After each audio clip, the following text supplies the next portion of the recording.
Alright, welcome back to Solynod Hex, everyone.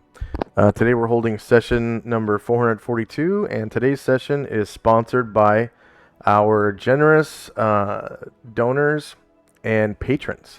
Thank you very much, donors and patrons, for your generous donations and pledges. We wouldn't have dynamic lighting without you, among other things like some token packs and donate to charity and whatnot. And players this time, if you haven't already done so, go ahead and add 442 points to your player character for showing up on time. When last we left the Order of the Superior Star, they were in Adria, Central Adria, in the Yanti Temple, south of Heng Mai, the old capital, in the swamp.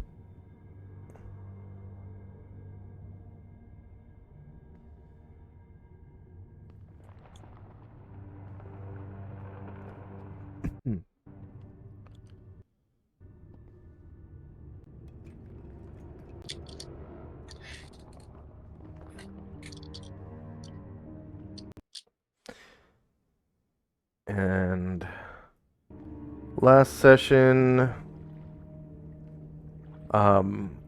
the players had cleared out another hatchery of Yanti, smashed all the eggs, looted the treasure, and were about to pass into another like hallway area. They could hear fire through the door and whatnot.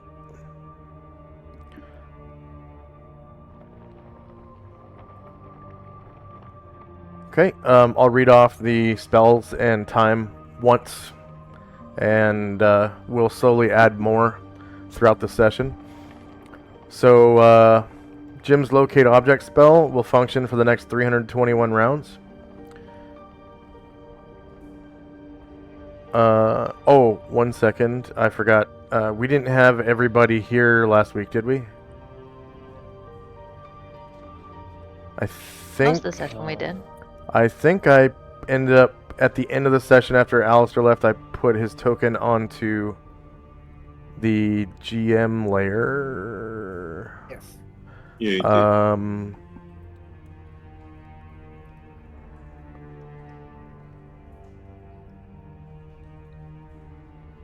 So I will real quick find Alistair's token.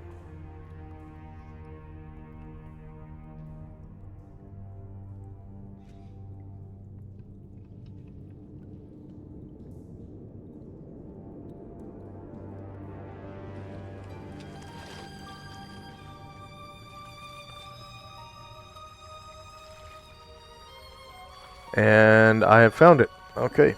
So Alistair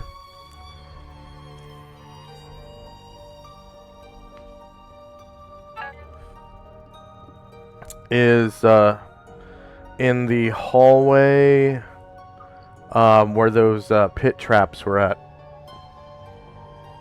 So I will ping... Well, actually, I won't ping. I will draw...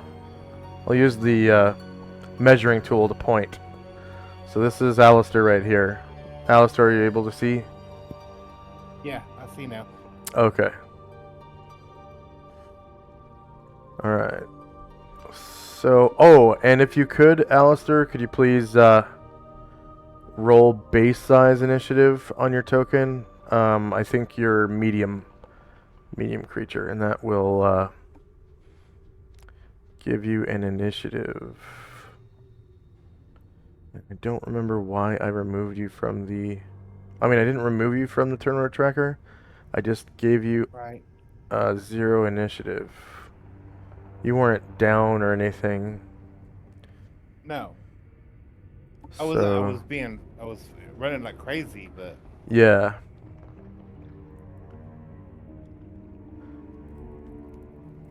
You're suffering from fear. Yeah. That's right. Okay.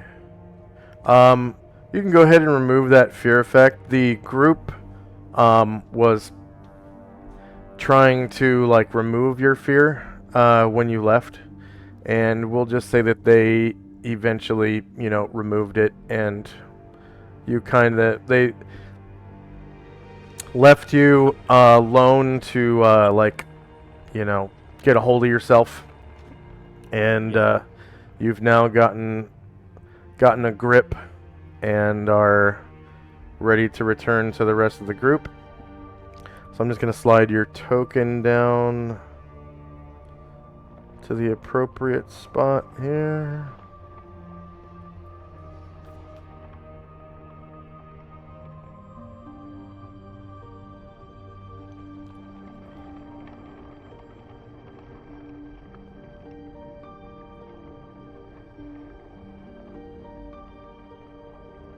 Alright. Locate object spell, 321 rounds. Ashriel is innate protection from normal missiles on Alistair, 39 rounds left.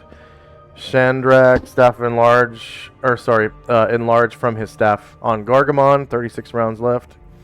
Shandrak, staff enlarge on Ashriel, 35 rounds left. Brine Druid also enlarged, 33 rounds left. I put him big end as a joke. Dante's Find Trap spell, 28 rounds left. Tenzi's Protection from Evil on Karenglor, 22 rounds left. Time now is 12:21 a.m., September the 22nd, 11 AE5, so it's the day after the autumnal equinox. Shandrak Staff Protection from Evil on Gargamon, 11 rounds left. And same thing on himself, 10 rounds left. There was a darkness 15-foot radius, but it has disappeared. And Shandrak's Find Traps will end at the end of this round. This is 0 round for him on that spell. And first up is Shandrak. Shandrak still... I heard Dante seemed it was clear with his spell, but I still want to just double check the door. So I'm just looking at the crevices and the locks and the handles. Yeah, definitely And, no traps. And Ryer will come up to Dante, and he'll say, "I'm still pretty hurt from that Garistro fight. Do you think you might have a heal for me?" Yeah, I could. Cue you.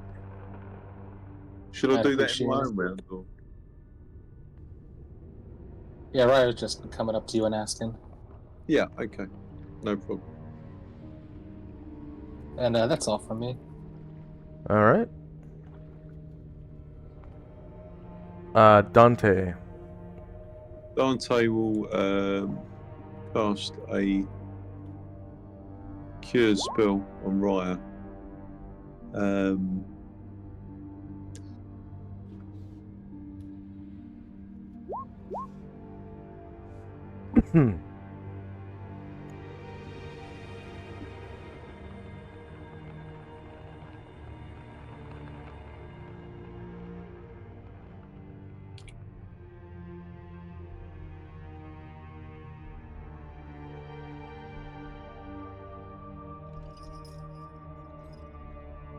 All right. Dante gains 400 points for casting Ooh. Cure Serious Wounds. Okay. And says to Raya, do you feel better now? That's a big help. Thank you very much. Anytime to a fellow bard. Should practice together sometime. Anytime. Except maybe now. Yeah, try to stay quiet. That would do for Dante.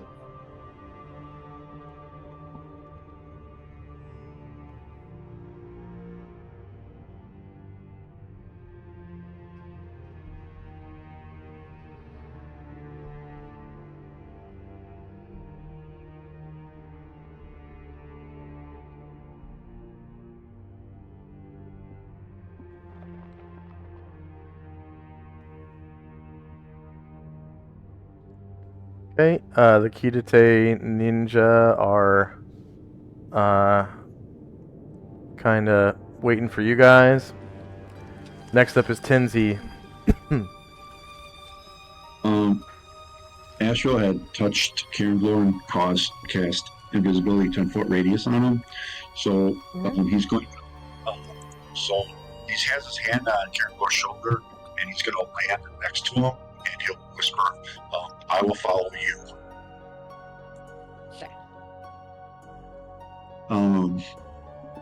Tenzi looks over to Chandrak and says, "Does the door look safe?" I think I'm almost done. Just give me another second. Okay. And that will be it for us. Okay. Asher and company. Karen Glor is going to carefully move with Ashriel, kind of taking him by the hand on his shoulder and moving together.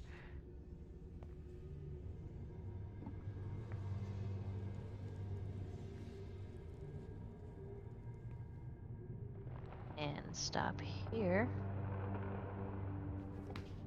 Asher is going to kind of duck behind one of Brian Druid's haunches and try to hide in shadows there.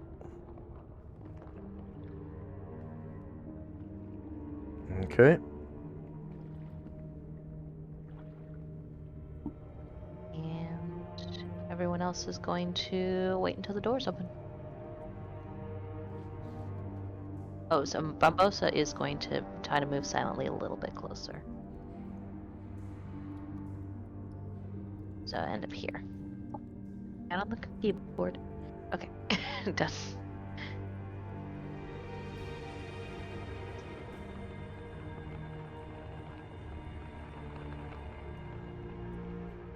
All right.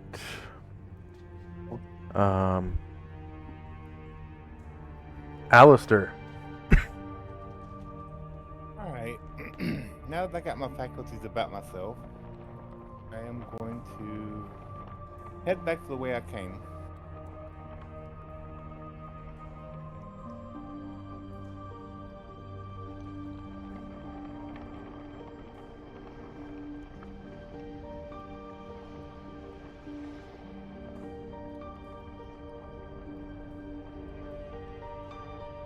So it was this way, and that, and this way.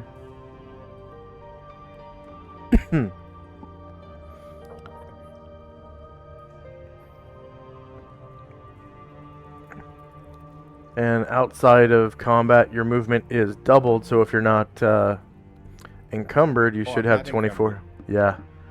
Should have 24 squares of movement.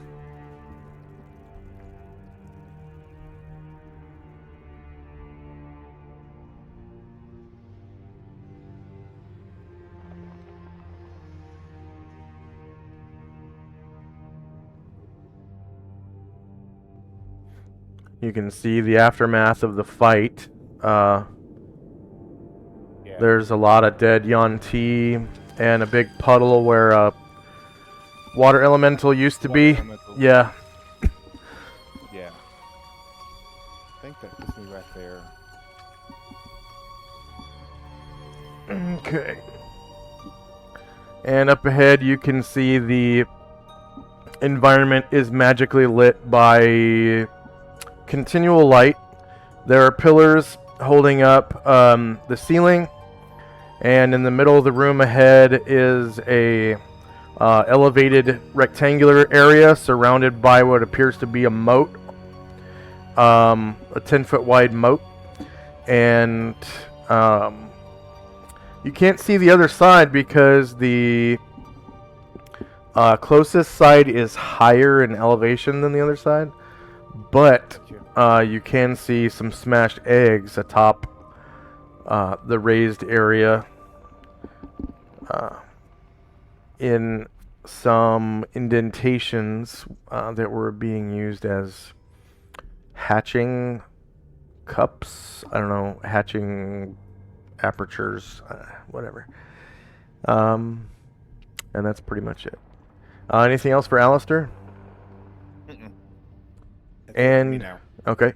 And as usual, the dungeon has, a slight breeze going both directions, intermittently, and the dungeon smells of stagnant water, like swamp water. Okay, end of round. Just gonna reorder the tracker.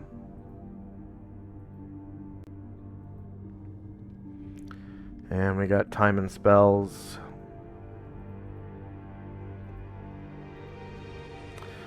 Alright, Shandrak's Find Traps has expired. And first up is Shandrak. So what's it look like? Do I find anything? Where? I was searching the door for traps. Oh, I thought you were using your spell. Okay. No, I haven't used my Okay. people. Right. Yeah, okay. So yeah, you don't find any traps. All right. Well, sounded like there was just some fire, so Shandrak will open the door. And you should be able to see two braziers as you open the door. And the room has a sooty ceiling. It's a little warmer than the room you're in, so you can feel like a warm gust of air come out. Okay. Let's see. Then Shandrak will.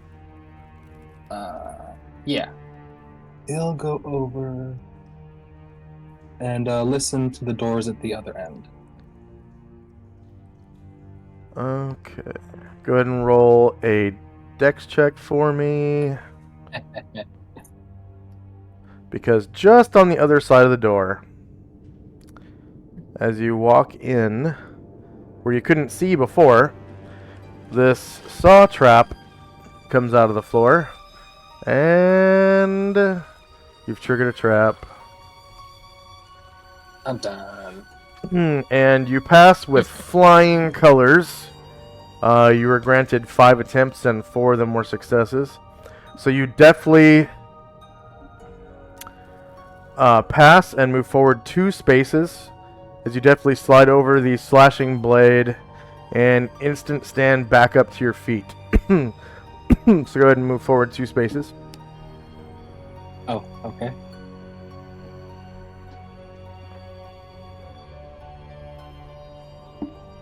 Whoa!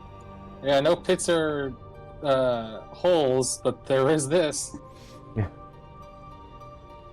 And the saw comes to a halt once it reaches its maximum height. And you can see that it was, in fact, covered in some kind of liquid.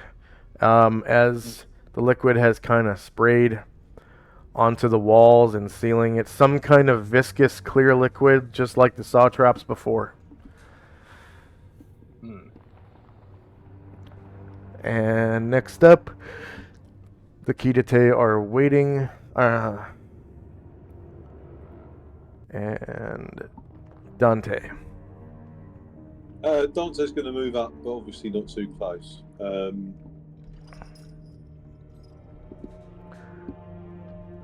So the doors themselves are only 15 feet tall. Yeah, okay. And yeah, he doesn't like thing first, so I think you'll probably wait about there. Okay. You can see that the hallway ceiling is 15 feet above the floor. And it's covered in soot from some kind of firelight. And you can see the flickering of firelight coming out from inside the hallway. And by now you would be able to feel a warm gust of air coming out from it as well. Tenzi.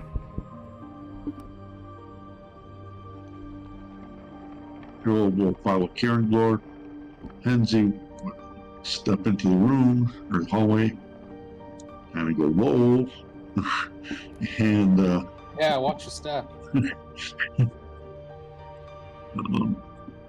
He gingerly go to here, and he's going to call back to Dante. Hey, do you still have that fine traps working? We might be able to use it in this hallway. Is it safe for me to come forward? He calls back. We can wait, like right outside the doors here, and look down the hallway. Yeah, okay. Well, Dante's happy to move down to do that. Okay, All right. that's fine. You can't perform any actions when you do so because you will say that you were waiting, and you did just ask a pertinent question. Is it safe to move forward? Yeah. But Could you move can. me down? Otherwise I can't Yes. move through the crowd. Thank you.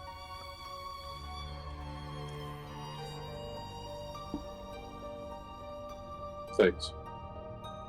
Yeah, there's a big trap right there. um, Well, the Ash. spell works pretty good. yeah. Asher. Alright, so Bosa is going to try to move silently a little bit further into the room. Okay. And almost forgotten that Natar was doing some self-heals. Yeah, he will do another Cure Light Wounds.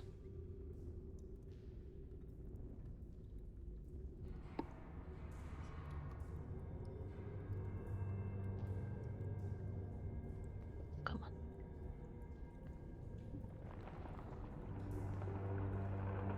on.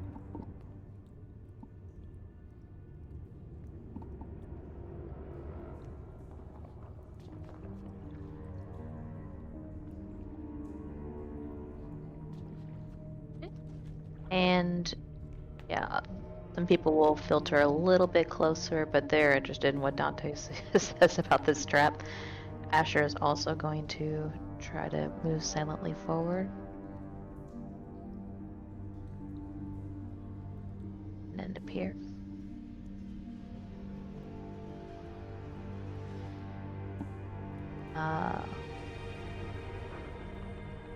And yeah, Karen Gore's gonna stay where he is for now.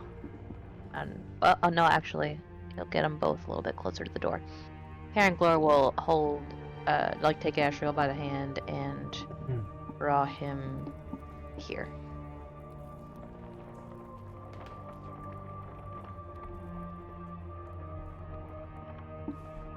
All right. That'll be good. And Alistair. Being my movement.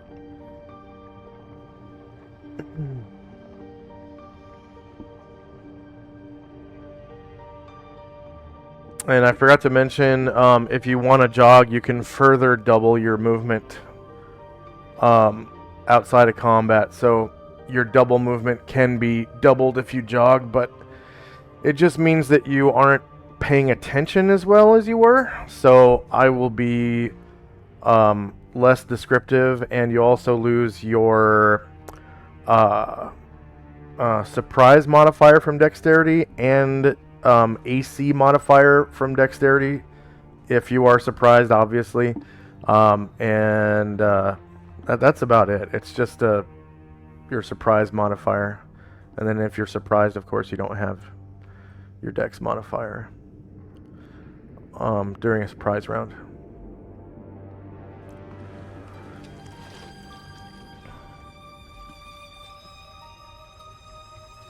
Alright, I moved to where I'm at now and I'm in my turn here. Okay.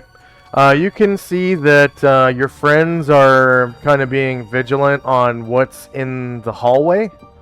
A lot of them are kind of ignoring the rest of the room and looking inward into that hallway that's open. You can see the flickering of firelight emanating from the hallway, and I think from your vantage you might actually be able Not quite. Not quite able to see. The firelight, or sorry, the actual fire. Yeah. But you can hear the crackling of like some kind of fire coming from the hallway, and see the Right. flickering firelight. And I don't think the warm gust of wind would quite reach you yet. Is there anything else you'd like to do? No, that's it for now. All right. So end of round. We got spells and time. First up is Shandrak. So Erdrin will come into the room and squeeze between the brazier over here to hide in shadows.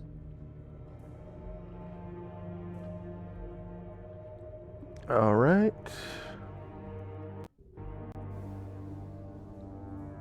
And Shandrak will take a step forward, and I'll try to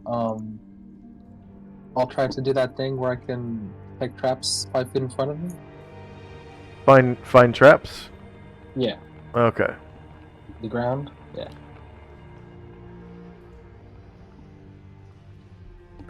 Okay.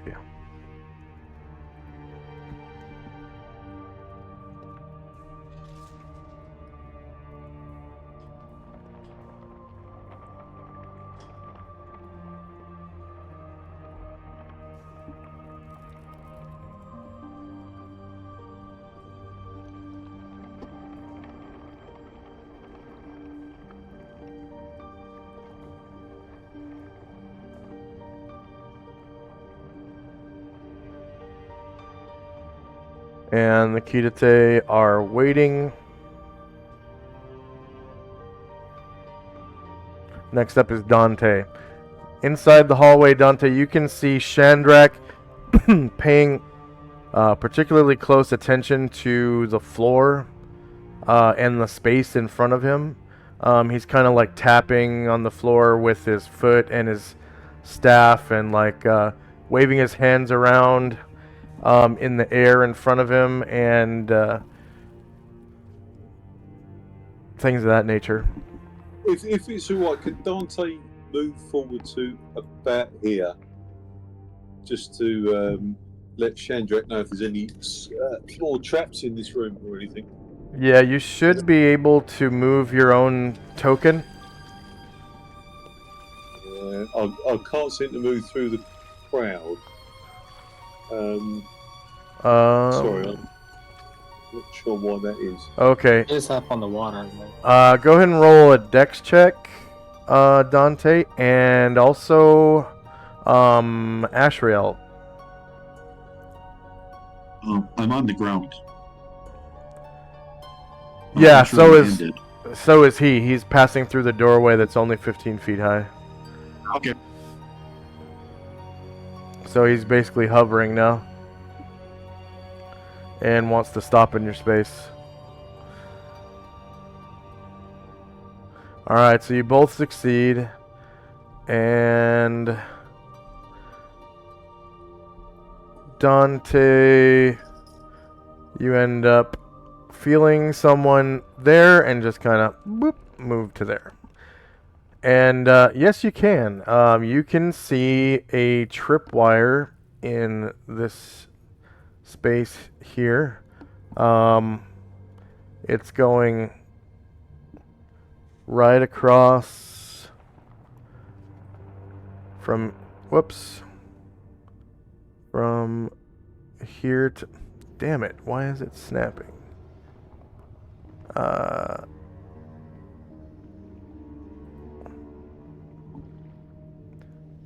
From here to here. Okay. And then another one from here to here. Okay. So Dante's going to shout out, Sandrak, stop. There's a tripwire directly in front of you running across the hallway, and then another one about 15, 20 foot further on. Be careful. And I believe your spell allows you to know the nature of the trap. So the one that's here is a scything pendulum blade. Oh, nice. Okay. And you can see like the crack in the wall where the blade kind of swings out from. Yeah. And then down here is another saw blade trap, and it's actually the door that's trapped. I misspoke earlier when I said there was a tripwire. So the trap is connected to the door handles here, and it's both another, yeah, both doors, and it's a saw blade trap that's poisoned, just like the one that you're near right now. Okay. Well, Dante regales this information to Shandrak and Co. To be very careful where the traps are. And once he points that out, and I'm kind of looking for it, am I able to see it? No, you don't No? have the Okay. effect of the same spell. Okay. But okay. you're aware it's there, so that you can remove it Okay. because someone else has found it. It has been found. All right, good on you, Dante. Anytime. Including. And next up is Tenzi.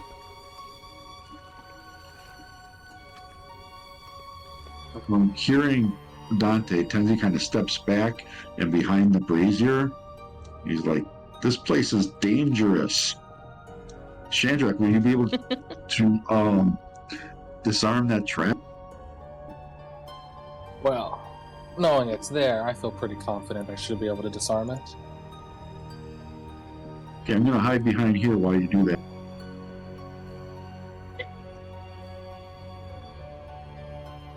And that'll be it for us. Astral will move. If Karen Glor moves, Astral will help.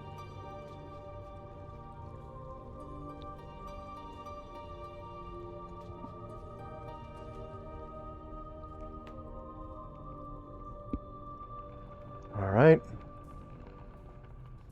Anatar. Or sorry, Asher. It's fine. Anatar is going to do another Cure Light Wounds on himself.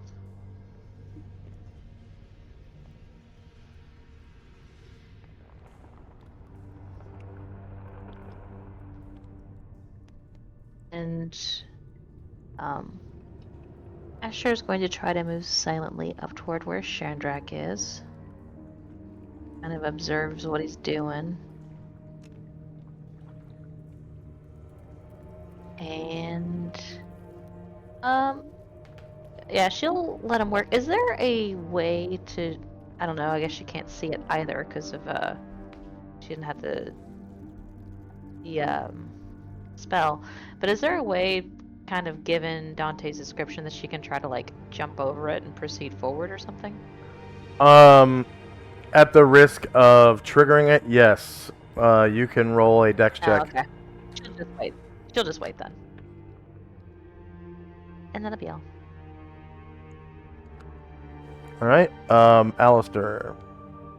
There is currently no one removing the trap. Oh, I thought he was. I'm sorry. No, Nope. not quite yet. Yeah, Asher. Okay, Asher will start trying to remove the trap. Okay.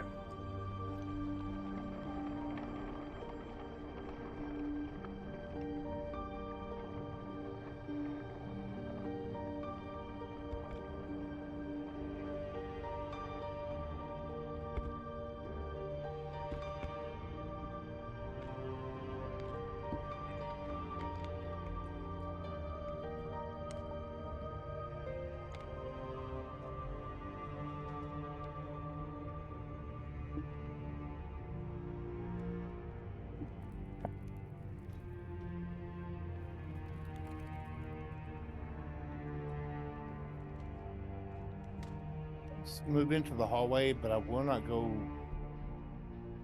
that far in past that one trap.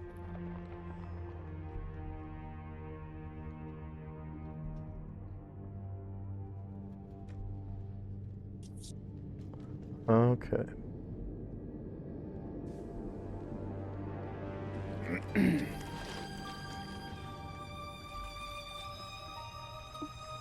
All right, so go ahead and roll a dex check as you trip a tripwire. Oh, a tripwire! Yay!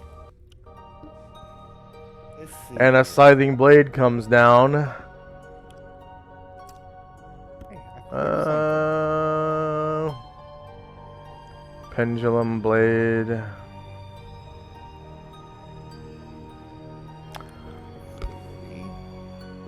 Alistair has triggered a trap. Triggered a pendulum blade trap. Your turn is over. To avoid the trap, pass a dexterity check or be slashed. If you pass, move forward 2 spaces as you deftly roll out of the way and spring up onto your feet. If you fail, take 12 slashing damage from a pendulum blade trap, which swings from a chain on the ceiling. Did I make my check? No, I don't Not see it. Go through?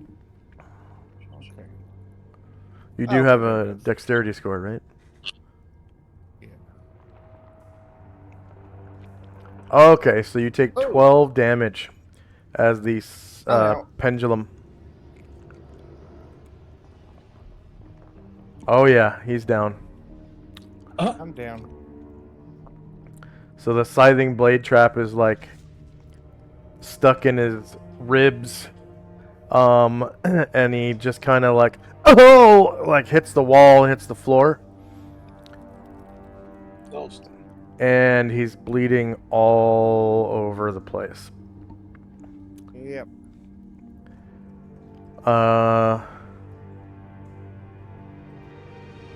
So there is a Drops still, and like she intakes breath so fast, like that everybody hears her, and she drops still. there's a token marker that looks like a door, and it's for hovering on death's door. Okay.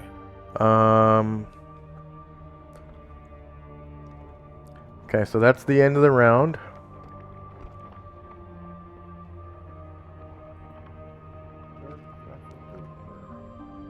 Ah,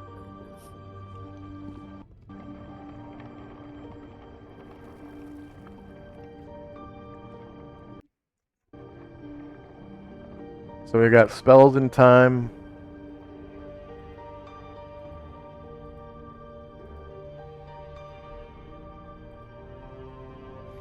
First up is Shandrak. So Shandrak, you're looking for traps or whatever, and then someone's like, Shandrak, stop! There's a tripwire right in front of you, and then you see Asher walk right up to the tripwire and start like messing with it, like she's diffusing removing the trap or whatever. And then Alistair walks in right through the tripwire that she's trying to remove and trips it, and then walks right into the pendulum blade. Like he tries to evade it, but accidentally moves into it, and it catches him right in the ribs, slams him against the side of the wall, and he drops to the ground, and he's not moving. And there's blood going all over the floor, coming out from his ribs. Yeah, so after Shandrak kind of collects himself, like, say, wait, what the hell just happened? He'll come over and he'll try to, what's it called? Stop the bleeding? Yeah. Okay, so any character can stop the bleeding. All they need is a free hand. So you pull the pendulum trap out from in between his ribs, and there's a sudden gush of blood that comes out. It looks like the space, the intercostal space between his ribs has been completely opened from the spine all the way to the sternum. And you can see like his lungs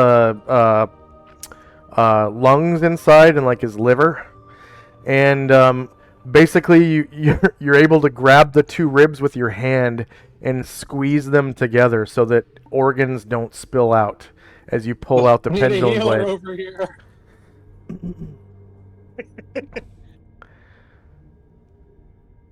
Asher swears a lot in Medic. Elvish.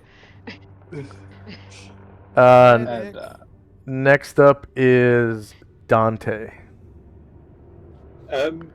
Dante's quite impressed with Alistair's bravery, and feels quite brave as well. So he's going to obviously carefully avoid the swinging pendulum, go over there and try and heal him, cure light wounds in him, I think. Okay. You're unable to. Oh yeah, you're tied to your thing. You can do that. I forget. Okay. Yeah, you Yeah. can. You're able to move over there and cast the Cure Light Wound spell. Cool. And Alistair, your health is raised to 1. You can remove hovering on death's door token marker. But now you have the injured token marker. Okay, it looks like a little yellow smiley face with like a bandage wrapped around his head. So the actual roll doesn't matter. You're stuck at 1 health for 24 hours. All of your spells have been wiped clean from your memory as you emerge from your coma. You can taste like blood in your mouth, and there's a viscous liquid kind of running down your chin and down your side. You can feel, and what you're able to do is you can move at your full movement rate, but any dice rolls automatically fail, and you're supposed to speak in broken, disjointed sentences. Traditionally, what I've done whenever I'm in injured status is I'll say like 1-word sentences like food, water, help. Anything else for Dante? He's going to give him some morphine, but no. All right. You do get 100. What is the token? What is the token thing for injury? Looks like a yellow unhappy face with a bandage around his head.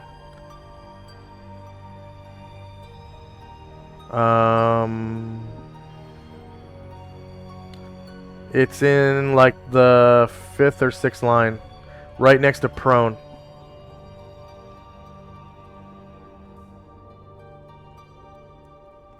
And he's got like an upside down smile. There you go. And Dante, you do get 100 points for continual light. Or sorry, not continual light. Cure light wounds. Nice. And next up is Tenzi. He's thinking he was very smart to hide behind the brazier. Yeah.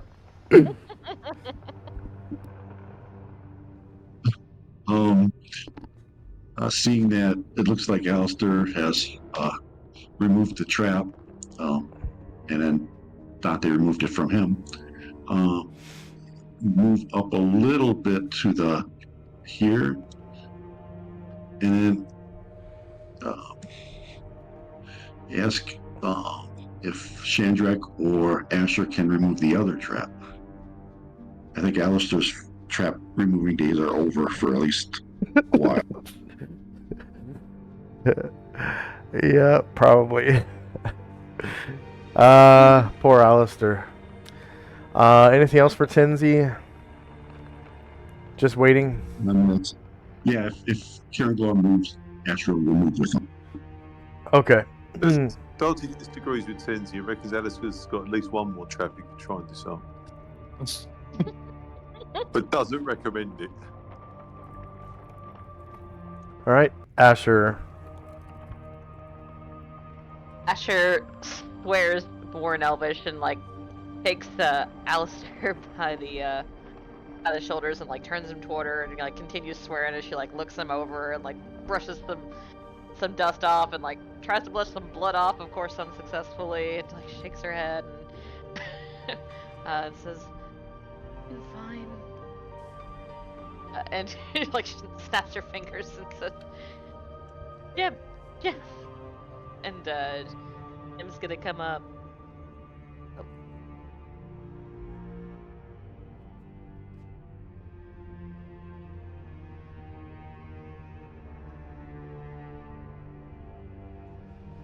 Yeah, he stands next to Asher. She pushes Alistair next to him and says, this is your buddy. You're staying with him. Take care of him." And she's going to go over to where Dante indicated and see if she can remove the trap that he indicated there. Karen Glor will take Ashriel by the hand and move through the door and around the saw and stop here.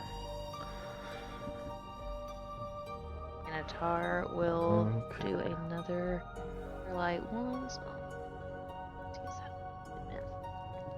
He'll do another cure light wounds on himself.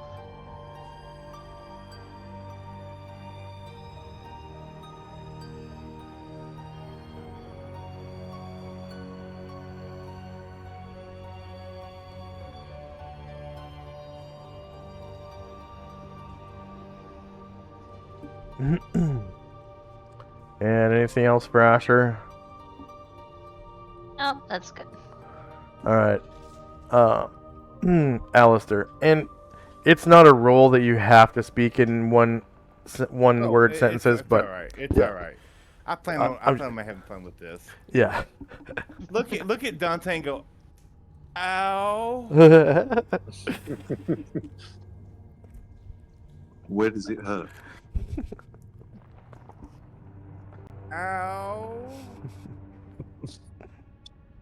And kind of just point all over. Dante nods knowingly.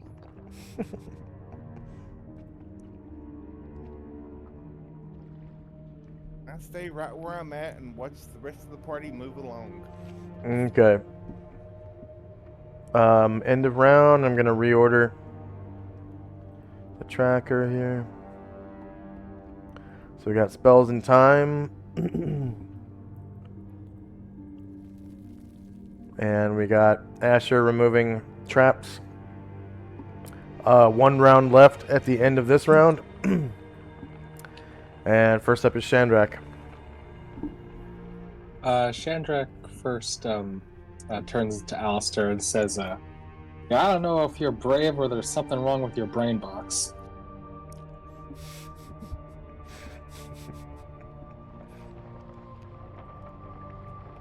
Just shake my head at him. And then Shandrak will attempt to go over to the other door and see if he can disarm. And Ryer will he'll take a half step closer to the group and begin playing a bard song to make our hits better. Okay.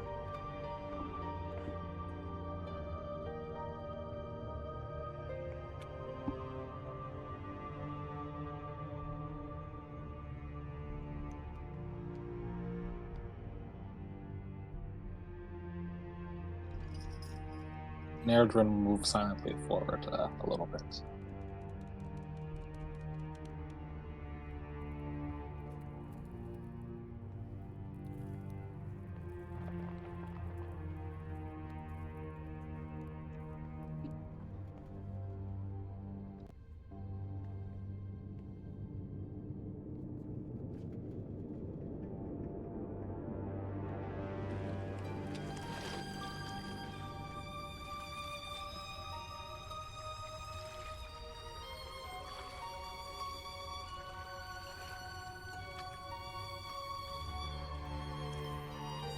That was +1 to hit for rally. Yes. Okay.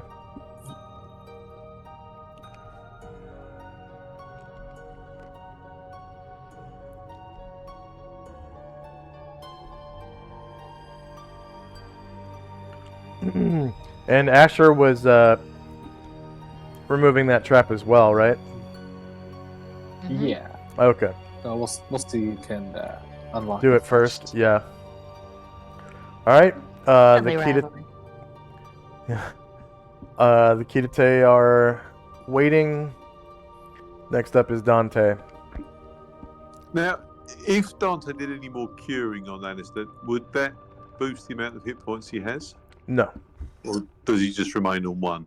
He's stuck at 1 until someone actually casts the heal spell on him, or 24 hours pass. And the Right, heal spell will make it so that he is at full health and is able to fight normally. Okay. So there's nothing else you can do for him at the moment. In that case, Dante's just going to keep an eye on Alistair, but also an eye on the trap disarming going on by the door. I think that'll do for Dante. All right. Tendy.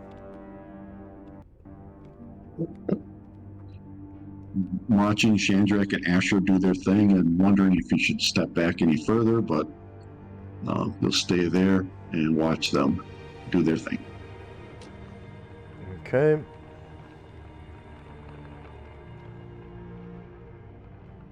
Asher.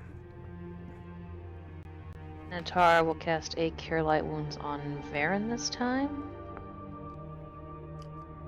Yep.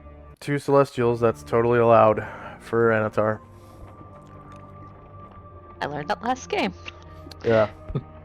Alright. And Asher will continue working on the trap, and some of our people will kind of filter into the room a little bit.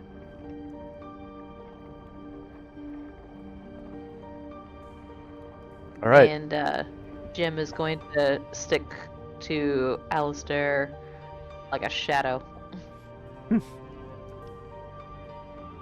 right. Alistair. Alistair will sheath his sword and lean against the wall with his shield up. Just more defense, nothing more. Hmm. The rest. The wound is mostly like healed. Like it's not a gaping wound anymore. It kind of Yeah. looks like a scar now, or like Yeah. maybe it's scabbed over. It's obviously not fully healed, but it's not a gaping wound. And it doesn't like hurt per se, because it's it's not bleeding or open or anything. Right. But the wound is definitely still there. All right. And you can see like there's a pool of blood on the floor around you, and there's blood all over the pendulum blade, and the pendulum blade is just like swinging slightly, like maybe an inch side to side. It's taunting me. Just waiting to be reset. Yeah. End of round.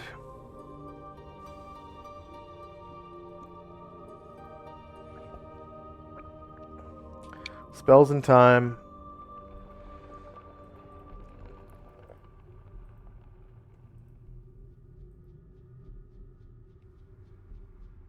Wait, that should be 2 now. Yeah. Okay, Shandrak. Shandrak's still working. Ryer will take a half step forward and keep playing.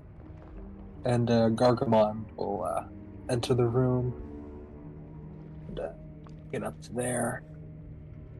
And that's all from me. All right. The Kitate are waiting. Next up is Dante. Dante's just going to sit there on his carpet, watching the work, the doors at the other end. can you just have a look over this fire? It's just a little fire, is it? A brazier or something?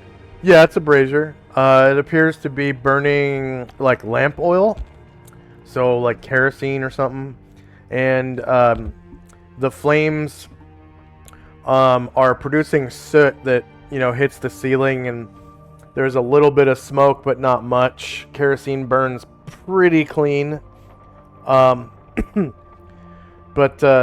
most of the ceiling in here has some soot on it at varying levels. Obviously, directly over the fire is going to be completely black, and then towards the ends of the hallways, it's pretty light.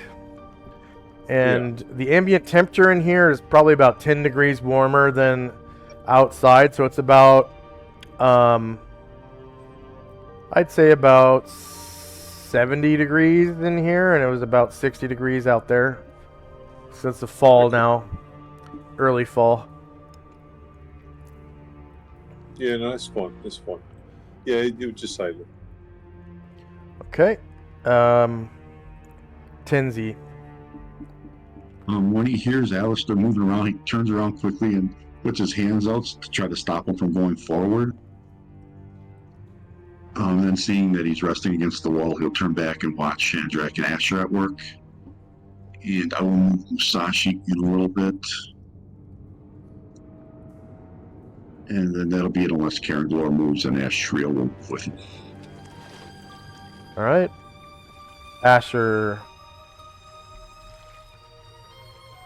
Anatar will do another Cure Light Wounds on Varen.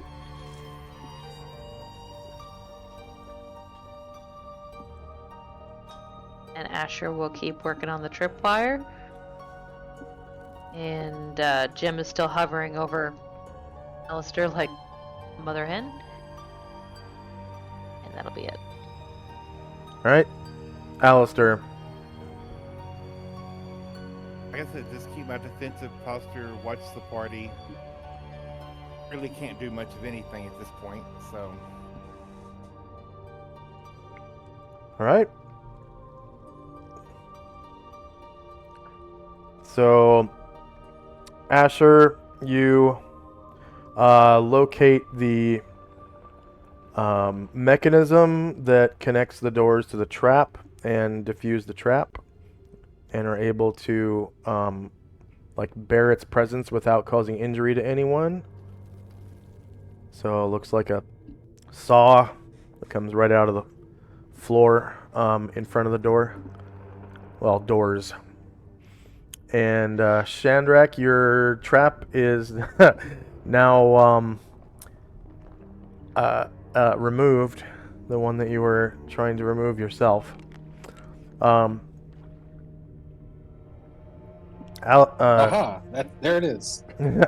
Asher, you get 200 points. Thanks.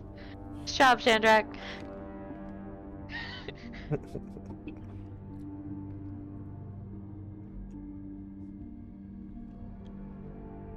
Alright, looks like we're good to go, people.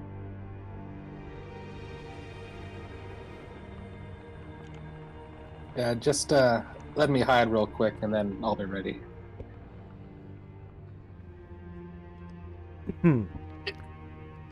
And end of round.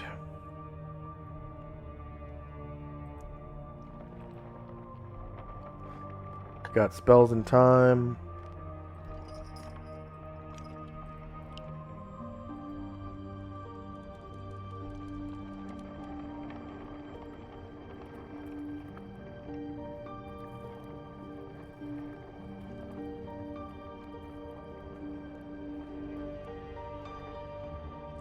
Oh yeah, Ryer's playing his guitar, right? Yeah.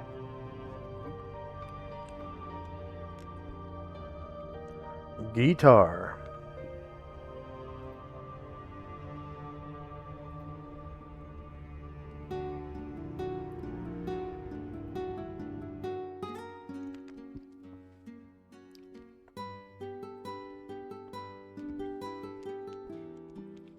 First up is Chandrak. Chandrak will take one step to the north and then try to hide in shadows. And Ryer will take another half step into the room while strumming.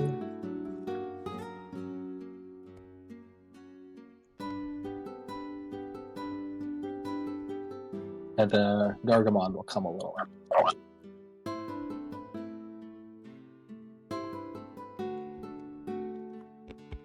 All right.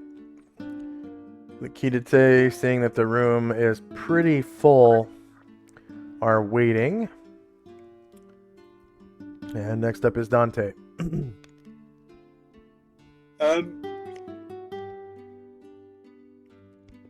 Yeah. These he can't see through the doors at all.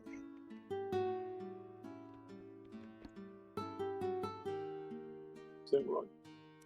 That should be right. Are you able to see?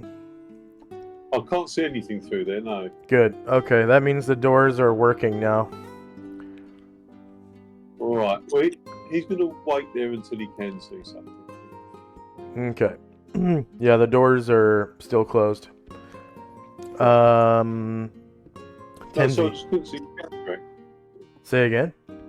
I couldn't see Shandrak. I thought he might have gone through. Oh, no. Shandrak just hid in shadows right over here. All right. Very effective.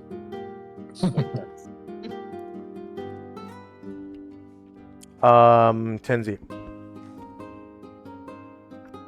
I'm gonna move up Zalman so we can hear Ryder's playing. He's tapping his toe to the beat, and we'll wait till his song is complete before we do anything.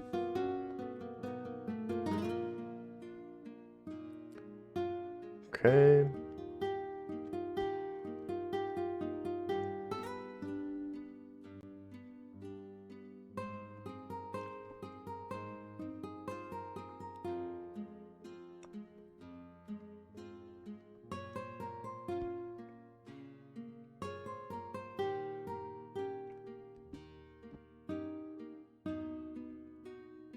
Asher.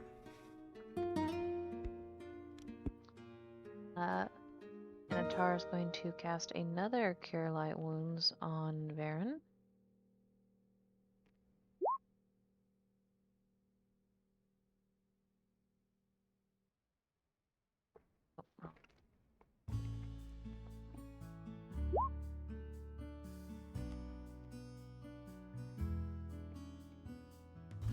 That may be too many. Oh, we're good. Okay. And Asher, seeing that giant, a large creature Gargamon has come over, kind of smiles to herself and ducks into his shadow and attempts to hide there.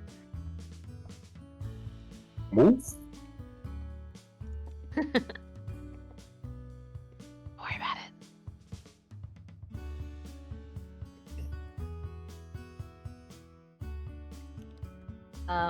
Brian Druid is going to come into the room, see that there is not much room past this saw, and he's big now, but he kind of pushes himself against the wall so that he part of him is flat against it, and he's got his cheek against it. Like, "1 second." And he squeezes through and ends up here. That'll be good for now.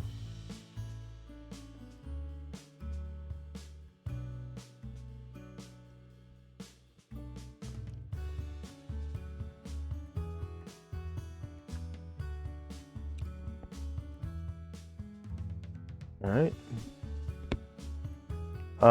Alistair. Still leaning against the wall, my shield up. I look around, go ready.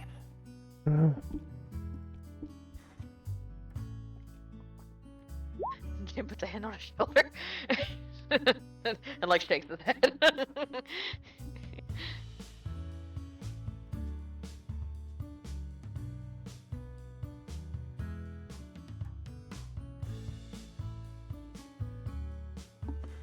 All right, end of round.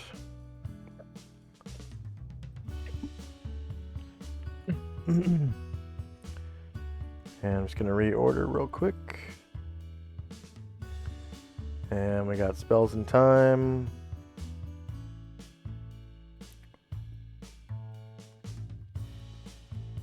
Alright, so at the end of the round, Ryer's Rally Allies will take effect. First up is Shandrak. Shandrak is just gonna groove with the beat a little while longer, and Erdrin will move silently a couple squares forward.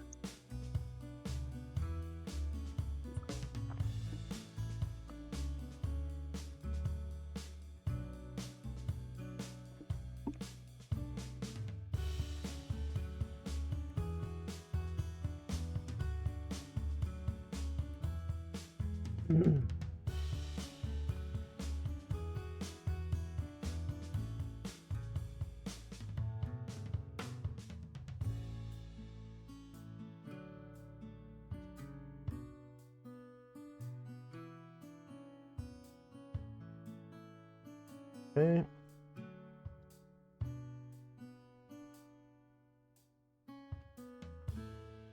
And the Kite are waiting. Next up is Dante. Dante's just sitting on his carpet thinking he wish he had sort of a magic shell around it to protect him, or maybe some steel or something. He's trying to formulate plans for the future about maybe adding some sort of protection to it, but doing no more than waiting for the door to open. That'll do for Dante. Alright. Tenzi. Like Pope Mobile. Yeah, put it for fun, yeah. I had the biggest inauguration ever.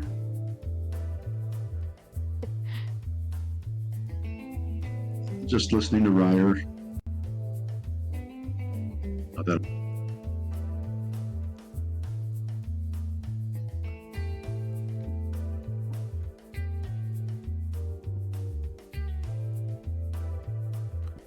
Alright. And Asher and Company.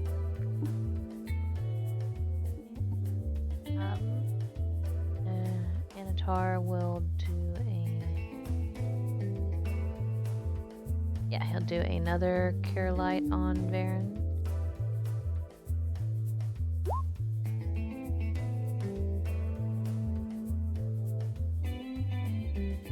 And Bombosa is going to attempt to move silently. I forgot we're out of combat, so we can actually go a little bit further.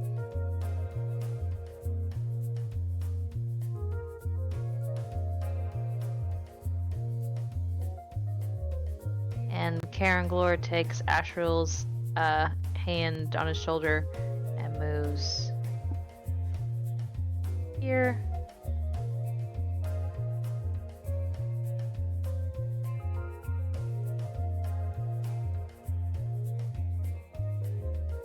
And Anatar will come up to this door and say, everyone, if everyone's ready. And hearing no. Ryer says, almost done. Ryer's playing? Almost the best part. Ooh. And Anatar kind of grooves and waits.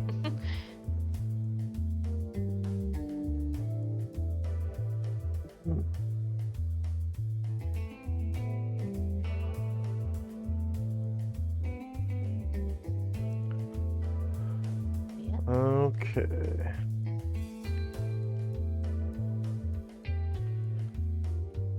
And next is Alistair.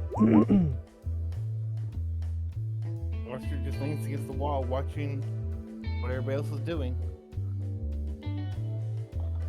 Okay.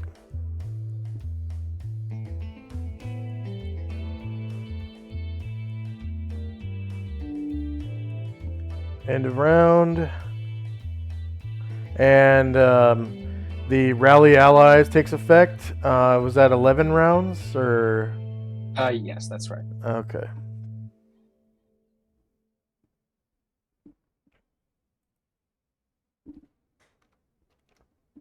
That was actually perfect. That was the end of the track.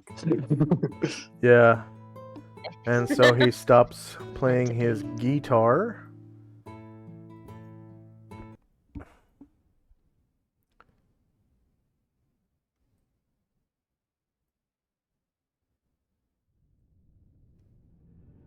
And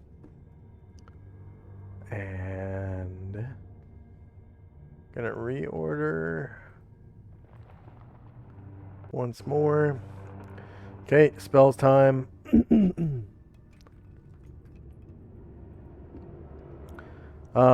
So everyone within, 90 feet or whatever, or is it 110 feet now, gets a Yeah. clef note for rally allies +1 to hit.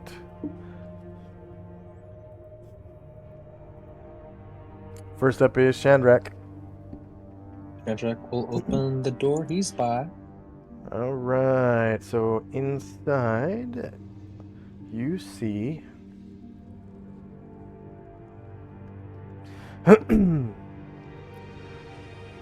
a water elemental in a large pool. It's a large, rectangular room with columns holding up the ceiling. The other end of the room is slightly higher. There are stairs leading up, and then I think the only person who can see beyond that is Brine Druid. So, Brine Druid, on the far end of the room, you can see a second level where stairs lead up to what appears to be a bathing pool. Inside the bathing pool is one of these. It appears to be a female demon of sorts. Beautiful and seductive. She appears to be a nude human female, but with long pointy ears like an elf, but exaggerated. And bat wings, like demonic bat wings. And she's bathing in a pool in the far room. The room is guarded, of course, by this water elemental in the pool, and these two creatures that appear similar to her, but their skin is like red and they're a bit more demonic looking. They look like comely human females with attractive, powerful features. Only their sharp, upsloping eyebrows and wings indicate the truth.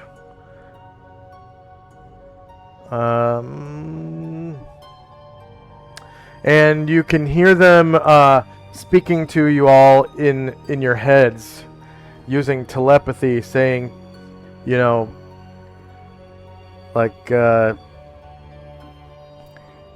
Go back. Go back. You shouldn't be here.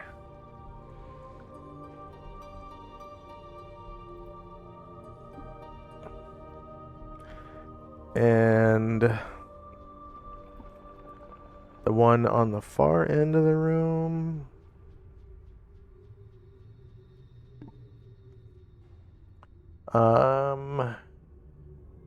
The beautiful nude woman bathing in the pool, has large wings and sinister glowing eyes. And she communicates with Brine Druid using telepathy, saying,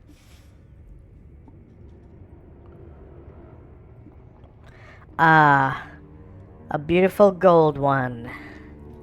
You'll make a fine addition to my collection if you dare to enter.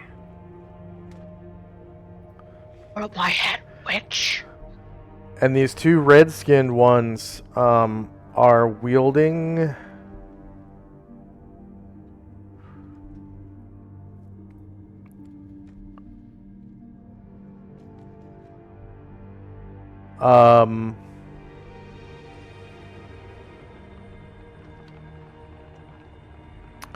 see, one is using a beautifully crafted longsword, and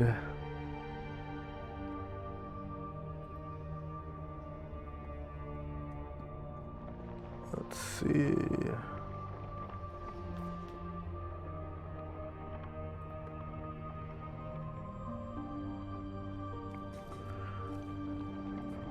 The other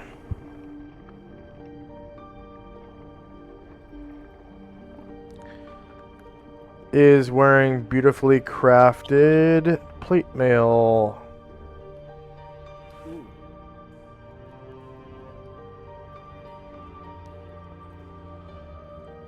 Someone's interested. Ooh.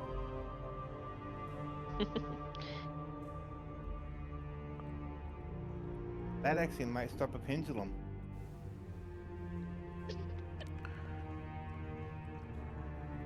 I technically stopped it, but you know. Suppose you did that. So I'm gonna give a token marker to the one wearing the plate mail. It's gonna look like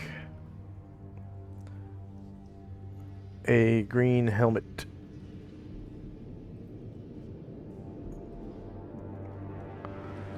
All right.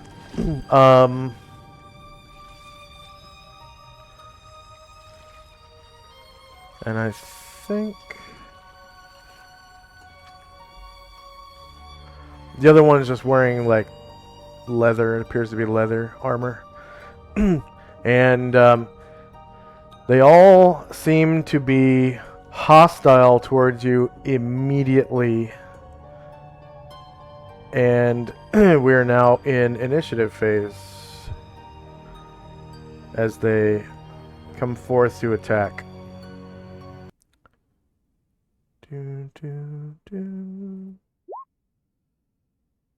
Combat Andrea.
Please get, whenever you're ready, extras for Varen, Anatar, and Karaglor.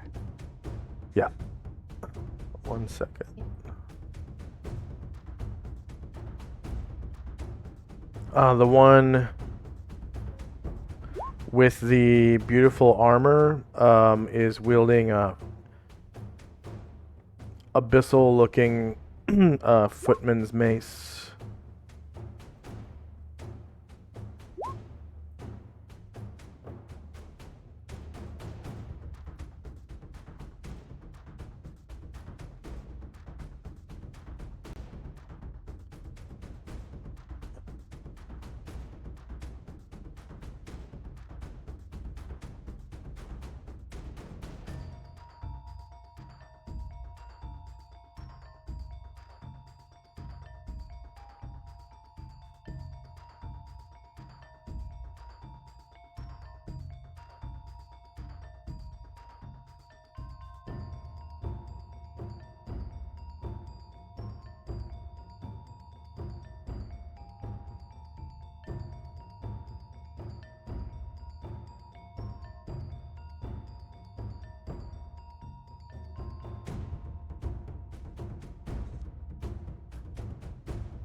Uh-oh.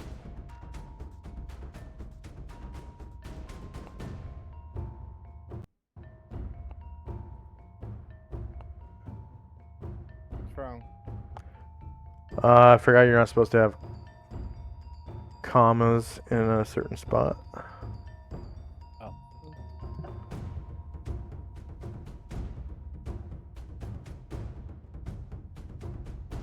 But vertical pipes should be okay, I think.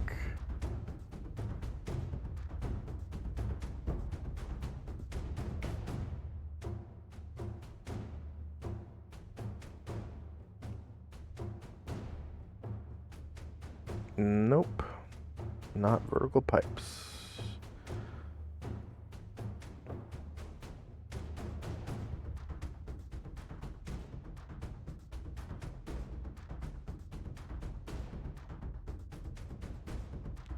I guess I'll just use parentheses because that's almost always okay.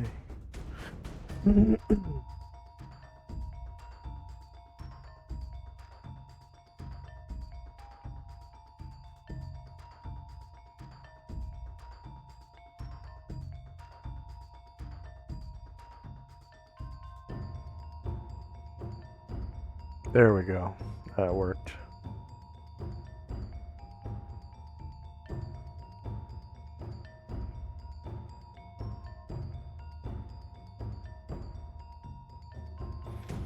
So the ceiling in this room is very tall. It is 15, 20, 35 feet tall. 35 feet high.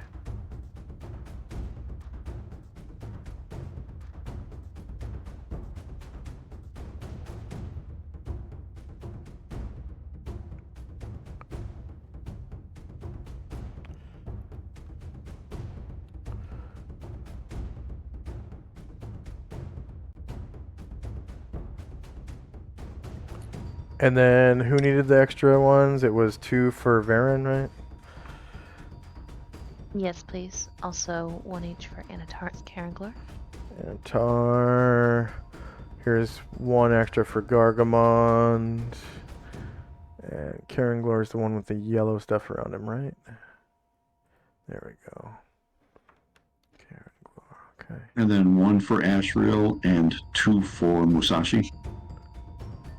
Ashriel. And is Musashi invisible right now? No, he's in the back of the room next to Zalmond back here. Oh, okay. My turn order tracker's in the way. There we go. You said 2 more for Musashi? Yeah. Okay.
Alright, is anyone still rolling?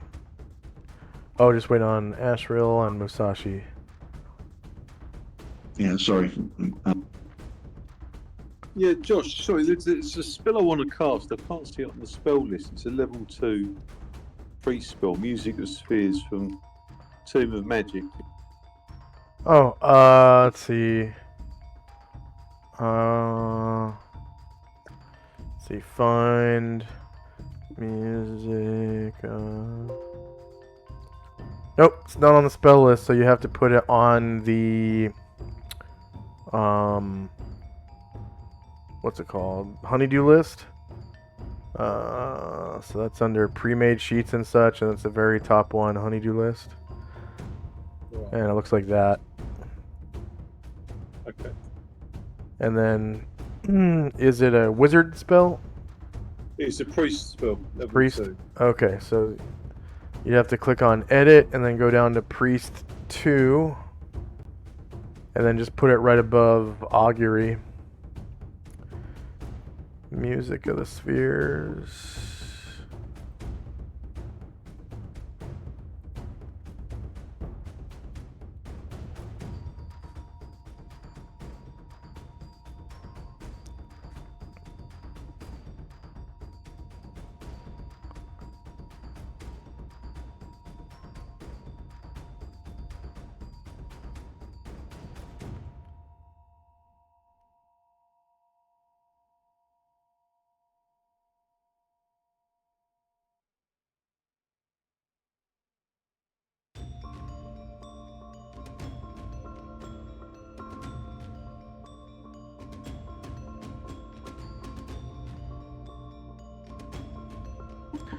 And then it says casting time is 4.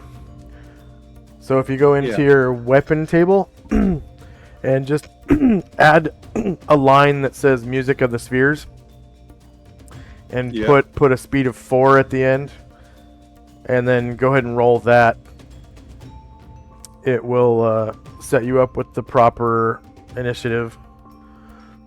Okay.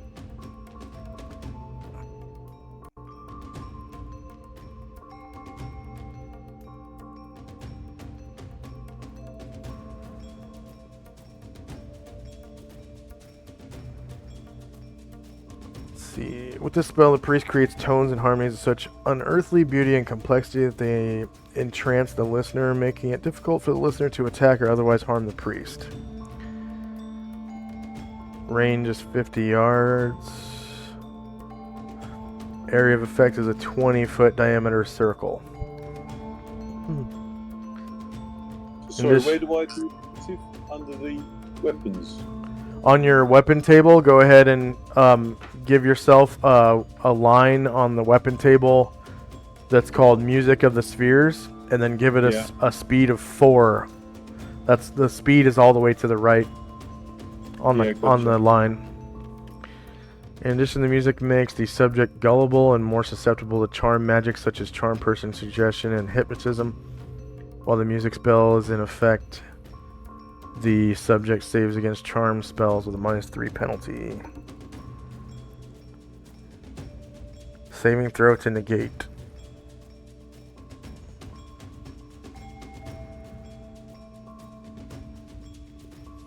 Potential victims must have intelligence of at least 1 necessary to understand the concept of music and must be able to hear the music.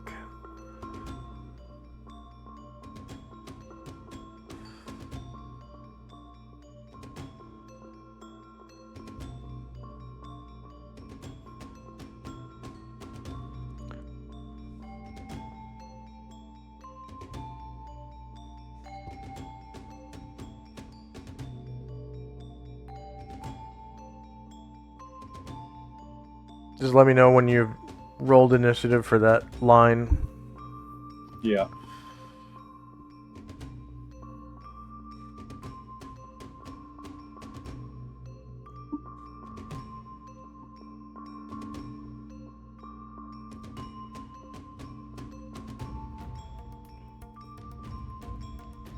Okay. Yeah, it should be done. All right. Is anyone else rolling? All right, here we go. We got spells and time.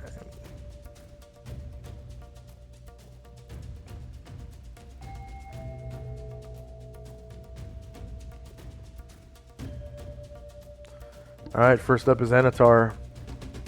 Anatar And he'll open can the- while out now. That's my next question. Thank Man. you. So Anatar turns into his true Right. form, which is what, a 9-foot tall, 7 foot. 7 foot.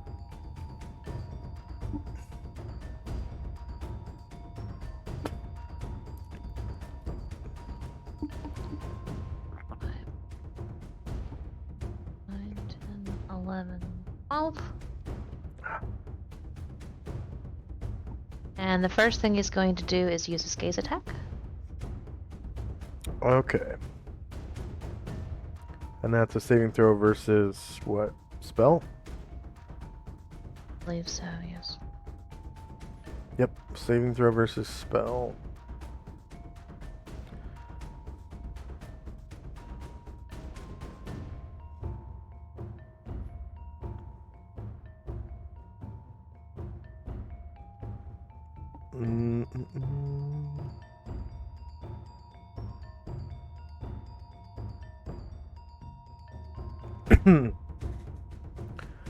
She fails. Spell or succumb to fear for 11 rounds. Alright. So we will call this Fear 1.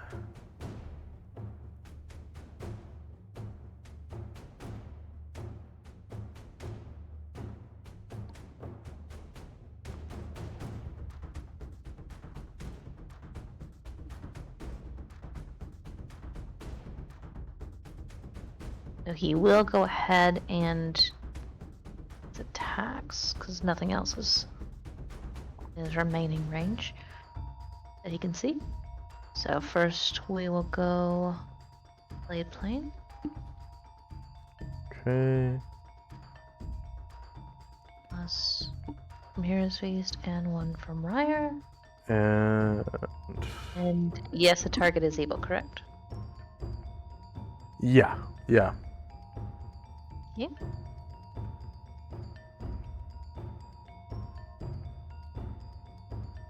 That's very Oh, and I forgot. I'm sorry. I need to.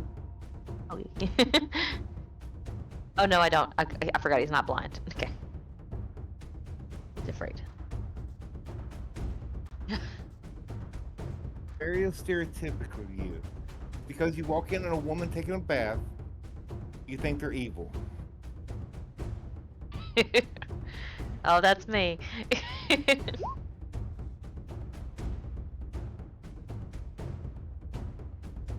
I walk in on a woman taking a bath with sinister Oh, okay. glowing eyes. She going down. So she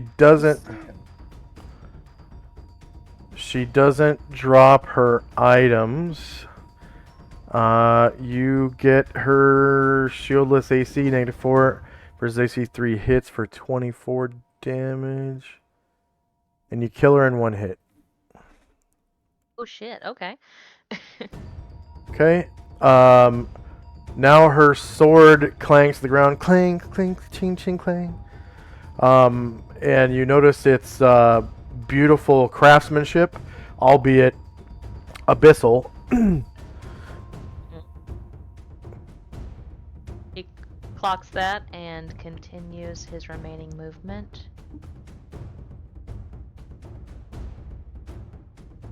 To here.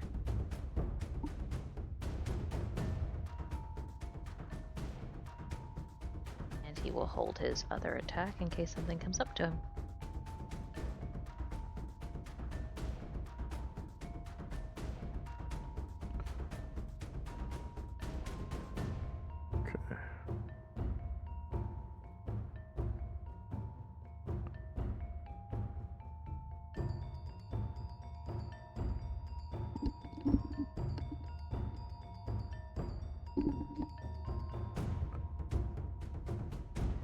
I know that looks like the Master Sword, but it's not the Master Sword.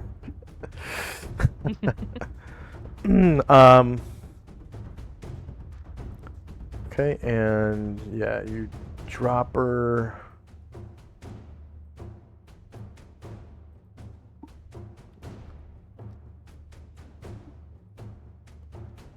One hit. All right, Asher. Asher, realizing that there's a fight to be had and that she's still kind of weighed down from all of her stuff, is gonna like slide her backpack off her shoulders. Just drop Okay. it where it is. And she's coming.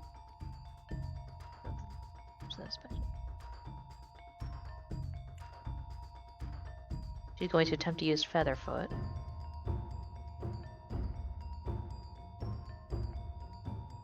But we'll just get her here. And she is going to try to backstab if the thing hasn't talked her yet.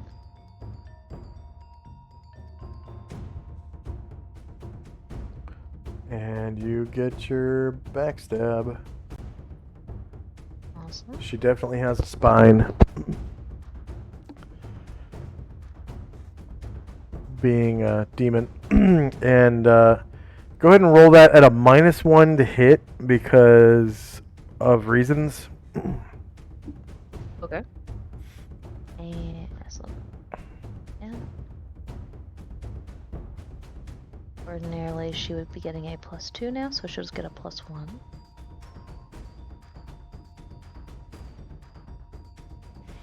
All right. You managed to hit for looks like 18 damage. And you kill her in 1 hit. Go ahead and describe how you do so. Oh damn, okay.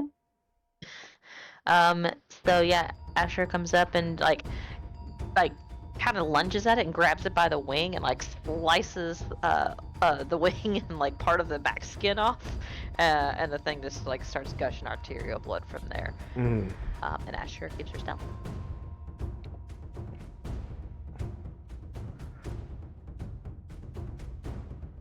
Oh yeah. I forgot to check for your move silently. Okay. Hopefully it works. Okay. Yep, you get 400 points for successful move silently and hide in shadows. Zalmond. Zalman's moving forward down the hallway. One. You can hear this naked female calling to you in your mind. Come to me, my darling. Come to me. I'll be there in a minute. Give me a second. I'll be there.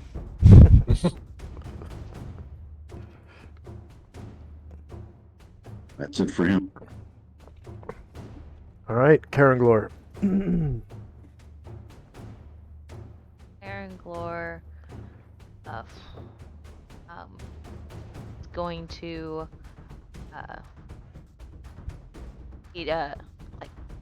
takes Asriel's hand and says, "And move with you, friend."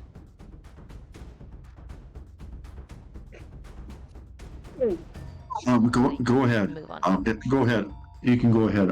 It's okay that I've become visible. Very well. They'll see me. They'll see me soon enough. Aragorn is going to be.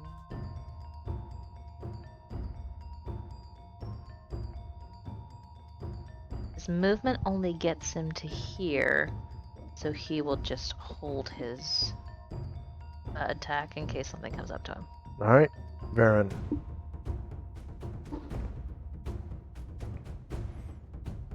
Let's see.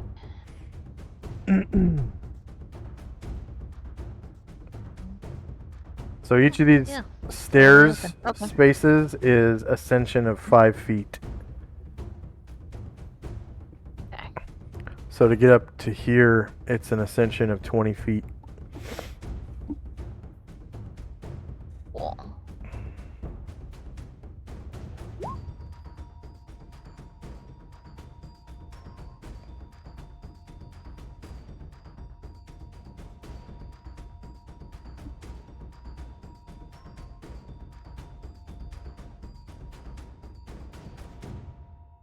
Sorry, I'm just doing some math real quick to see if there's a path that takes him not within reach of that elemental to get an attack of opportunity on him.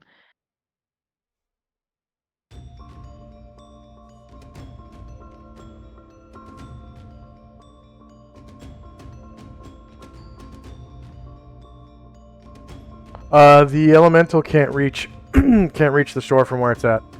It's right in the middle of the pool. I'll set up a red circle so you can see what squares Oh. it's in.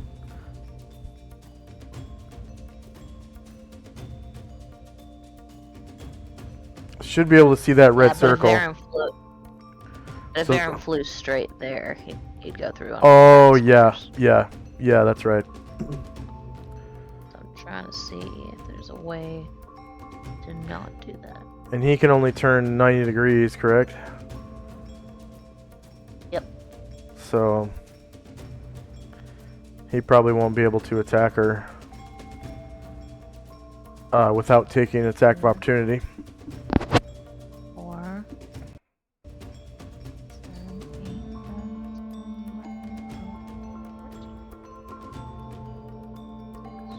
7, 17, 18, 19, 20. Well, that would be And turning he's 135 another- degrees.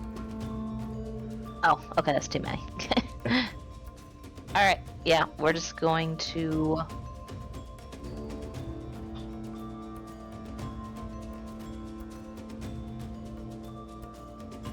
Going to take part of his movement.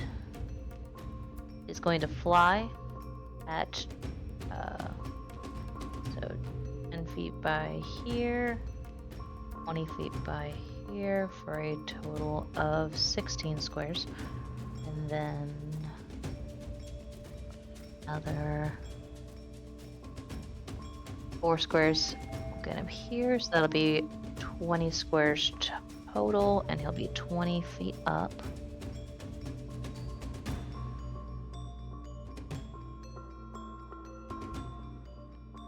Josh, would you please put him here? Yep.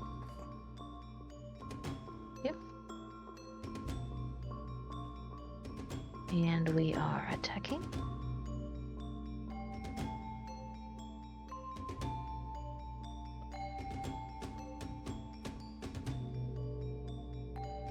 So at 20, is he at the same elevation or higher ground? At 20, he is actually higher. Almost But within forgot to do reach. high mastery again.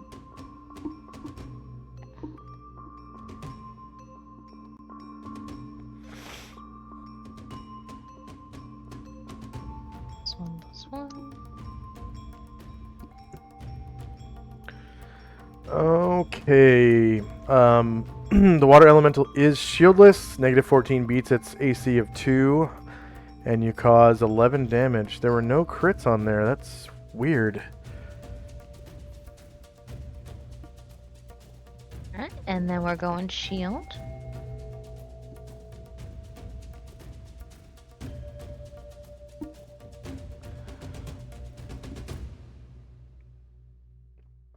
Alright, -3 beats AC 2. You cause another 10 damage. Can he wait until after his multiple attacks to finish his movement, or does he have to do that now? You can do that anytime during the round. You can do that anytime during the Wait, round. Thank you. Yeah. Alright. So, presumably he does his claws and they just pass through, and that will be his turn. Yeah, they just kind of pass through. Alright, the Kitate are waiting. Ryer.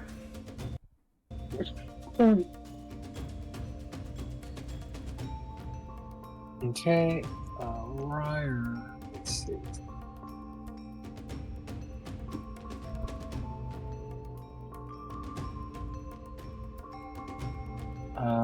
He'll get that far, and we'll just wait in case anything comes at him. Alright.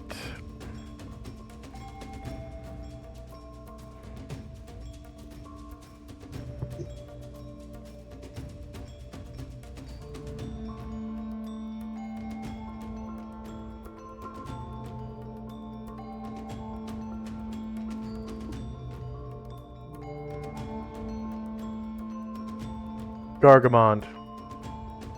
Okay, Argamon will come over on Marin's side and poke the water elemental. Alright, it will turn to face...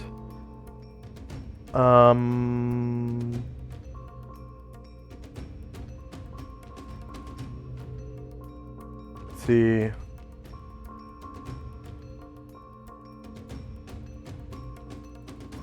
It will turn to face this way, so it's still threatening Varen, and it's facing you as well. So it gets front shieldless. I had to reroll that for the damage multiplier. Oh, for being enlarged? Yeah. Okay. Okay, so the bottom you're enlarged? Yeah, the bottom one. Yeah, Wow. I rolled a little less. Okay, so yeah, shieldless, -11 beats AC 2, and you cause 16 damage.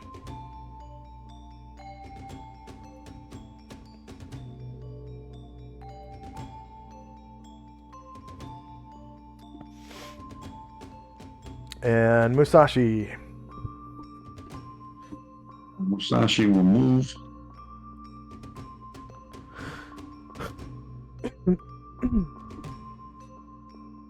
To here, and he will fire +2 arrow at the water element. Very nice. You get shieldless flank.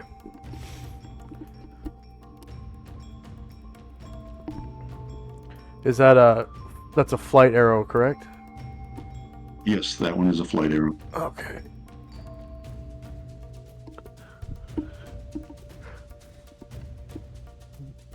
I gotta move that up in my attack. Yeah. Was that with or without Ki? Without, I wasn't sure if I'd get close enough or not, so I did it without. Oh.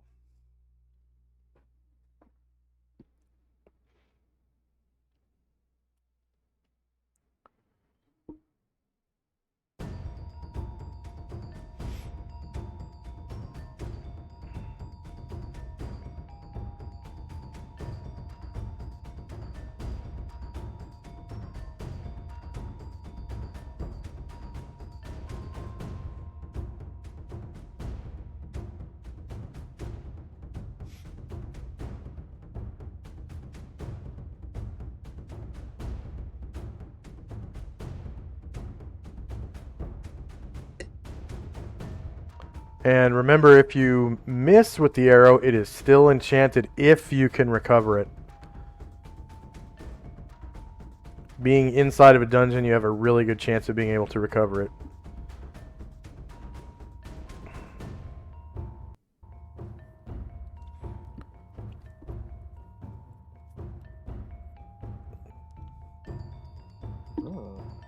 Oh, it's a sheep arrow +2. Yeah. Oh, yeah. Okay. Shieldless flank, -15 versus AC2 hits, and you cause 10 damage as the arrow strikes in. So, I don't think anyone's ever used a magic arrow before. Well, at least no one in this group. I think Calamar did back in the day. So yeah, it's sheaf arrow with this. You know, sheaf arrows have really big heads. They look like a boomerang on the end of a really thick arrow. That's why you can only carry 6 of them in a quiver, because of their heads. If you carried more than that, you go to pull an arrow out and it just pulls them all out, because it's, you know, they get kind of tangled up together. And then the dowel is like probably half as thick as a broom handle. So they're really fucking thick. Like the arrows in the first Lord of the Rings movie, when Boromir gets shot in the chest. Did you notice how thick the dowels were on those arrows? That's a sheaf arrow dowel. This arrow bites into the water elemental, and it's the damnedest thing. It bites in, and it's still sticking out of the water elemental as though the water elemental were made of flesh and blood. And you can see like a spout of water kind of spraying out from where the arrow strikes it, as though it were bleeding water. And you cause 10 damage. Nice.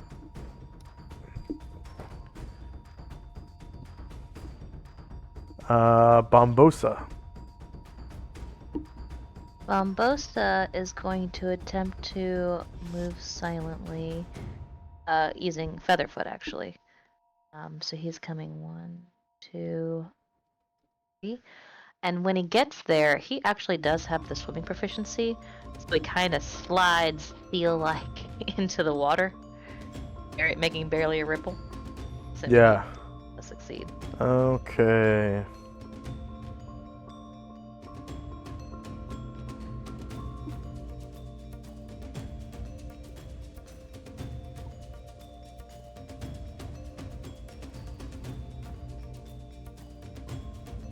And I don't think Featherfoot is going to continue into water, so that may be all he could accomplish. Yeah, I think Shandrak said once you hit like level 16, it lets you walk on water. 17, I believe. Yeah. 17. I think that's going to be it for him, Okay. unless something comes up, and then he'll try to stab it.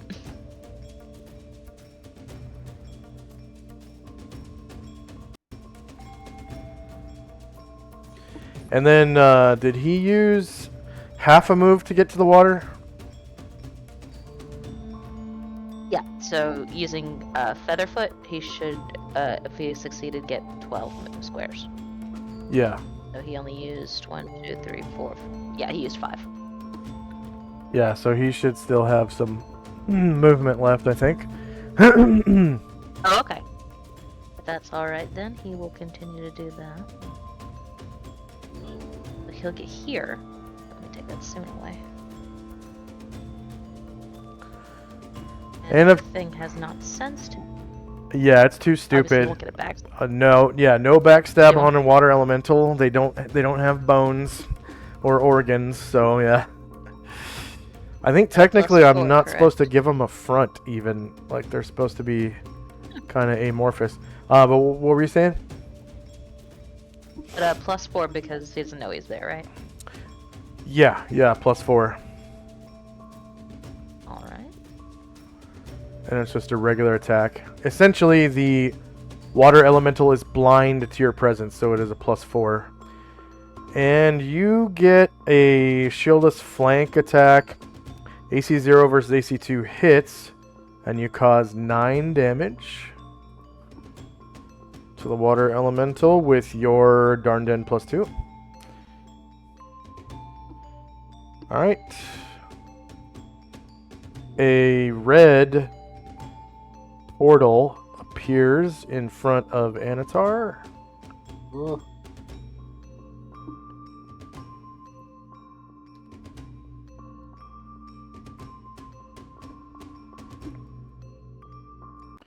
Keep your fingers crossed. And nothing emerges from the portal. Woo! The succubus hisses audibly. And she leaps from the water.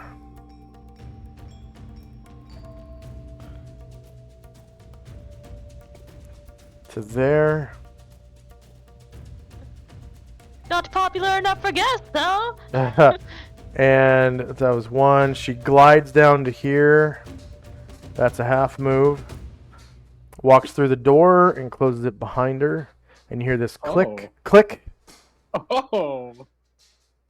Wait! Wait, come back! Thought you wanted to party. I think I hurt her feelings.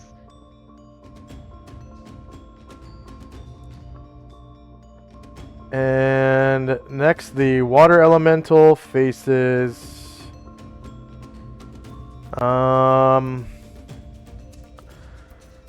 Well, the last person to hit it was Bombosa, and he can go there without moving. So he will turn to face Bombosa and attack with a wave-like arm against Bombosa. Does Bombosa have stone skin?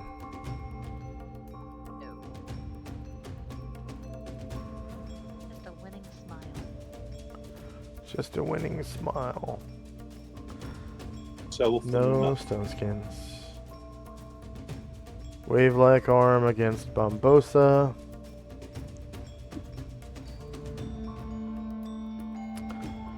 Shorter melee, same elevation. No mod.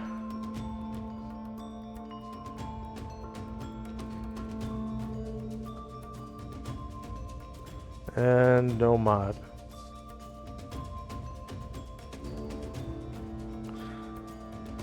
He's shieldless, and the water elemental rolls a 1. Told you it was a winning smile. Yep. Everyone. Wait, is he shieldless? I think so. Yep, shield none. He's got a magical item bonus of +3 to his AC. From a cloak of protection. And then his dexterity bonus is -1 defensive adjustment.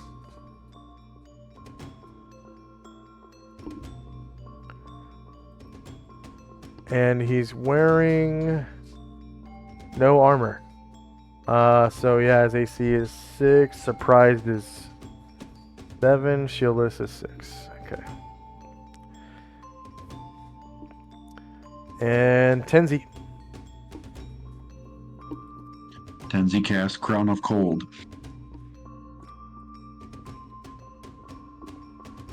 Uh, 13 rounds.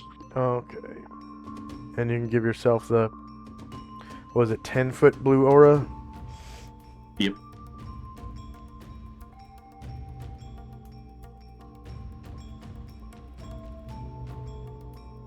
And you said 13 rounds?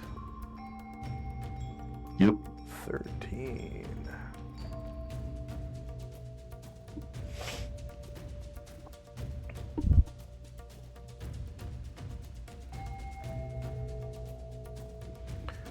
And you get what level is that? 5? Good. Third, you get 300 points. Thank you. Ashriel.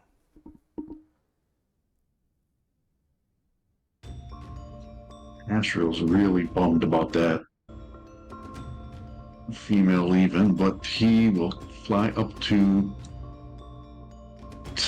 20 feet and be above Bombosa to attack the water element. If you could move from there, please.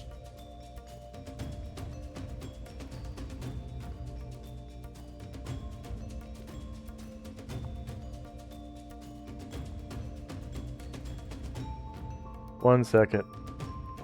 To front. There we go. Alright.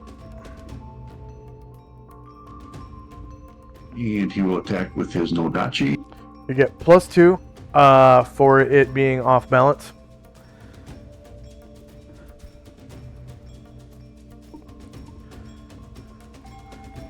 And shout out to Thaco Tuesday and Watch Your Pants, who both put up poos when I rolled that one.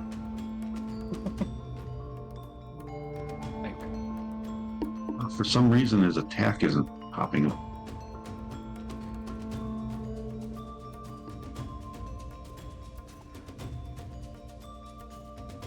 Is it popping up now?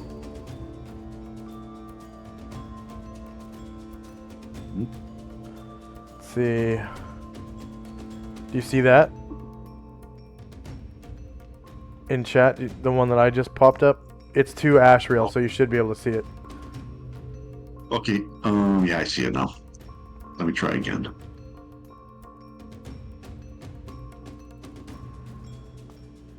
And you get +2 to hit.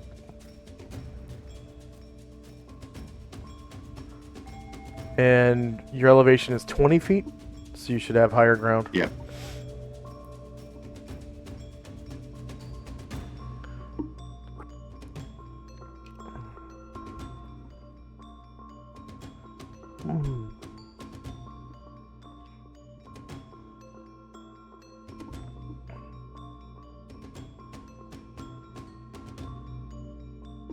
There we go. All right, front shield is -3, beats AC2. You cause 13 damage. And he's going to hold off. He knows in the past that his flaming greatsword hasn't affected this creature, so he's going to hold off with that till later. Oh yeah, because its enchantment isn't strong enough or something. All right, Dante. Dante was going to cast a spell, but I think his preferred target has left. But he's all a bit of a tiz, really, because he's never seen naked women before, and he's just seen 3 of them, and his eyes are sort of popped out cartoon-like character, and he doesn't really know what to do. He's going to stay where he's at the moment and try and gather his thoughts. You should look on the platinum drawing you saw. Maybe it was. Oh, this is much better, says Dante. Much, much better.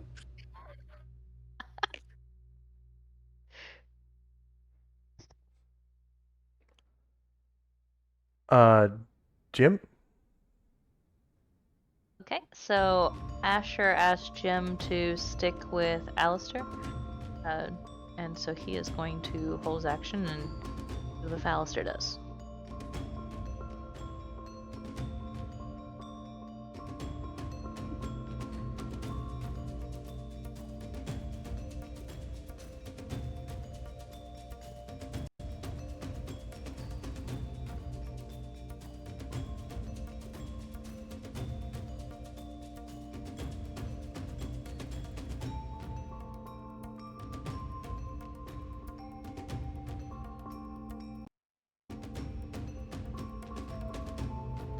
Right, Shandrak. Let's see. Shandrak will Featherfoot his way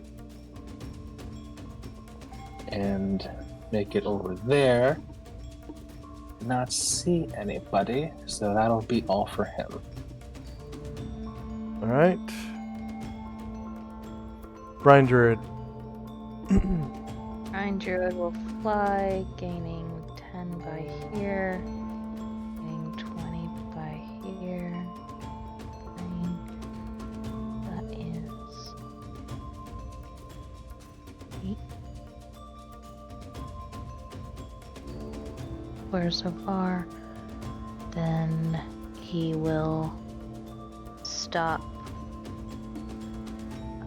Sorry, he's going to move through friendly squares to go here. He's not going to stop there. He's going to take a bite and keep going, whether he takes an attack of opportunity or not. Alright, so that's... Off-balance creatures can't squares. take attacks of opportunity. Oh, that's right. Nice. Alright, so that's... They lose all their actions. Bite. Totally forgot he was off balance. +2 to hit. Yep.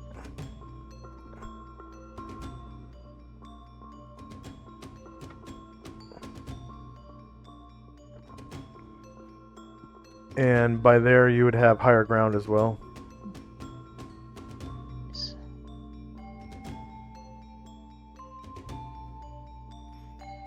And he keeps going.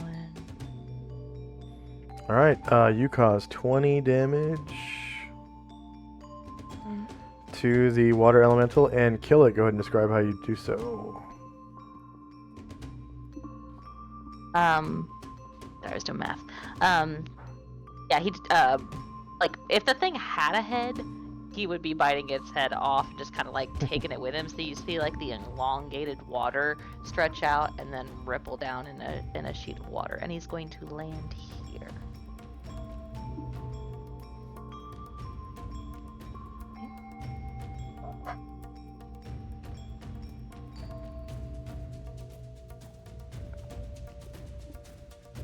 Airdren.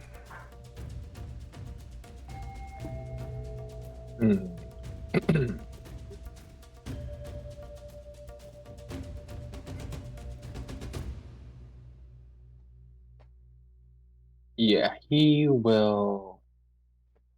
He will sneak that far ahead.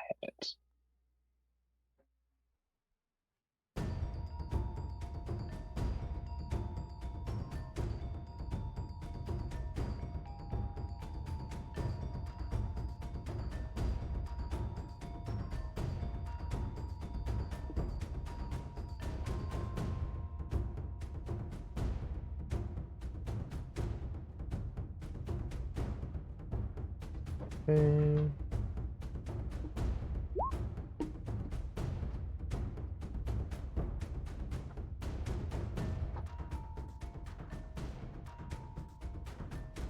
Anatar. Out of movement. Karangler. Out of movement. And Varen. Alright. It's 13 moving, so.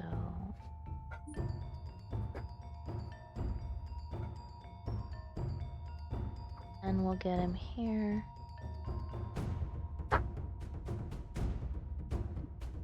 And.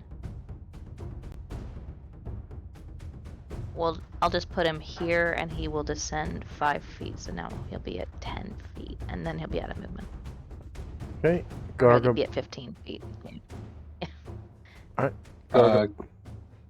Gargamon will just move a couple squares up the stairs, closer to the stairs.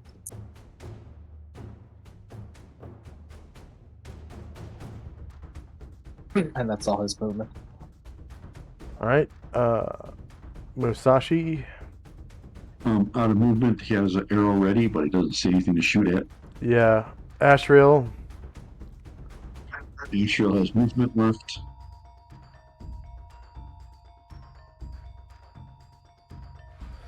And remember, opening a door is a free action during your movement.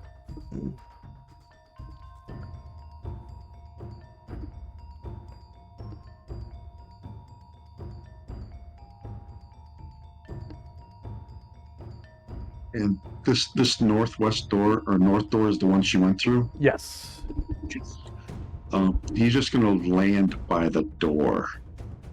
Alright. That'll be the end. That's the end of his move. And Varen's out of movement.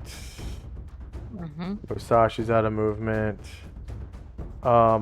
Alistair must have been waiting. Because you rolled I was waiting. Okay. Yeah, I waited till last. I will move up forward, yelling, "Go!"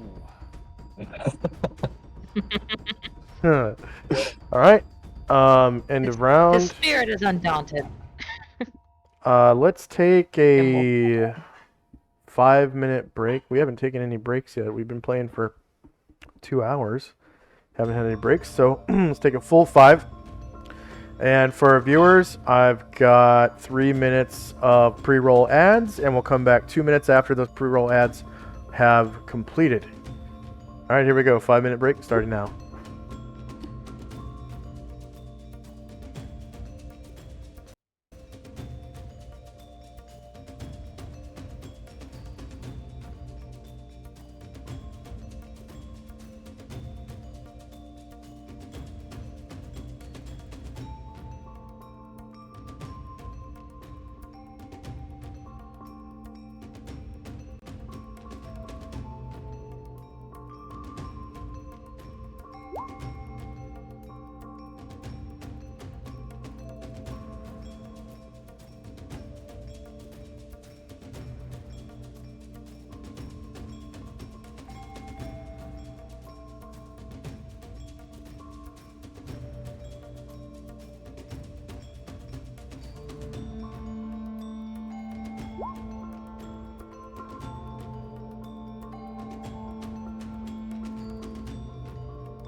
All right, we're back.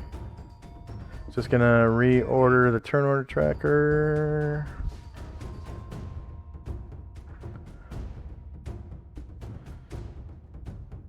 And first up, after spells in time. Oh yeah, that chick's dead, so I'll take that fear counter off.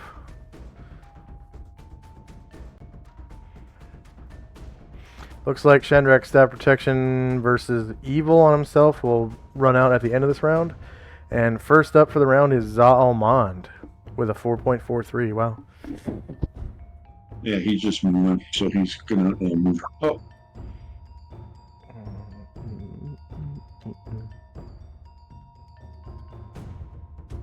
I'm gonna have him jog, actually.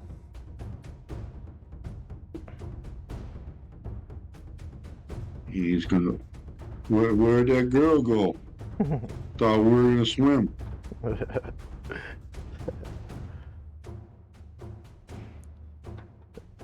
That'll be it for. Yeah. Whoops.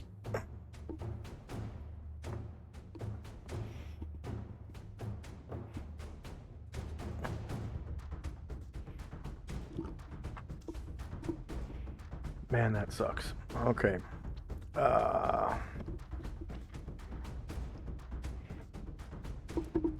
Food and D&D, am I right? Karen Glor casting a spell probably. No, he's just too far away, so he's going to jog. Ah. Oh. 16 gets him here. And he will try to see if the door is open, I guess. Yeah, you try it? Yep. She's right there. Okay. I have found her. But he's taken too much movement to take any attacks. So Okay. I guess he will stop there.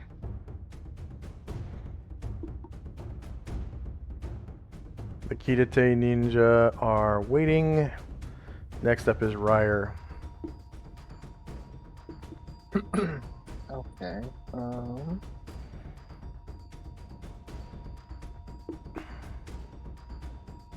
Yeah, he'll be able to move up to there, and that'll be all for him.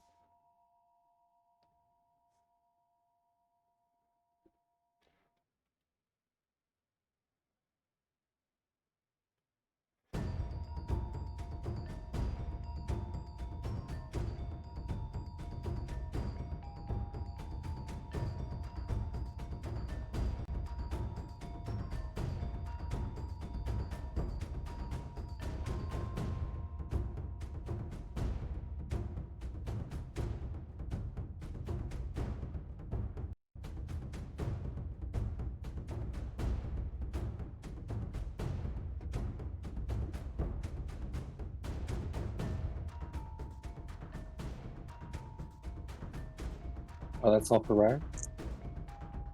Okay.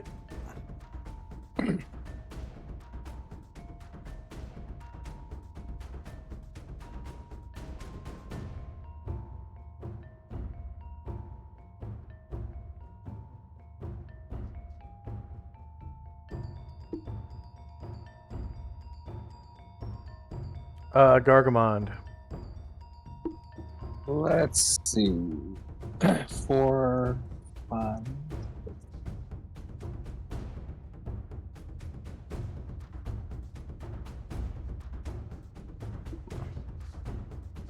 Well, what? Is there too much wall there, or does she, or can I make an attack at all, or is there just too much wall? Oh, let me check.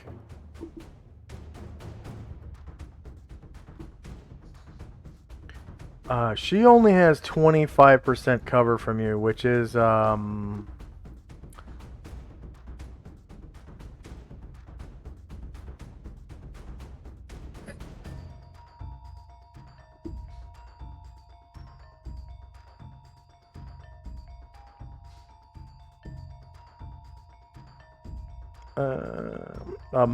to hit.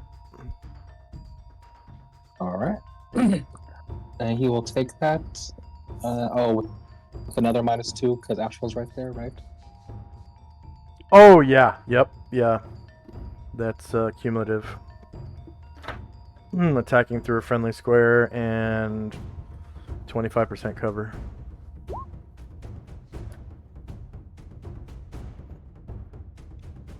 You still manage to crit the shit out of her. Causing 20 damage.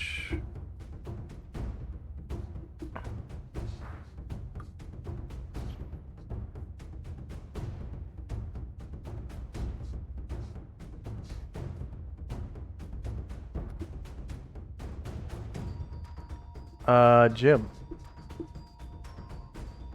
He is going to wait and move whenever Alistair does. Alistair.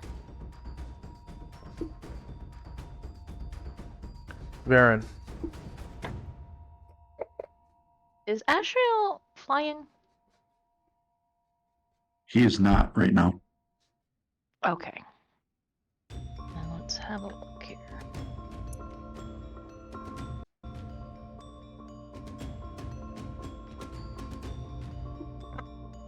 Yeah. Oh, that's not right. Here. I'll put him in a wall. He moves here. Okay, cool. So he is going to move one square this direction, take a 45-degree turn.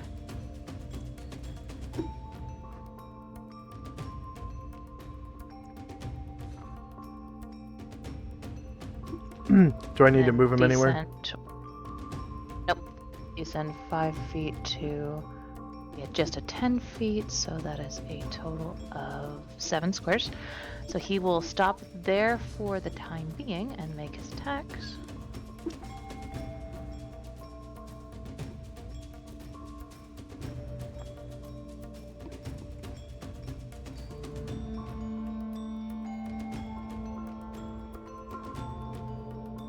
At 10 feet, does he have higher ground?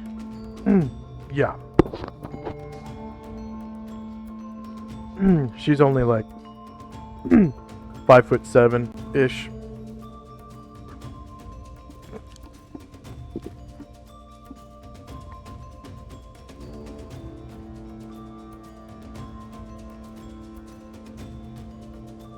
All right. She is shieldless. You hit her, cause 14 damage, and kill her. Go ahead and describe. He kind of uses his momentum as he sails over Astral's head, like fluttering the hair and wings, and the spears are like right through the solar plexus. And he is going to continue his movement. It's 8. All right. As you move into the room, If he doesn't, go ahead. if he doesn't see any enemies, he will land there. Yeah, no enemies. Kind of looks like a sex dungeon in here. Like there's a bed with like whips and chains and stuff. There's various types of prophylactics on like a table by the bed, and like lubes and stuff. And in the corner there's a bunch of pillows. And next to the pillows is a treasure chest. Karen Gore's disembodied voice says, Dante is very dangerous. You should not come this direction.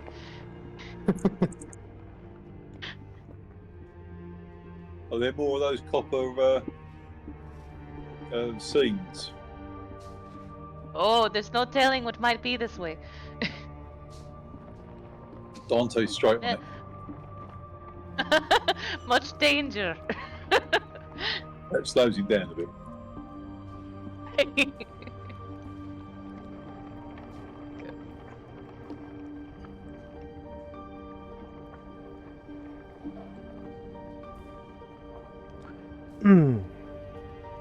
The treasure chest is open.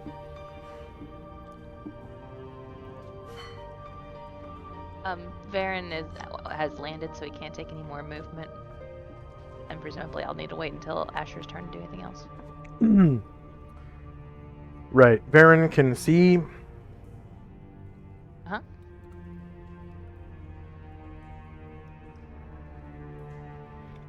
That the I'm just gonna say it. She's a succubus. She has like pockets on her some kind of pouch that she grabbed when she got out of the pool. There's like a pouch, like a purse almost, that she flung around her shoulder, and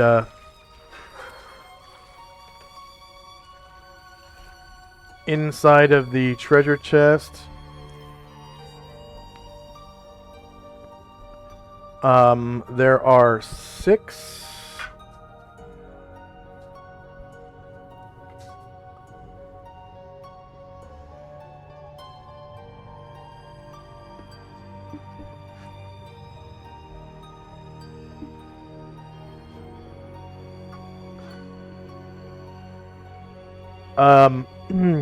silver filigree, 1/10 of a pound ink vials,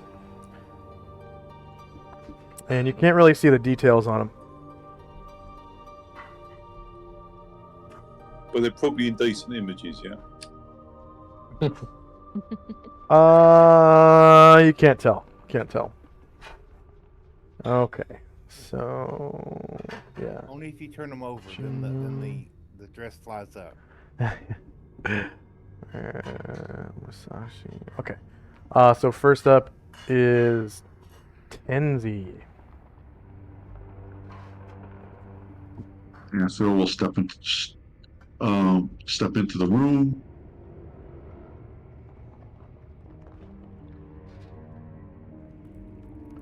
Yeah, definitely looks like a sex dungeon.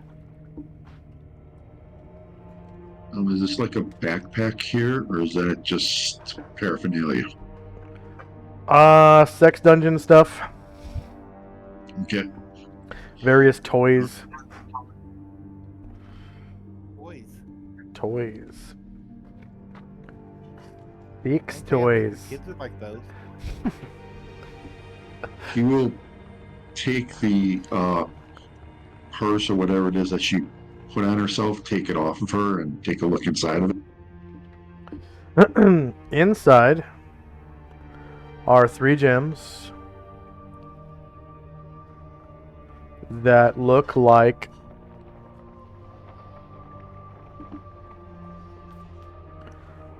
gold. They're golden yellow. Golden yellow.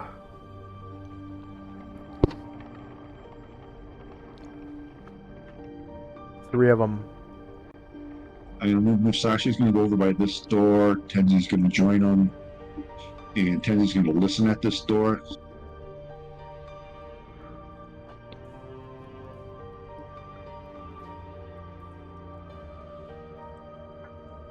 Tenzi's gonna listen.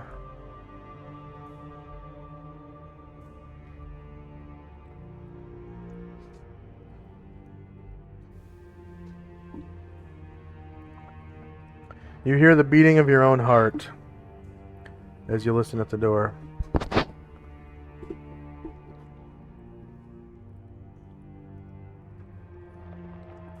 And that'll be it for us.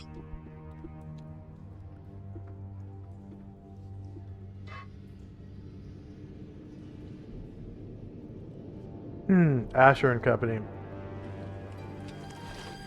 Alright, Asher will drop stealth.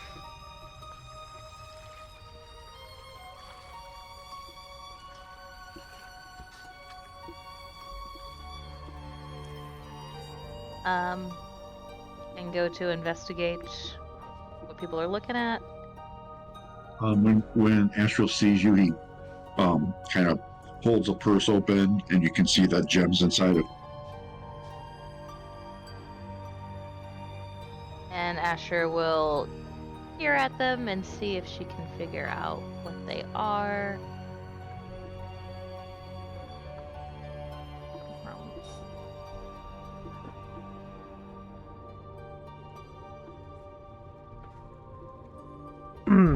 Topaz. They're topaz. Worth 500 GP each. She will. She'll let him know that. And she looks. Yeah. And she looks around the room. Asher, canonically into S&M, is wondering if there's anything worth taking.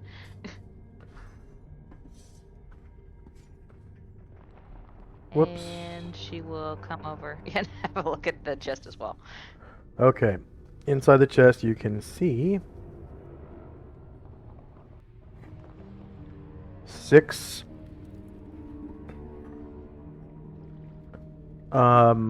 filigree decorated, like silver filigree decorated ink vials, and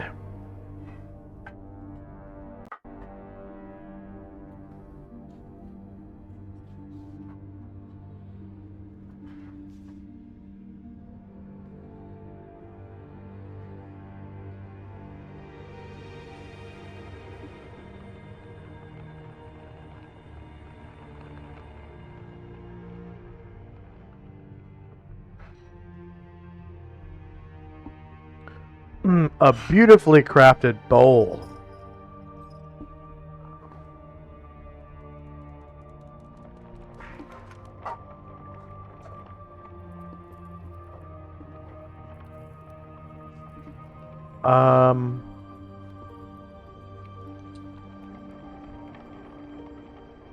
And she calls out, Dante, there's quite a lot to evaluate in here. Come on. And Caragor says, No, there's much danger. Hey, no.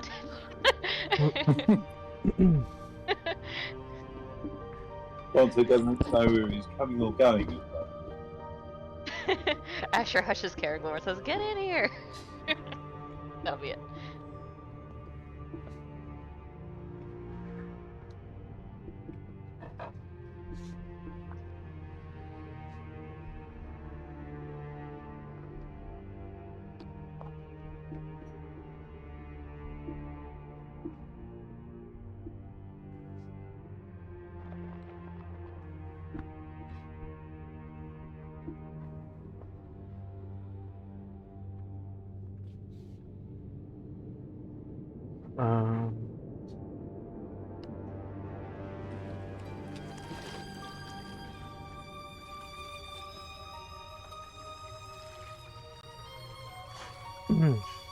Anything else for Asher and company? I'm good. All right, Dante. Dante is the thought of treasure is too much of an enticement, so he's going to drift forward. Obviously, the first sign of danger he'll run. Where is Asher's voice coming from? And also, is there anything that he should be looking at?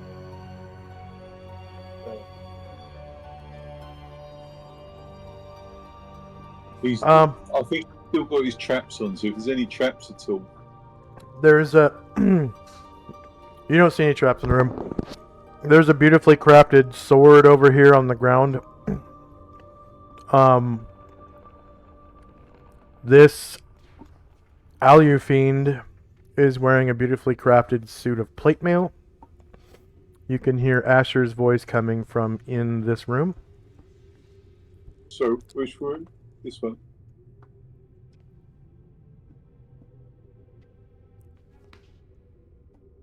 Sorry, I didn't see which ping. I'm not pinging, I'm using my ruler. You should see a solid red line. Yeah. Are you able to see it? Yeah, 30 foot, yeah.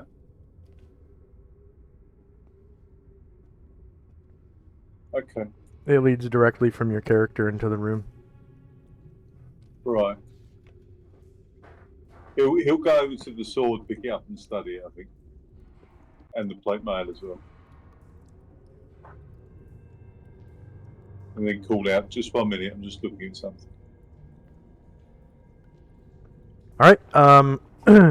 The longsword is a beautifully crafted piece of steel, and it does seem that the crafting of it is foreign somehow, like it's from another world. It has etchings and whatnot that look kind of, I guess, abyssal, like maybe like abyssal symbols or faces, possibly of demons or something on it. Okay. He'll wrap that up and study that later, and have a plate mail as well. The plate mail is way over here, so you want to fly across the water? Sorry, I thought it was next to the sword. Nope. Yeah, I will do. Yeah. Alright, so you fly across the water and have a look at the plate mail. And similar to the sword, it also has abyssal looking markings on it and perhaps demonic bases and imagery etched into it. And that's about it. It is a beautifully crafted suit of plate mail, though. It's not field plate or full plate. It's just regular plate mail. So plates sort of like tied to a doublet.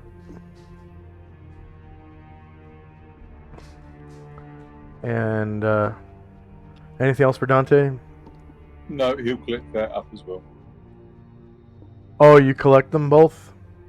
Yeah. Okay, so it's going to take a while to get the armor off of the dead Alufiend, but the sword was just on the floor, so you could have just picked that up easily. Yeah, sure.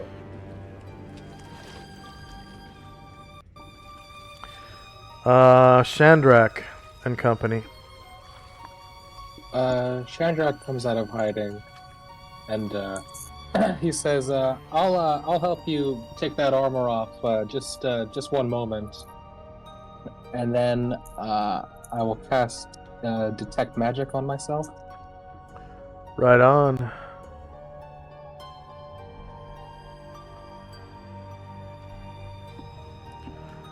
Shandrak's. Is it the staff? Okay, staff. Yeah. Detect magic on himself.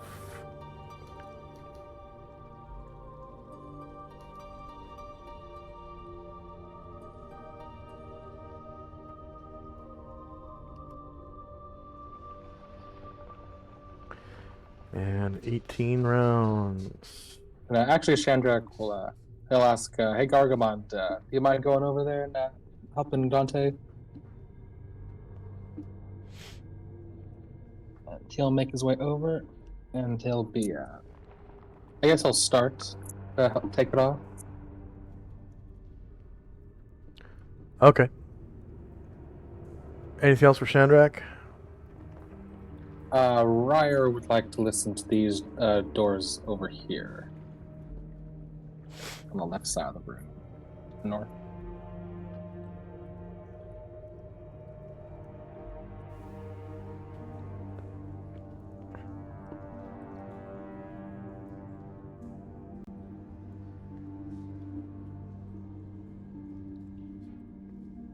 Alright, you hear the flapping of demon wings and the cackling of, I don't know, wenches, like wench cackling.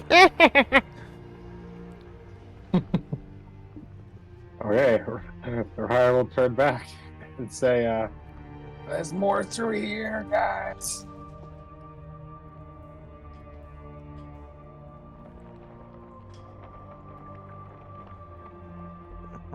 And you're gonna take just one step away from the door,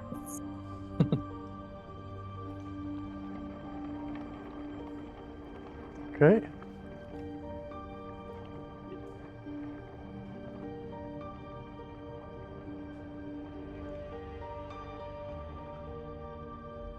Alistair.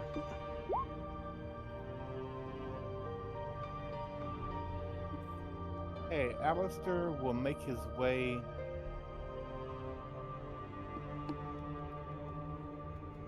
into the room with the pool, but only a few feet right up to the water so he can watch what's going on in here. That's it. All right. End of round. Okay, I'm gonna give you guys XP for the encounter.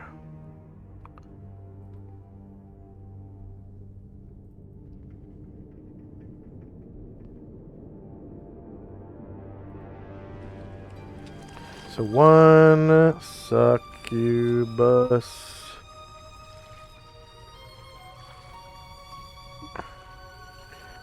Succubi are worth 11,000 points. 5 player characters. 11 NPCs who are in XP.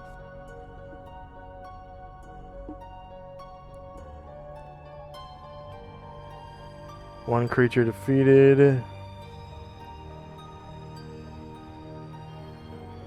She has 6 hit dice. 8 warriors and bards in the party.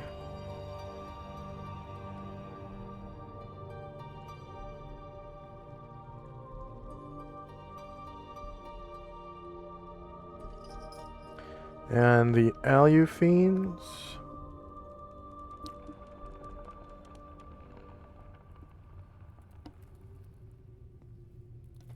Oh, wow.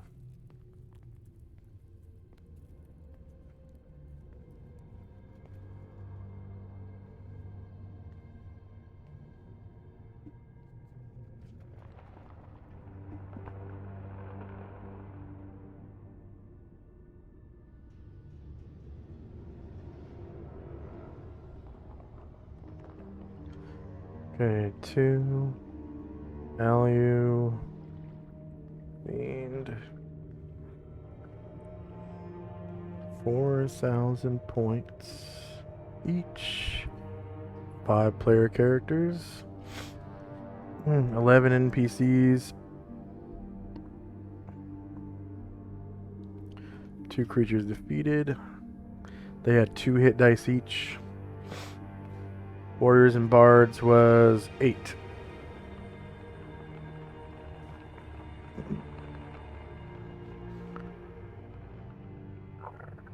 And I guess I can... yeah.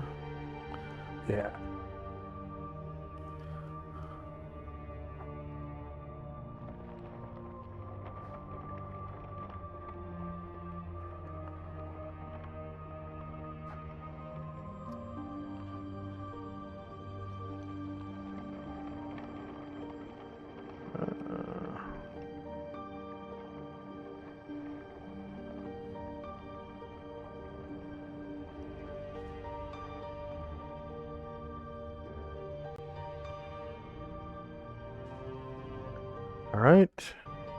So that was the end of the round.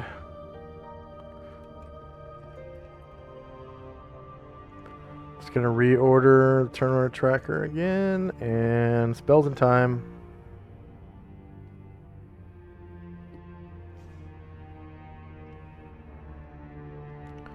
Okay, Shandrak's Staff of Protection from Evil on himself is now spent. And the same on Gargamond will be spent at the end of the round.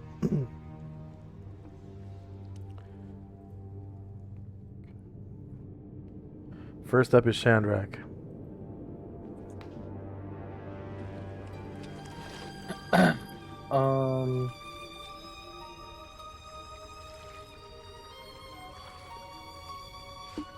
Yeah,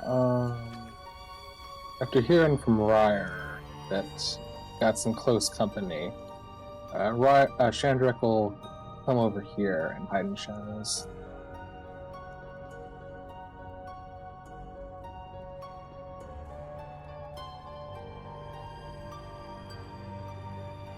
Ryer will come over to the other people just to make sure they'll hear it. Be like, what? Hey, sorry to interrupt the treasure counting, but sounds like there's some more of those demon ladies nearby.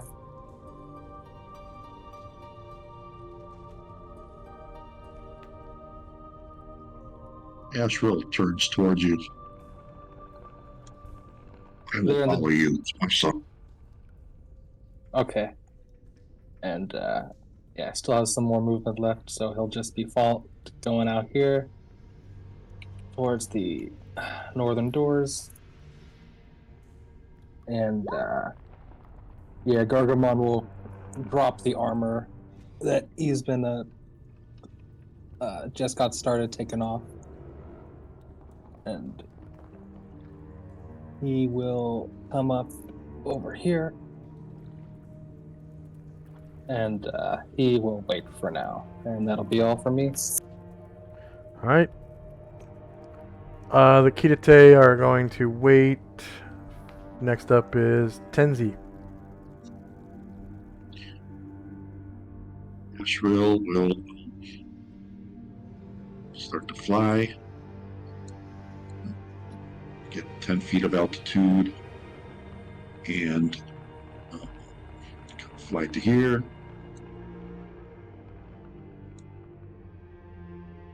Musashi and Tenzio come over towards the door.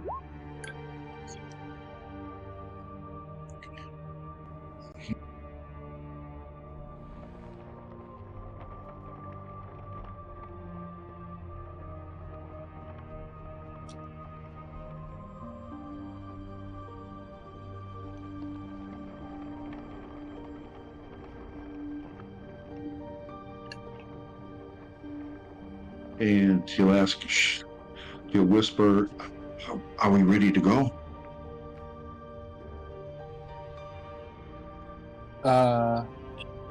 Ryer will say, do you know if Asher followed you?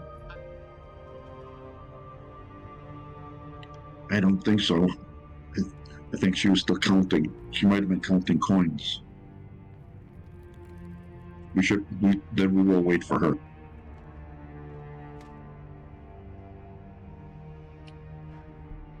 And that'll be it.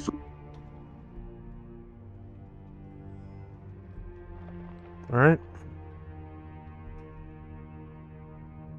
Asher. Asher comes out of the room looking a little bit sullen.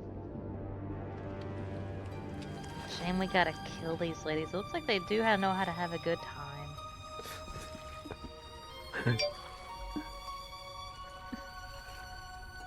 And she's going to come behind this pillar, attempt to hide in shadows. But I guess we gotta do what we gotta do.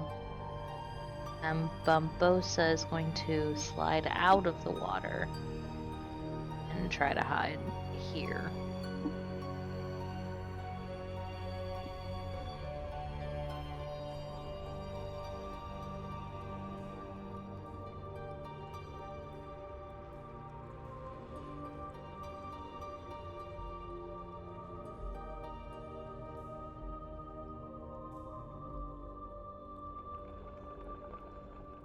Okay, where's he trying to hide? I took him out of the water for you.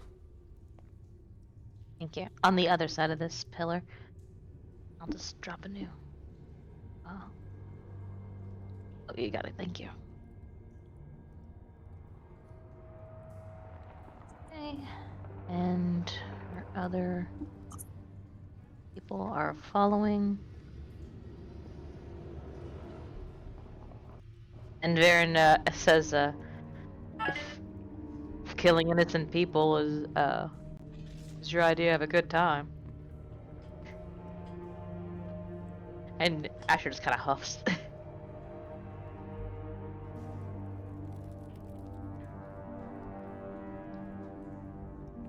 Anything else for Asher?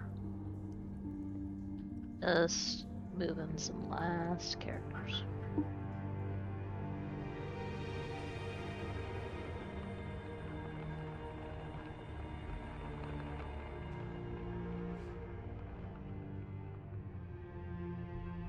All right, good to go.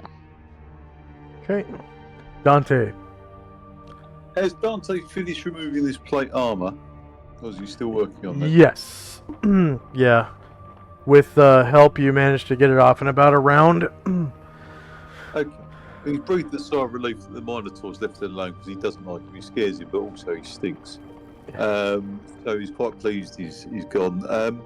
He's just going to look at the doors on the other side from where he is just to see if there's any further traps that he might have missed as he sort of was looking for treasure.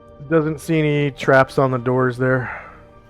Okay, and the door to the south, is that open? Is there a door This to the one south? here? What, the one right by him? There is no door there. There's a door over here. Oh, right, okay. Well, he's going to move down towards that and see what's in there.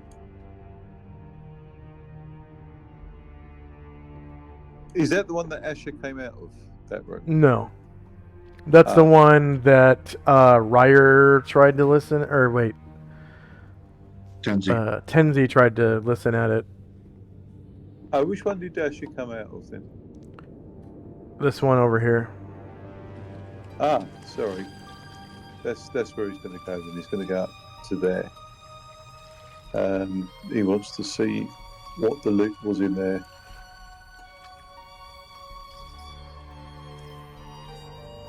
I think it's been taken. She left it in there. She hasn't appraised it yet. Yeah, he'll go up there and have a look. Okay. Someone took the gems off of the dead succubus, though, Yes. right? Okay. Asher has one. He's more I marked it interested with in help by imagery Asher. than gems. He's not that fussed about money. So there's around the succubus's neck, there's a purse that's been opened and ransacked. It looks empty now.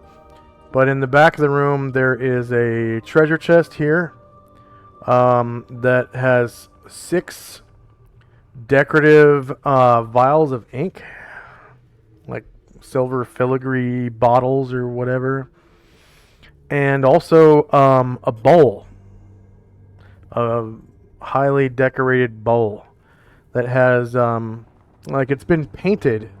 It's like a ceramic bowl that's been painted before it was put in the kiln or whatever, and it's painted like an aqua blue-green color, and it has like a wave motif on it, Okay. like I think that- ocean waves. he won't do it this round, but next round he's going to cast Detect Magic on this lot, and then he's going to appraise them. Okay, you Yeah, actually that's right. you actually cast Detect Magic on yourself, Oh, and right. then yeah. Yeah, well, Is if it- you could do that this goes round, with you will do. Otherwise, we'll do it next round. You are strapped onto your Carpet, yeah. carpet, so you can still cast a spell. Yep, okay, I'll do that. That's good. So go ahead and roll from the template, please, so I can see how long it lasts. Yep.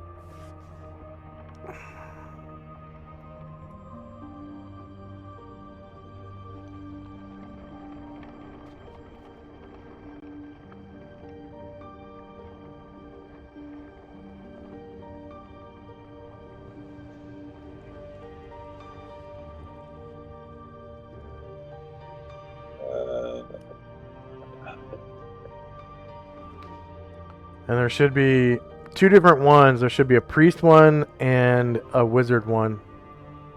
Yeah. So I don't know which one you're casting, because you have both, right? Yeah. I don't know if you have both memorized, but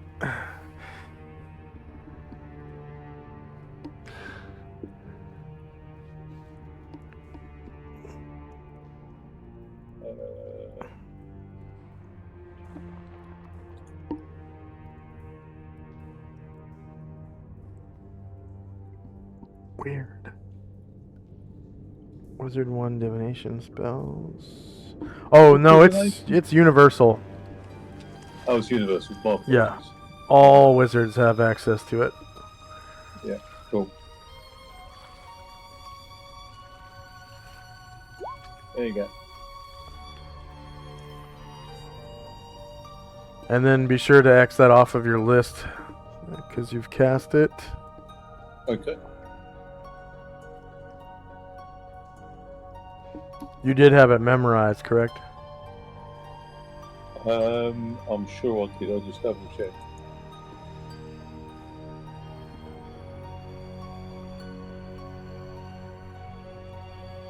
And which direction are you facing when you cast it? Towards the end of the room on the left, to the west. Oh, over here. Sorry, I'm looking at something else at the moment. This way I'm facing. Okay, yeah, you don't detect anything that's magical. All right, Alistair.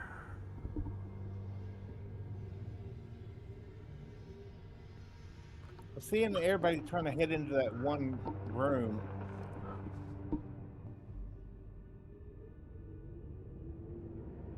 I will drop down here with my shield watching this door as they head into the other door.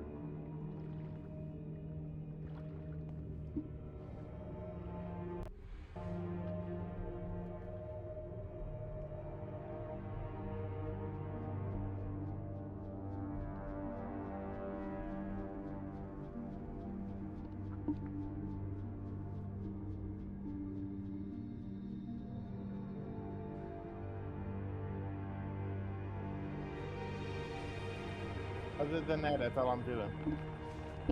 Okay. End of round.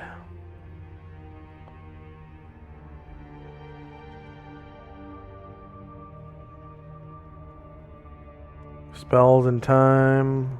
Spells in time. Shandrak's staff protection from evil on Gargamon has expired.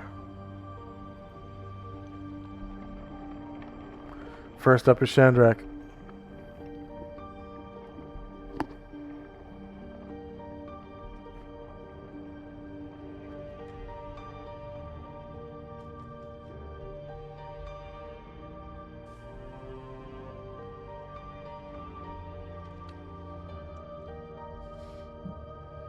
Oh, sorry, excuse me.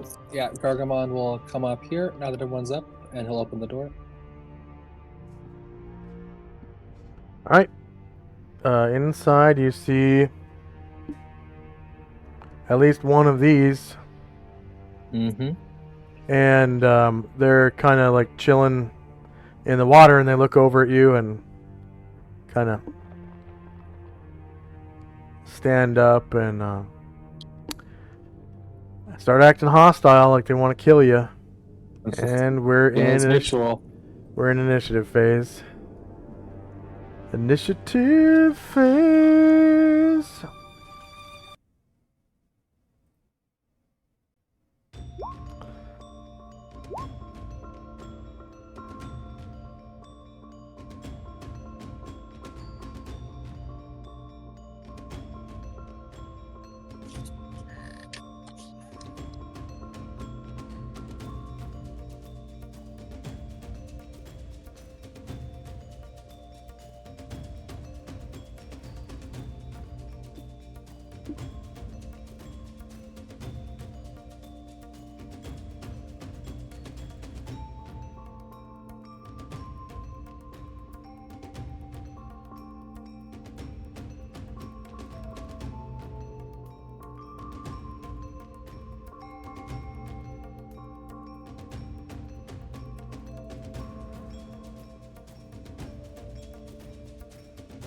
Alright, and again, one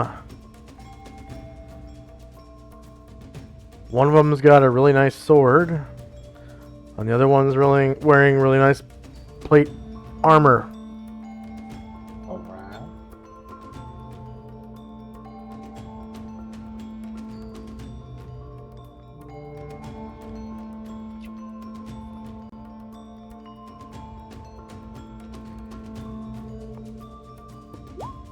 one extra attack for Asriel, Musashi, and Zalman.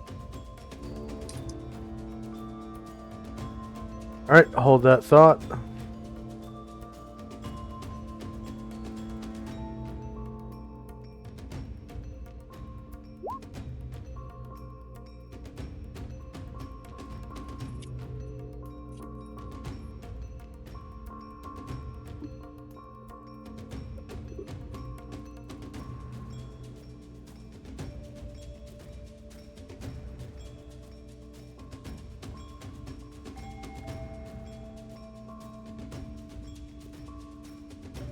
Hey, it just occurred to me.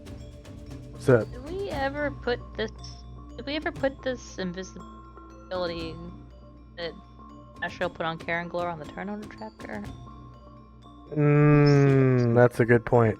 Duration is special because it lasts until you. I'm pretty sure. Till I do something? Nice. Okay. Cool.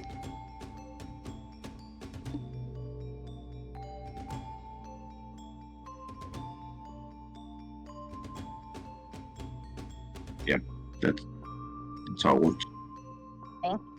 Thank you.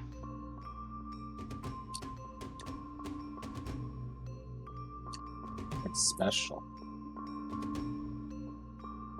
Special.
Okay.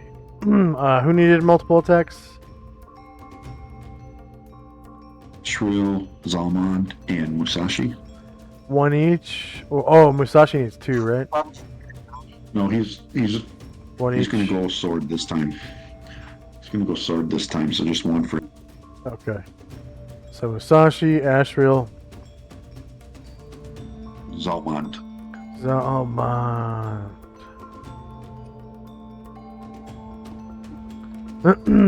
And Vera needs two, right? Yes, 2 for Varen and 1 each for Anatar and Karagor, please. Anatar. Are Anatar and Karagor on top of each other?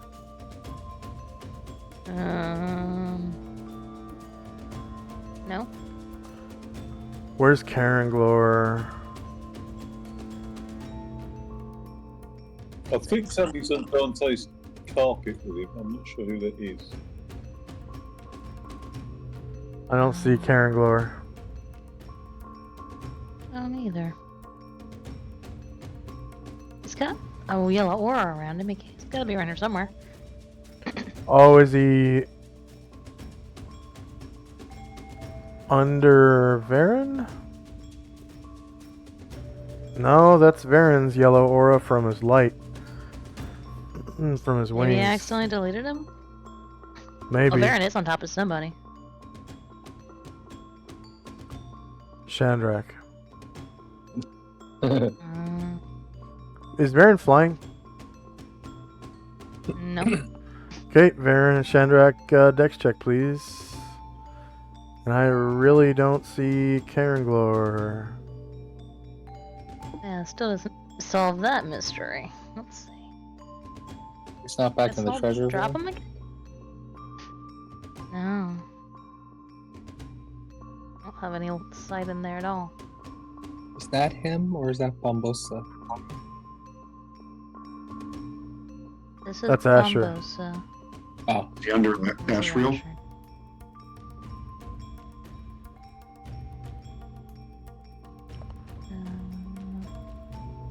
Asher now. Wow, where did Ashriel go? I don't see him either. I'll point to him.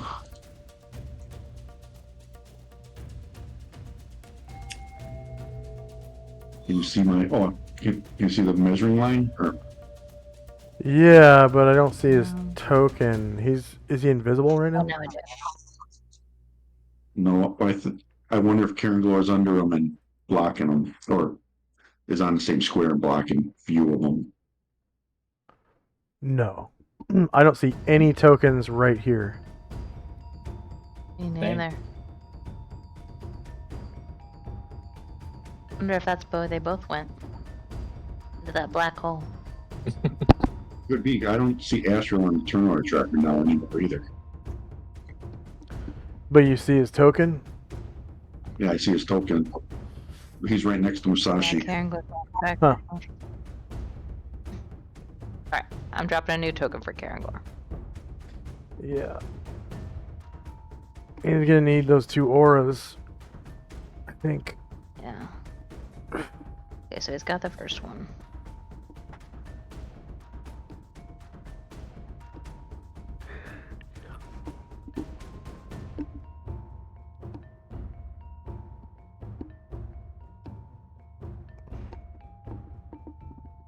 I think I figured out once how to force everyone to be able to see a token, but I don't remember how I did it. The last time I did it was way back when you guys were in the Underdark.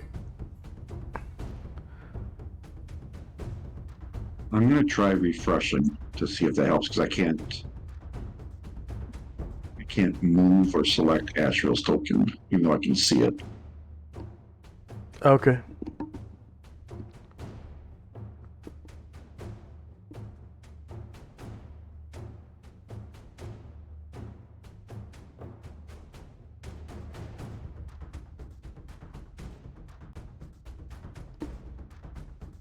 Okay, I now have Karen Glore on the map. So okay, so whenever you're ready, may I please get 1 extra attack for him and 2 for Varen?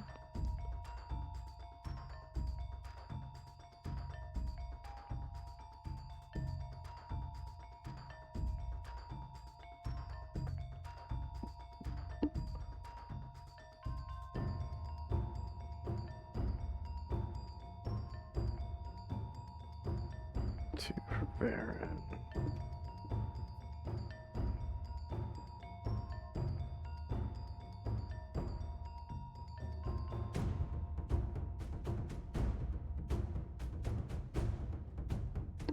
Okay, now we don't see Asriel. So I will drop him. Oh, okay, so dexterity. Varen gets displaced by 5 feet right here.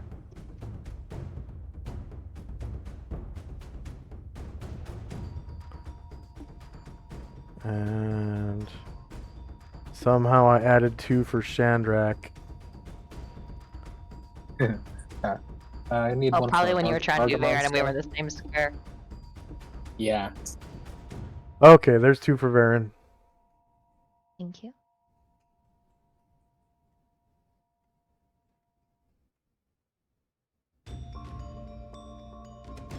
And then we need 1 for Ashriel, right?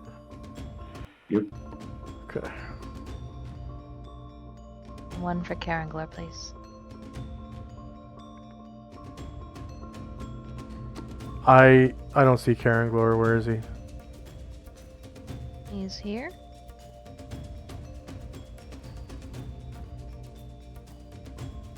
Okay. Oh, I see. I added one before you rolled initiative. Okay. There you go. Thank you. Thanks.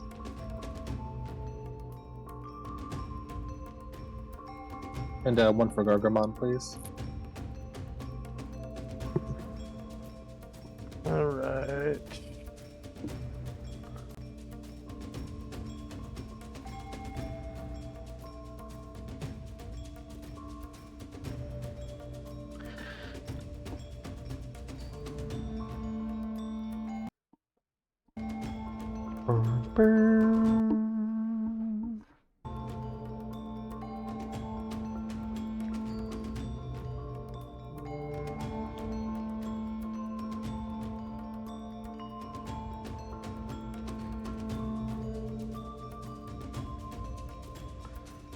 All right, is anyone still rolling? All right, here we go. Spells in time.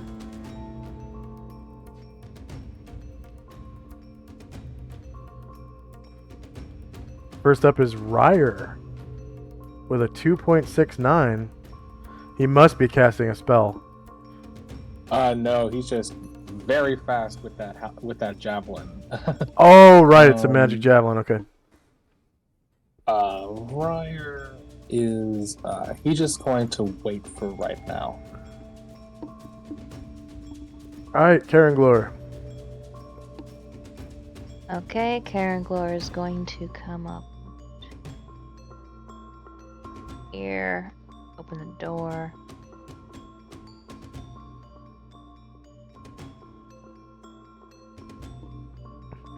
So you guys see two Alufiends now. There's one over here with a sword, and one over here with a mace, and her armor looks exquisite.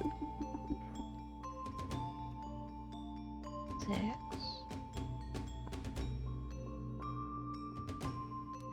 Exquisite. 11. Turn him around. Exquisite. So that is a longsword attack. Elevation. So you get a bonus for invisibility? 1 second. Sure.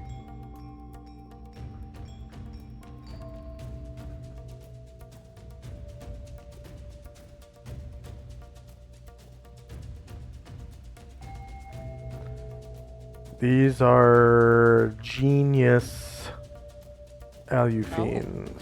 So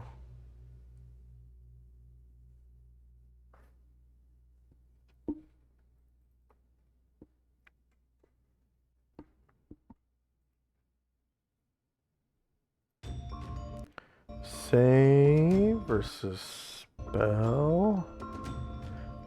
She gets a +1 to her save.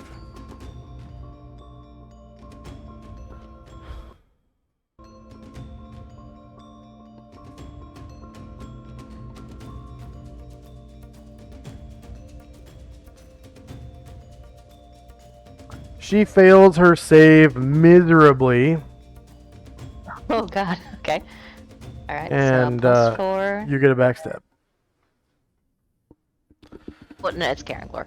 But he'll get a Oh. +4, and then Yeah. +1 from Ryer, and a plus. No Hero's Feast that got dispelled. Okay, that's all.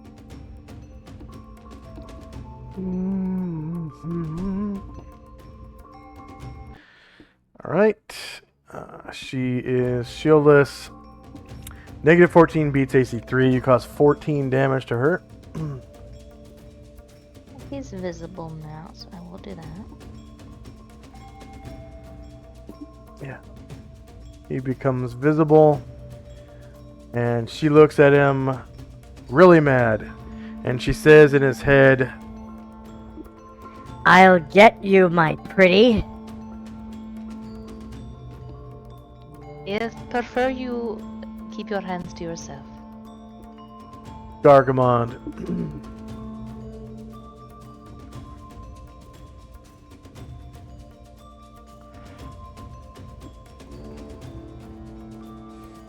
Are you muted, Shandrak? I can't hear you, Shandrak. Okay. Yep, sorry. Yep, Gargamon will come on in, and he will attack the other Aleu Fiend.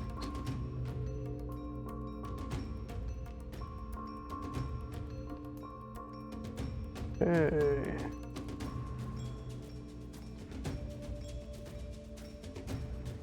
People are probably saying, all these +5 weapons. No. No. This adventuring group has been going for 7 years. 7 years to accrue all this stuff.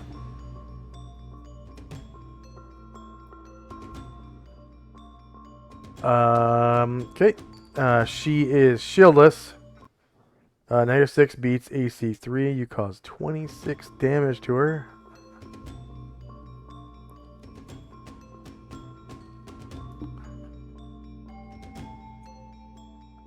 Dante.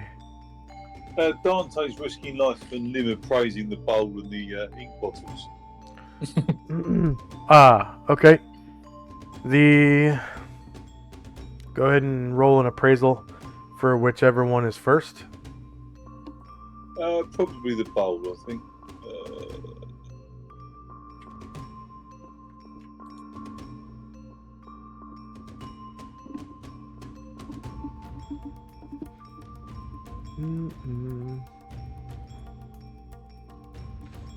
Alright, you determined that the bowl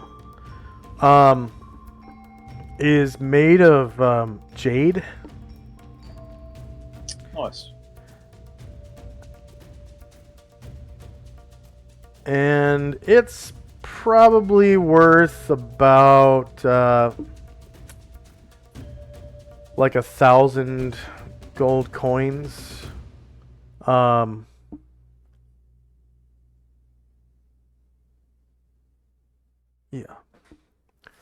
Yeah, very nice. Yeah.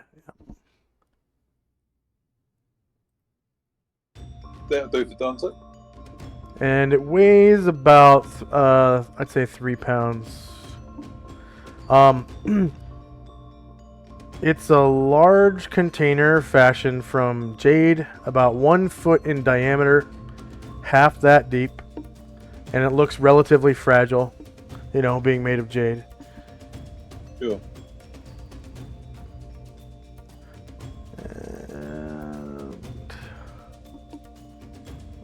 Tenzi. Tenzi is going to move into the room. He will stop right here. Oh, right here. And this creature will take some cold damage. Yes, go ahead and roll that. I'm gonna have to redo the spell. Oh, it's too far up. Yeah.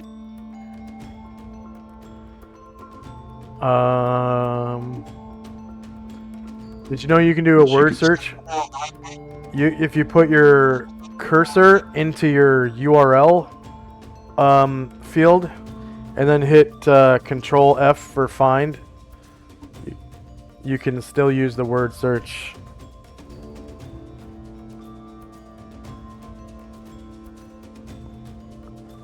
And that's cold. Crown of Cold. Yeah, it's too far up for me too. Wow. Oh, I'll redo it.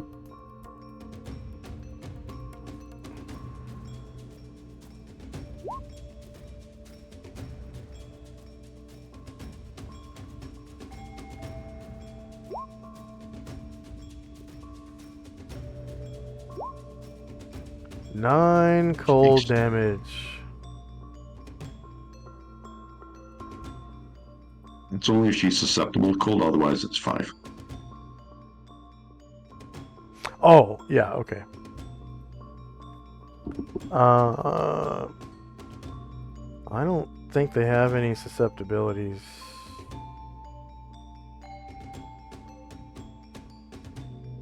I I think it's like Yugoloths and those kind of things.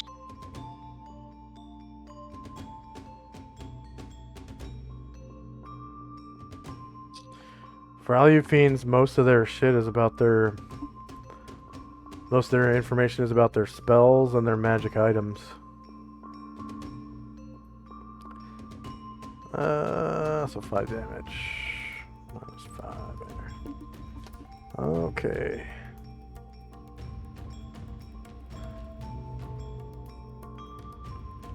And Asher. Be it free. Asher is going to try to featherfoot up here.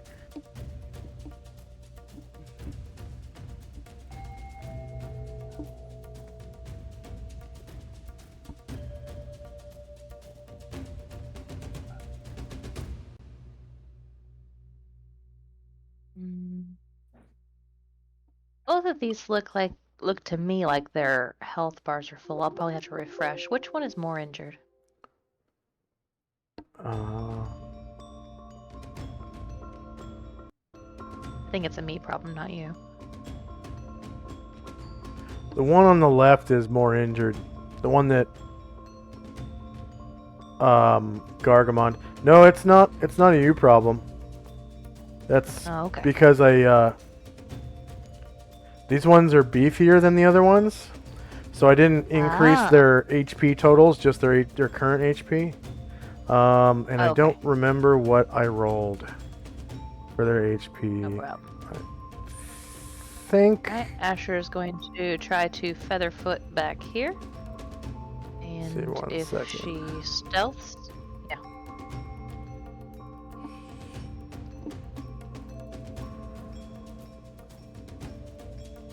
Oh, thank you.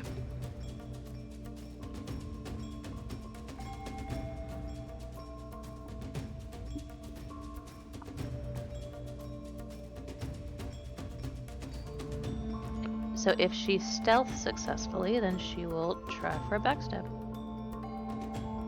Okay.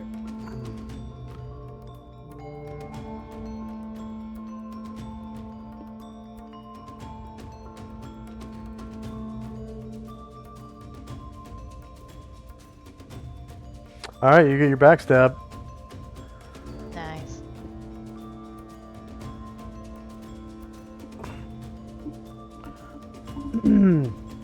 Two versus AC3 barely hits by 1, and you cause 28 damage.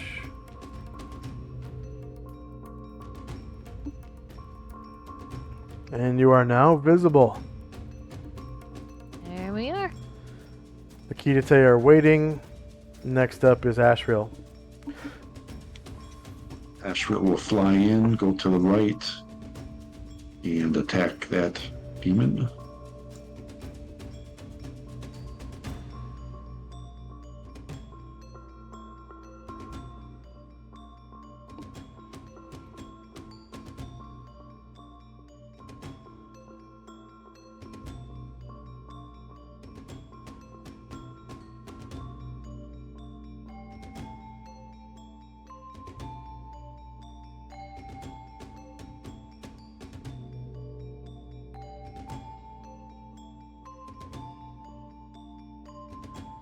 Ashriel attacking with the Nodachi. Critically hits with a natural 20, causing 24 damage.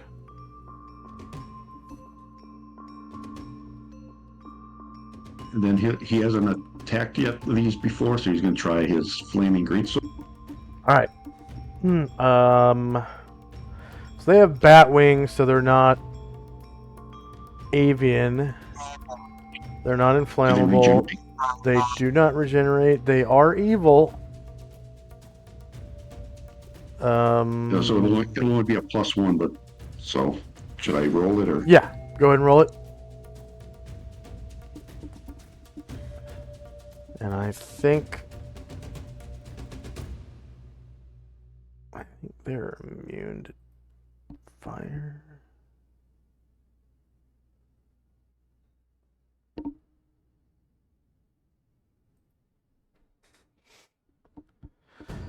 They take half damage from fire. So, she's shieldless. You crit her for 17. And one of that is fire. Yep. So Yep, she so takes 13. 16 damage. Or crit. 14, yeah, 13. That's right. And you kill her. Go ahead and describe how you do so. Flies up, first stabs her in the chest with the Nodachi, and then comes across with the flaming greatsword, lops off her head, and cauterizes the neck so it doesn't. Yeah. All right. Musashi. She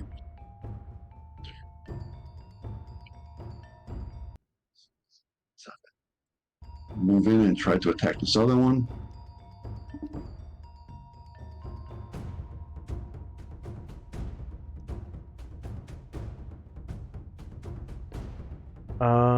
You actually get a back attack. Because she is not turning her back to Gargamond.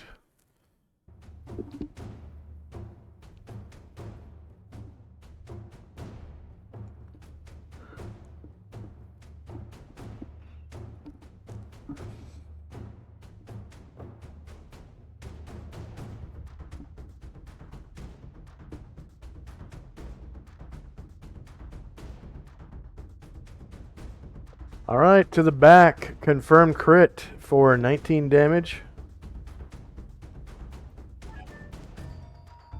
And you kill her just before she is able to take action. Go ahead and describe how you do so. He sees how she's focused on Gargamond, so he kind of tries sneaking best he can and just stabs her right in the kidney, or where he thought a kidney would be on a normal.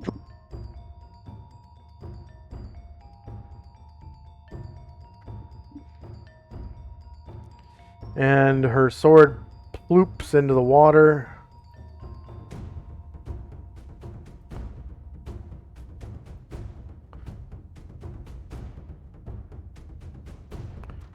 It is a longsword that looks like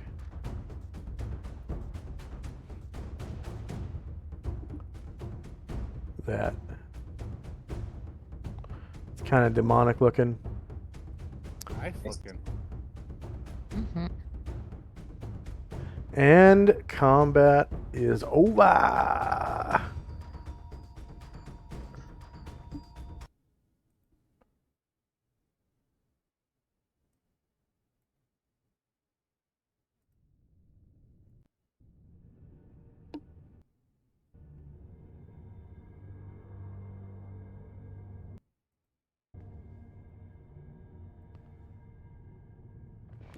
Okay, next up is Shandrak and Company.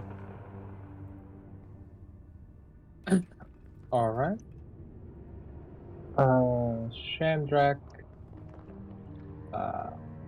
enters the room, sees job well done, and comes out of hiding.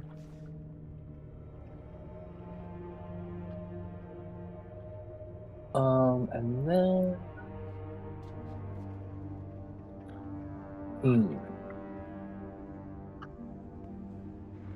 Shandrak will come up kind of next to Tenzi, and he'll ask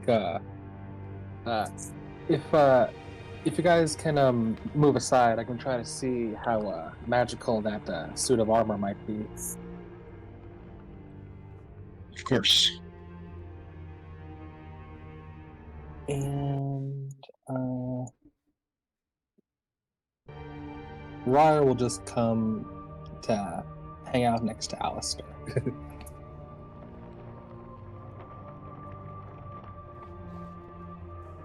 And that'll be all from me.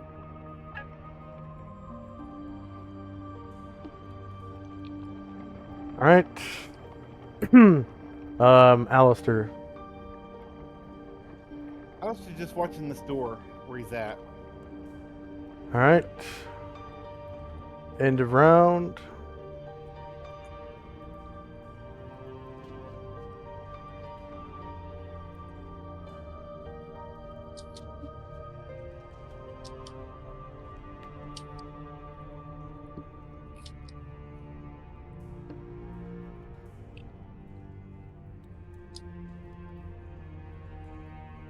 First up is Dante.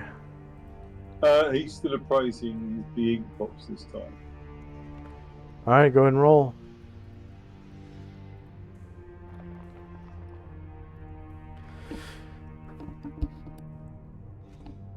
He's on fire. All right, so you determine that the vials of ink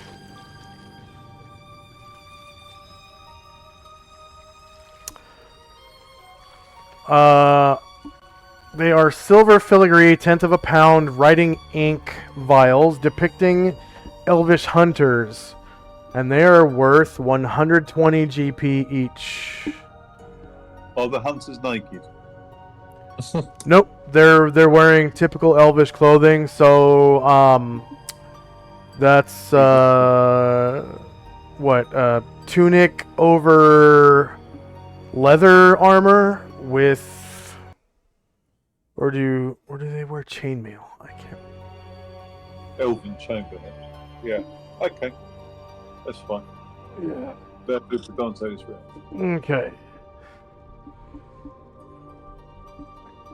So probably some elvish wizards were killed or something, maybe, and it Yeah. was their treasure taken here. They're all for writing in a spell book with this ink.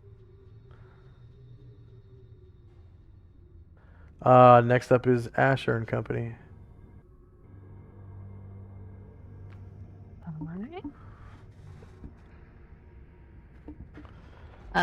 So yeah, Asher looks around and sees a job well done. She sees Chandrak is doing some magic woo-woo stuff. She'll head back in. Sees her goddess tends for a fight and says, "Settle down, it's all taken care of." And she sees Alistair down by that other door and starts moving double time. I'm coming. When she goes by Zalman, he says, "Don't forget your backpack." She glances at it and nods and says, "Yeah, it's really weighing me down." And she will head over to this door and she will try to listen at it. All right.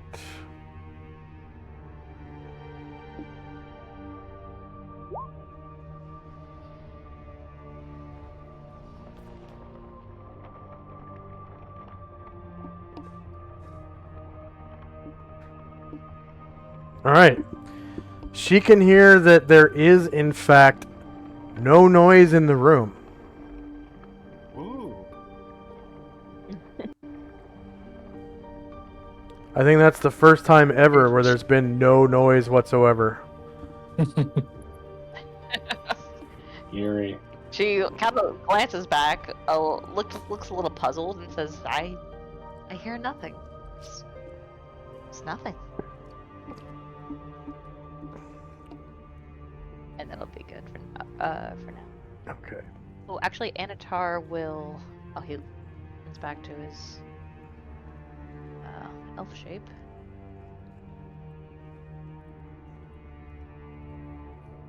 And he is going to cast Fly on himself.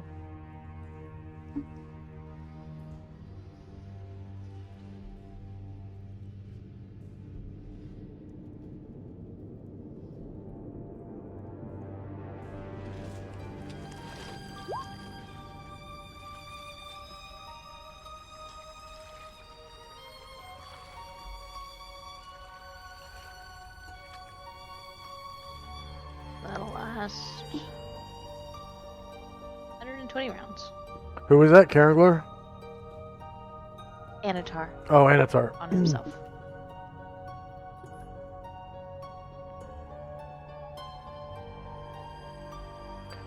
$120 rounds.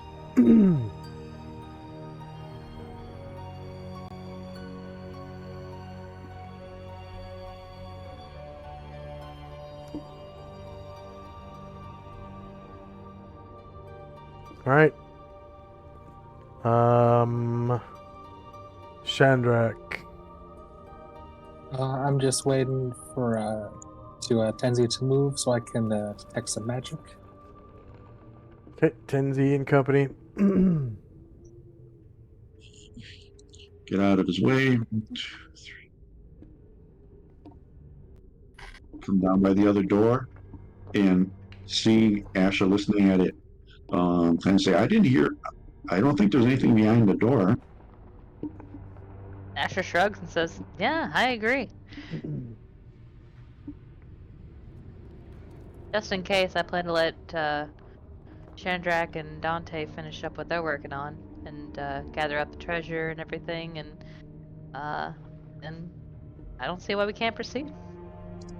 But Yeah. I will check the door just to make sure it's not trapped. Maybe Dante can, and she kind of looks around the room for him.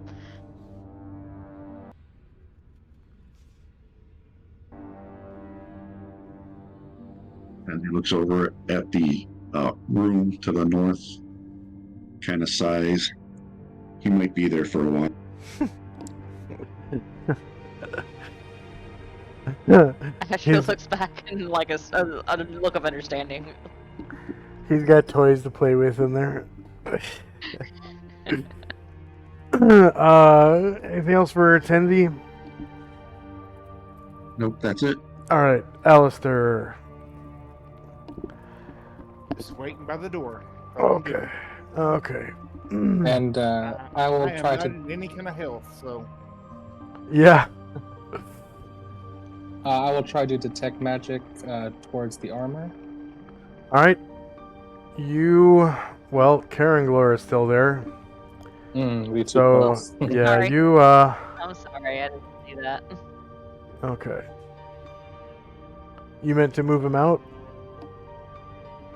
Yeah, if I had noticed, I would have, but didn't notice. If it's okay, I will. Oh. Yeah, that's fine. Thank you. All right, Karen, we'll leave.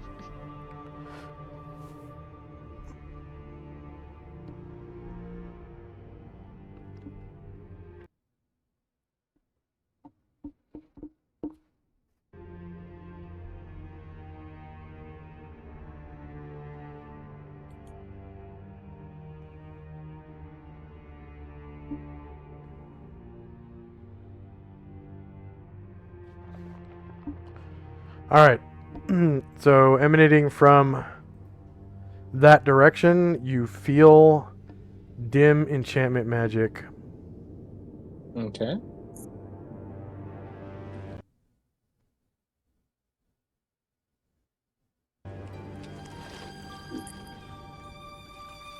Yep, we got some magic armor here. Just barely. You can make it more magical. Okay.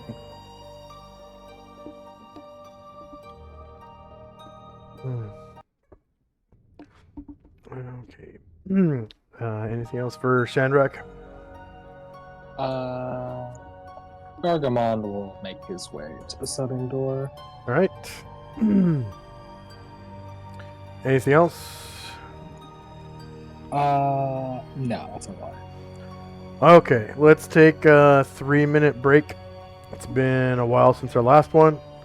And when we come back, we will actually let's make it a full 5 because we've only had this will be our second break for this whole session, and probably our last because we got an hour left. So we'll take a 3-minute pre-roll ads and then 2 minutes beyond that. We'll be back in 5 minutes.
Okay. Is Zasher there? Here. And Tenzi? Yep. Shandrak? Yep. And Dante? I certainly am. And Alistair. Never here.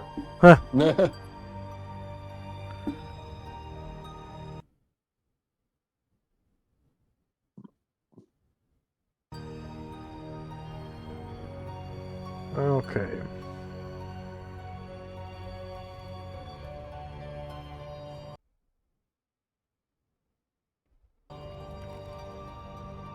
So I'm gonna resort tracker.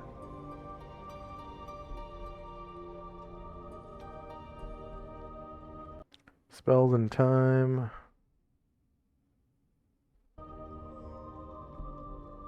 And first up is Dante. Can he appraise the sword and the armor this round? Yeah. You find them to be priceless in their construction Fine. because they're Okay. from another plane. Oh, right. Okay. That'll do for Dante. He's going to go and rejoin the rest of them now that he can hear the fighting's died down and it's safe. Okay. Are you bringing the bowls in the writing vial, or are you leaving them where they Oh are? yeah, no, I'm bringing the whole lot with me. Yeah. Cool. Gonna put that on the thing. So it's a jade bowl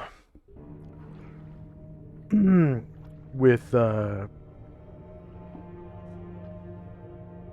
don't know, oceanic motif, and then 6 silver filigree ink vials depicting elvish hunters, worth what was it, 120 GP each. Silver filigree, 1/10 of a pound writing ink vials depicting elvish hunters worth 120 GP. And the jade bowl.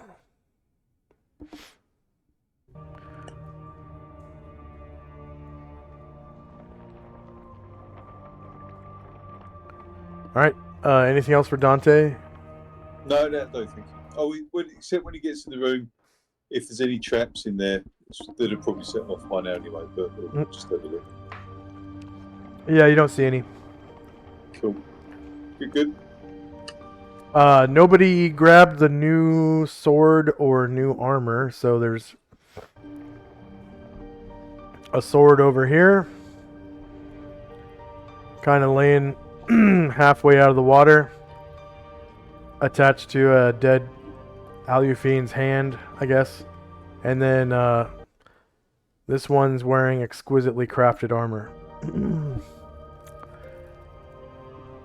Well, I suppose. Yeah. Go ahead. No, Dante could pop over and just have a look at the sword. Hmm. Retrieve it from its watery grave and have a look. Did you want to appraise it? If I've got enough. Yeah, I don't. Time around, yeah. I don't think you actually did any actions this round. You just kind of picked things up, which takes away from your movement. And Yeah. you have a lot of movement on that carpet, so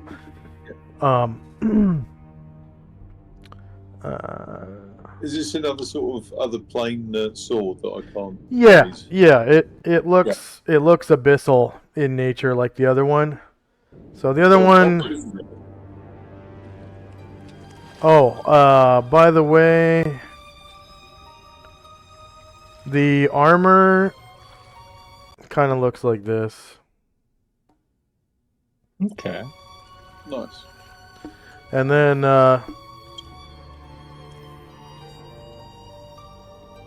the first sword, I know I had a token that looked like the Master Sword, but it is more like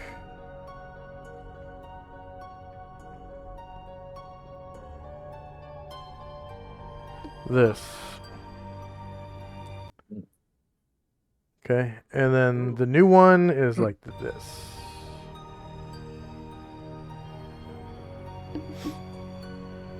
Nice. Okay, that'll do for Dante. All right. Asher. So Asher turns to Alistair, and she heard Shadrach say something about magical armor, and says, "Well, we haven't checked it out to see if it's cursed or not, but we can fix it if it is cursed. I think somebody said they have that capability. I don't know if you're into that kind of armor, but any It would protection help is out good." later. And Asher says, if nobody else wants it, I don't think anyone's clamoring for it.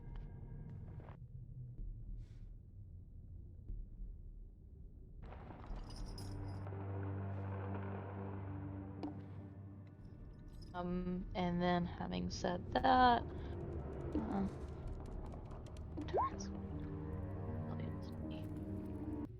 invisibility, I mean. Let's see. Yep, Anatar's gonna cast improved invisibility on himself. That's gonna last 13 rounds.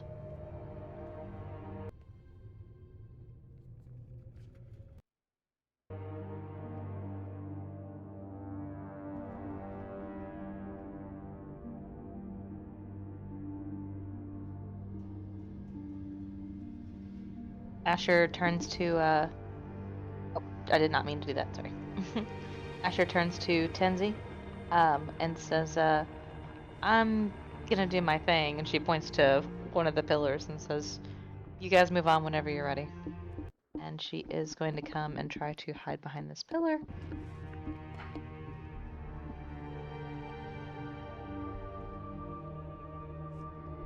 And Bombosa is going to try to use Featherfoot to move closer.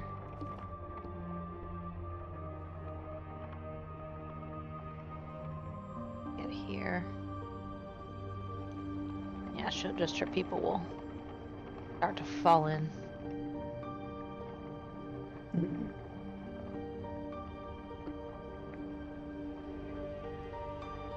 Anything else from Asher?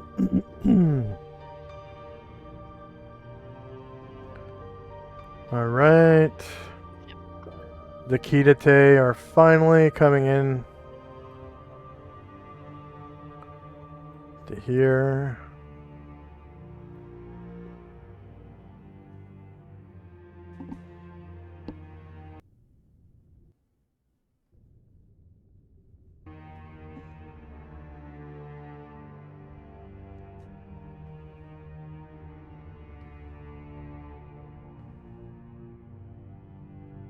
And did you pick up your backpack?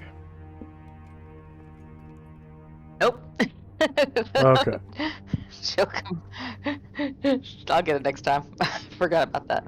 Even though Tenzi reminded me. All right, Shandrak. Shandrak had a similar thought to Asher, so he's going to call, "Hey Gargamon, come here again." And Shandrak and Gargamon are gonna get the armor off of this demon.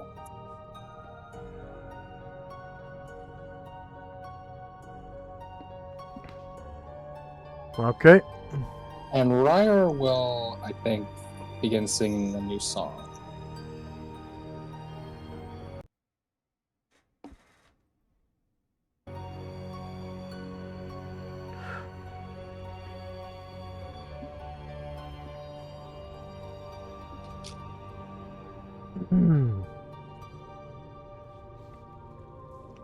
Um.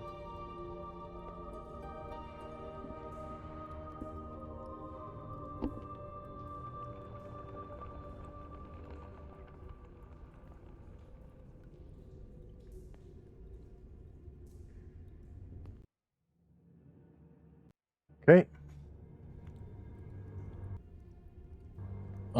And we'll also have Erdrin move up closer to the door. Silence.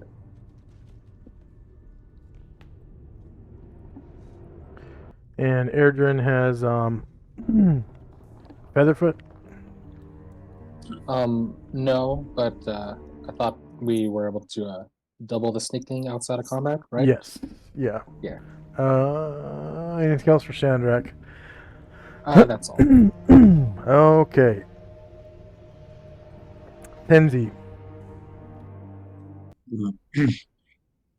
Since Asher confirmed that Tenzi's thought on the door, that there's nothing behind it, he'll go and open it.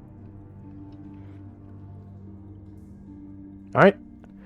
So it's pretty much just a anteroom. There are benches, like waiting benches.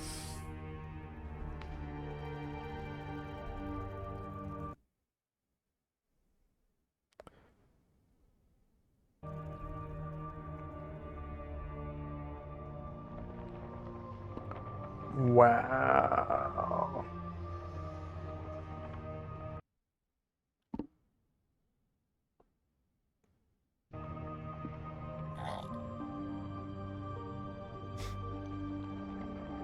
There we go.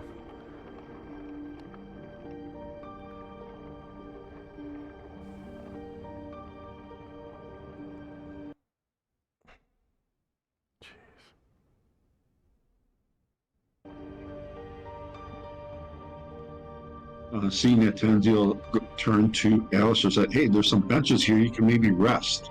You look like you could use some rest." Rest, yes.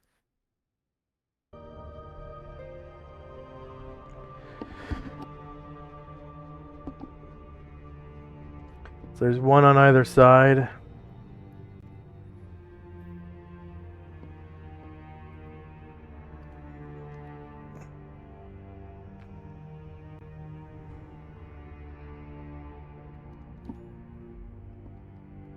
And other than that, it's a straight shot through.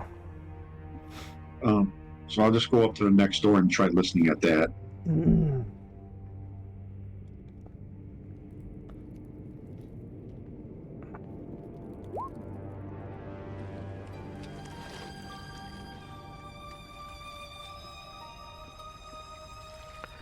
You can hear your own heartbeat. Boom, boom, boom, boom, boom, boom, boom. That's a good sign.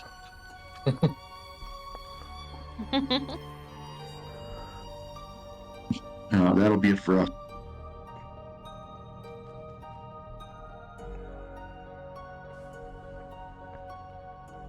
Alistair, Yes. it is your turn. Your move.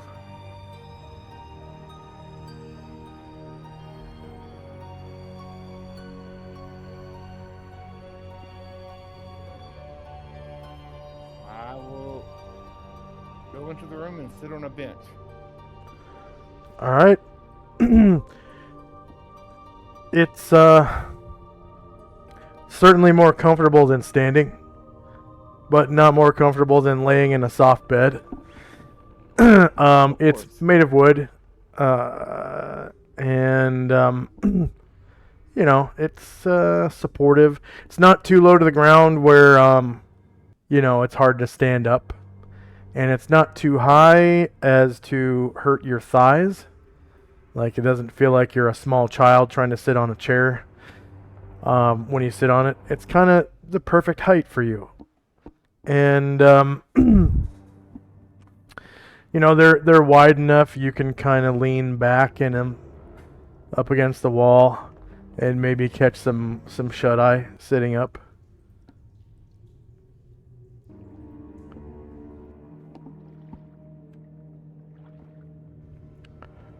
I will just sit here and watch what's going on. Still staying Okay. as aware as I can. Yeah. You're fully aware of what's going on around you. It's just interacting with it is the trouble. Yeah.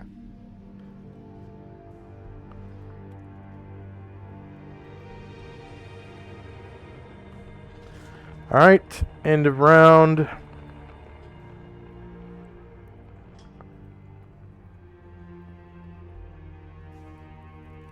And reordering. Okay. Spells in time. Ryer's rallying everybody. First up is Dante. Dante is going to go. Where is Roy? Is he in the main pool room? Say again. Is Ryer in the main area, the main district with the pool? He is right here. Okay. Well, Dante, when he gets a bit closer, will just join in the music.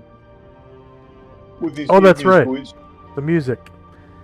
just accompanying him on his He's violin. playing his guitar, and you're playing your violin. Yeah. Not for any bardic thing, just purely to accompany him. Yeah.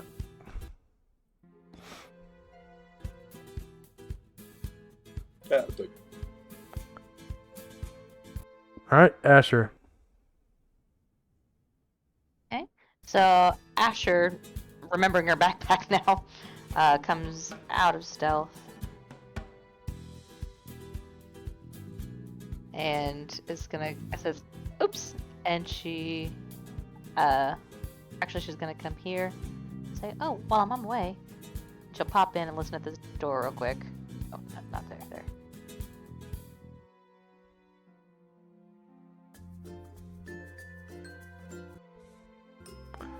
All right.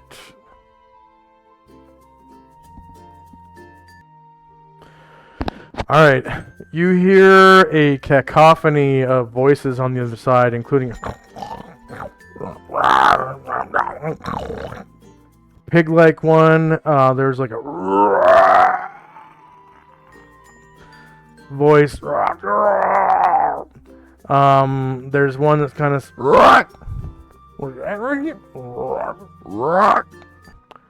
and some female voices speaking in some language you don't speak.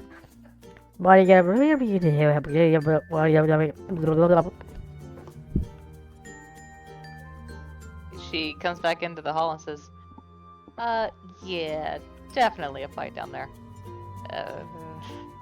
Everybody get ready." No, it's not the sound of fighting. It's conversation. Oh, you mean you're gonna get into a fight? Okay. Yeah. She's like, yeah, a bunch of people talking to each other, and sounds like demons, and maybe one of those pig demons. And she kind of looks back at Tenzi and says, "Remember that pig demon we fought? It kind of sounded like a pig demon." And she's gonna come over and get her backpack, and she sees the Idate and says, "Get ready." And she will grab her backpack and be encumbered again. Oh, roll a dex check. Oh, okay. And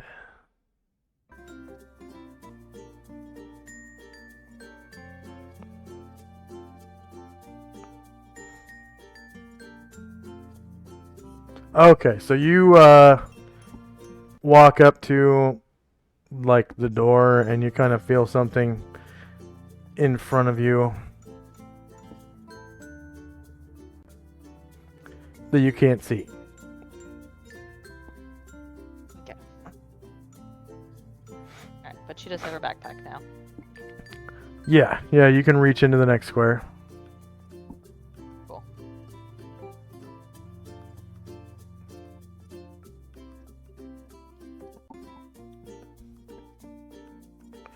Alright, so that's still only 9 squares, so she will...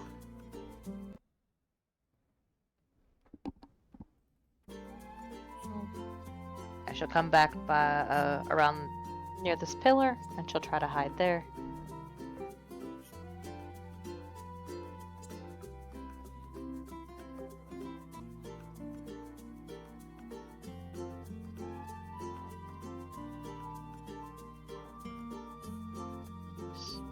Anatar here. And they will just wait until everybody else is ready. Okay. Shandrak.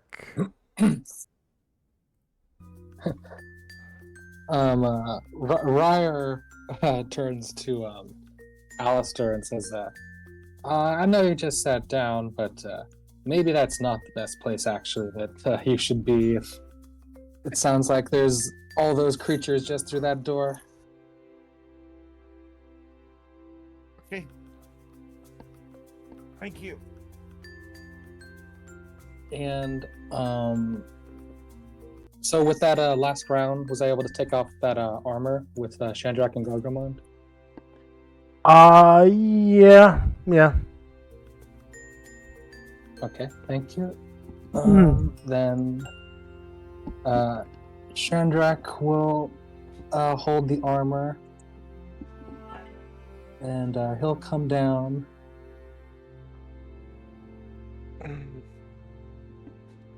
And be like, and he's holding the armor out to Alistair and says, I think this might be best for you. I don't know if there's time to put it on, or, at least you can put it on over here or outside the hallway. I'll set it down a little further ways over here on the right.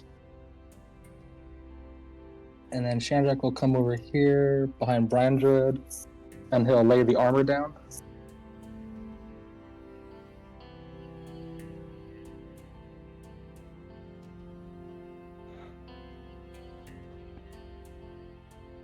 We're at. Below Brian Druid. Right there. Oh.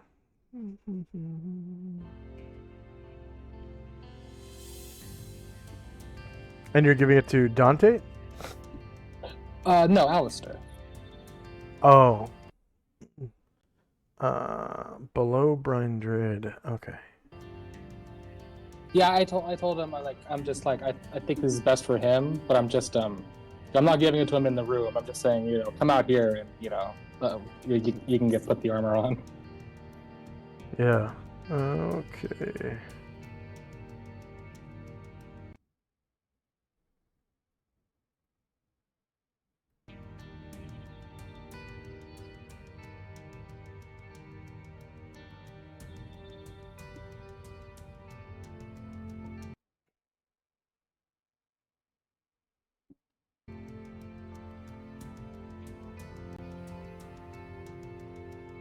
All right.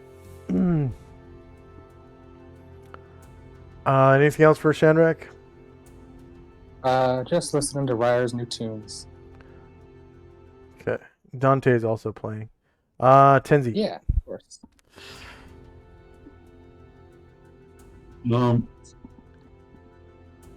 Astro will innately cast clairvoyance, 10 feet beyond this door.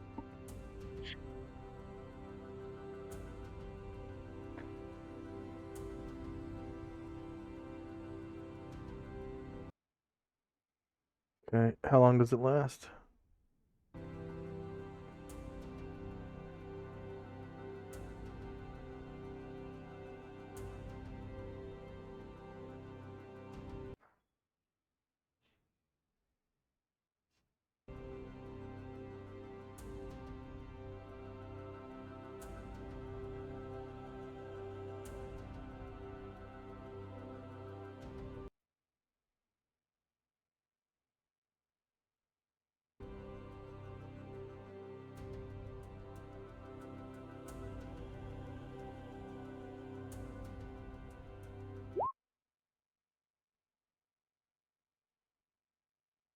No.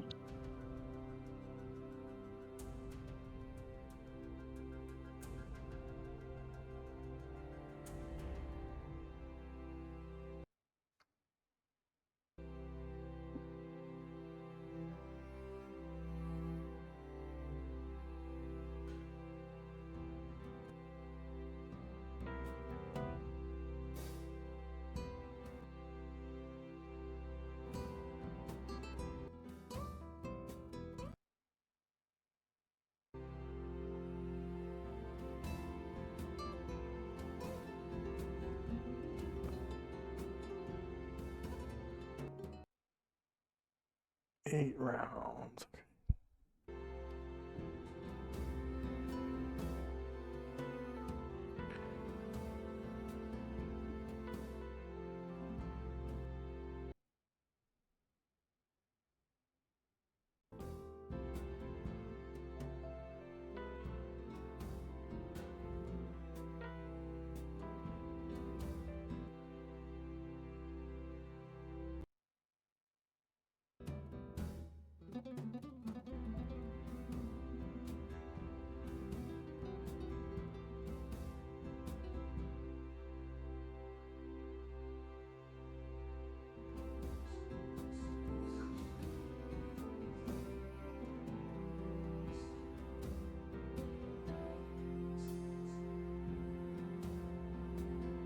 All right. So, in this room, you can see just at the edge of your infravision this creature.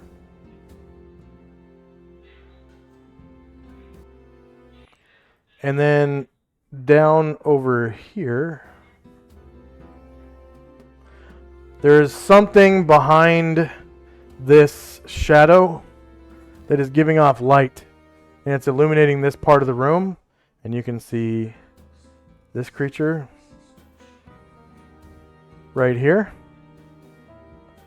And this creature right here. Furthermore, you can see a door down here.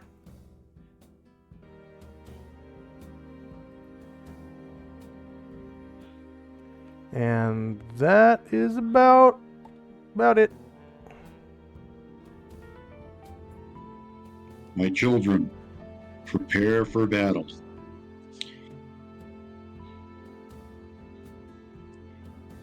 And he'll relate what he sees, and that'll be it for us for now. Okay, so was everyone able to see that? I don't, let's see. No, I just saw the tokens you posted, but not the room. Okay. Okay, I guess that's fine. He wouldn't be able to explain it exactly anyways in that amount of time. Anything else for Tenzi? Nope, that'll be it. Getting ready. Alistair. Alright, Alistair will move out of the room to wherever they are. Or Shandrak waves over here. Okay.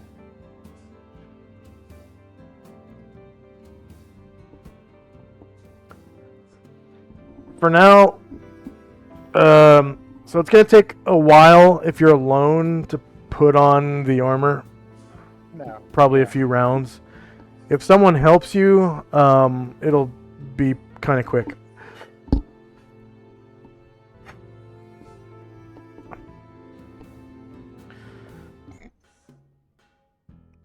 You have to doff your own armor first, Right. and then don the new one. Oh, stretching my back. Oh, feels so good. Yeah. Okay. That's what I'll end up doing is once I get over to where the armor is at, I'll just start taking my old armor off. All right. A big hole in it anyway.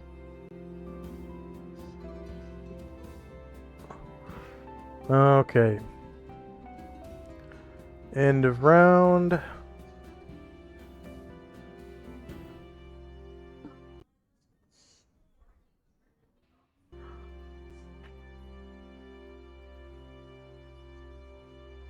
Spells and time. Next up is Dante. He's going to take Pete and Alistair and he's going to go over and offer assistance with his armour.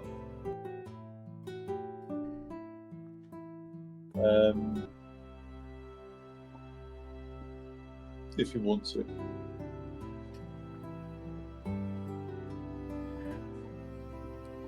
Do you stop him, Alistair, from helping you take off your armor? No. He's going to ask first. He's not just going to remove it.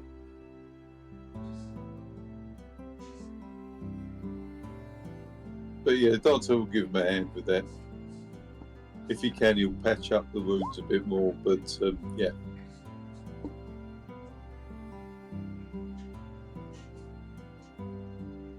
That'll do for Dante.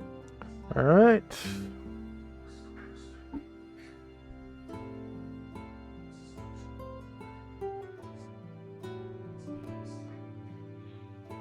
Asher.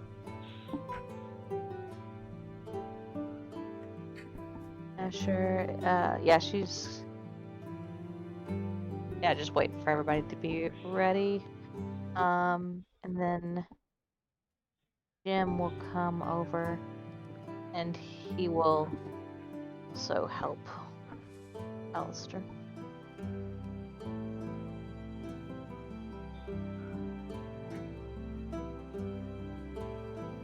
All right. Is that it for Asher? Yeah. Okay. Shandrak. Shandrak will, let's see.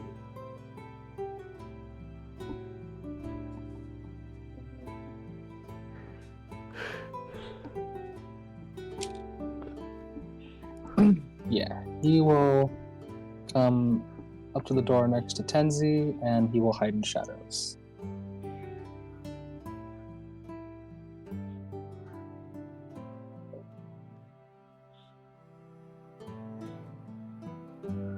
And that'll be all from me.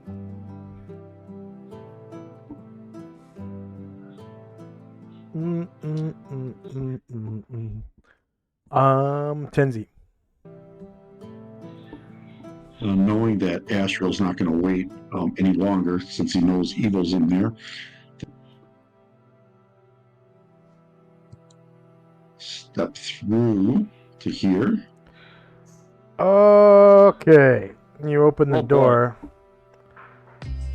And it looks like a big old demon party.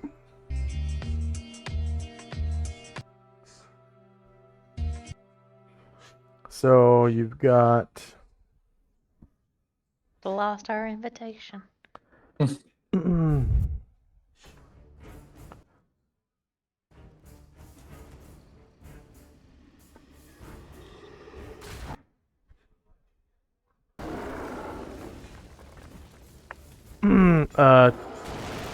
got Marilys over here, kind of chatting to each other while they're standing guard. All right. There's bunch of rocks up against the wall, standing guard. And then there's Nalfeshne up here, kind of taking a bath, and he's like talking to somebody over here, and whoever it is, it's giving off light, and it's like a lot of fire around the person, and you can see a bunch of steam coming out of nowhere around it, as though it were one of these sitting in a bathtub. Oh boy.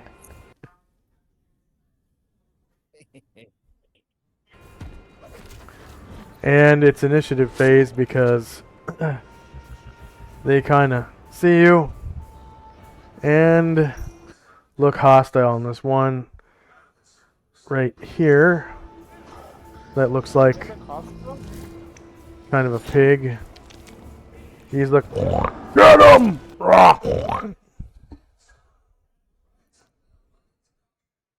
They have a what? Is that the costume?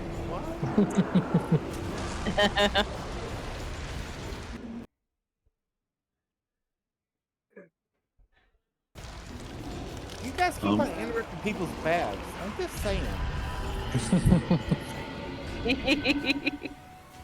He's not wrong. Started with the succubus, now we're whatever these things are.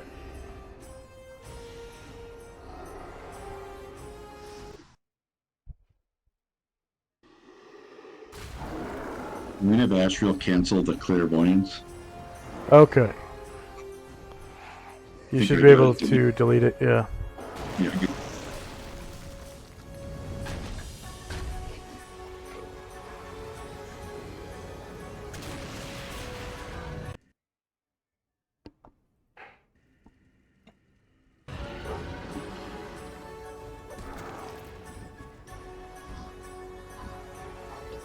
Mhm.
Whenever you're ready, may I please have multiples for Anatar, Karanglor, Varen?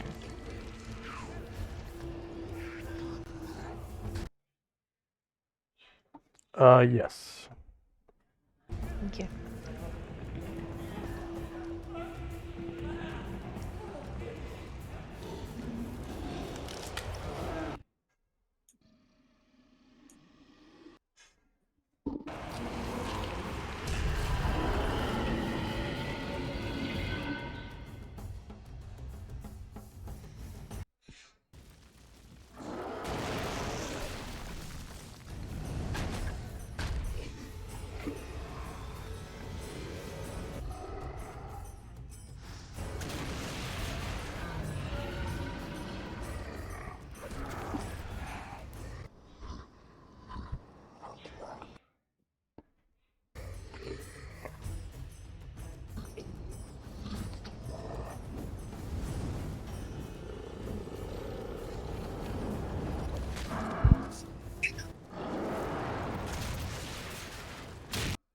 And I'll need a second for Ashriel, Zalmond, and Musashi. Okay.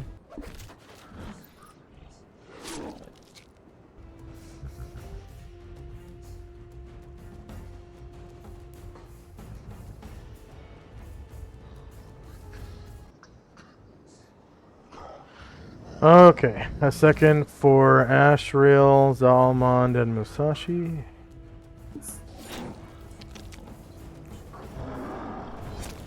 And Zalmond. And then Amber, you said you wanted 2 for Varen? Yes, please. And one each for Anatar and Karanglor. Anatar and Karanglor. Yes, please.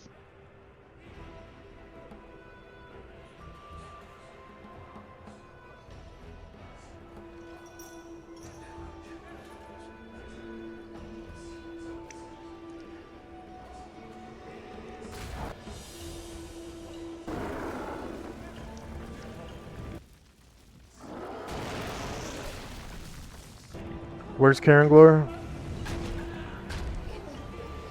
He is here. Ah, okay. I didn't recognize him without his flowing cape. I had to turn off animations. Oh,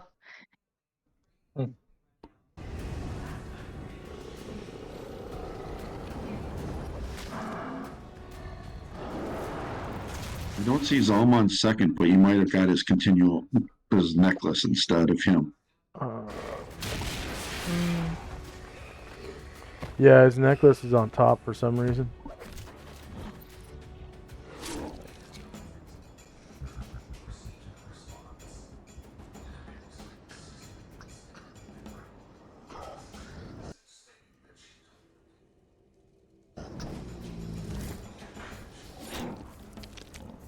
There you go.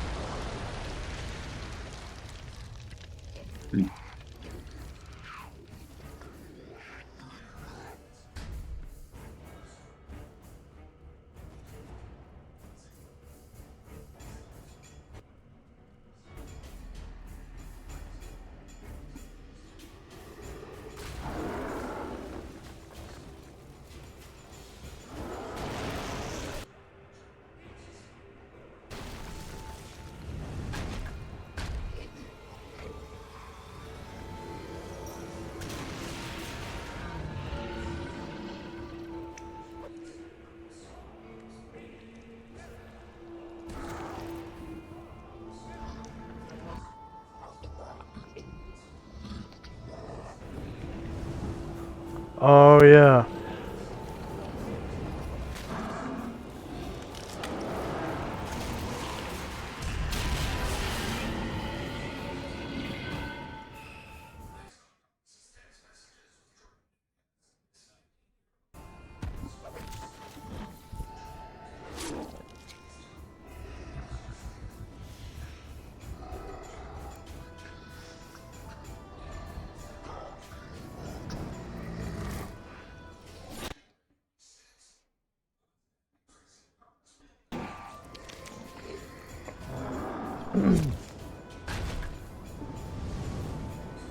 All right, is anyone still rolling? Here we go. Spells in Oh, wait, time. sorry. Gargamon needs his second attack.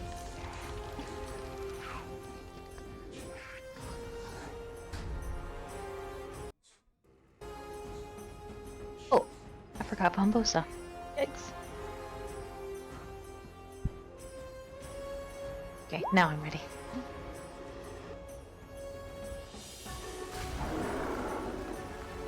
Alright, I'm good. Thank you.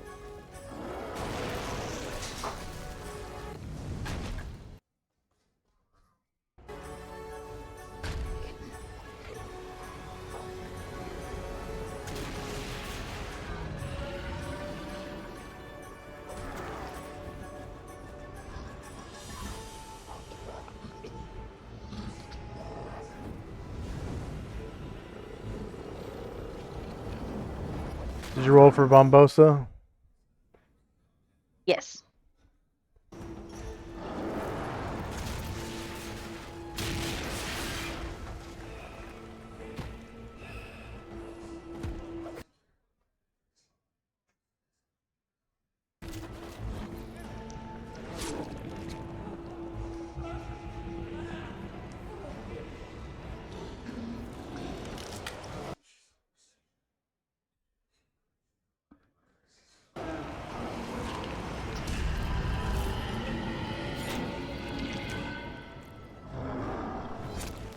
Okay.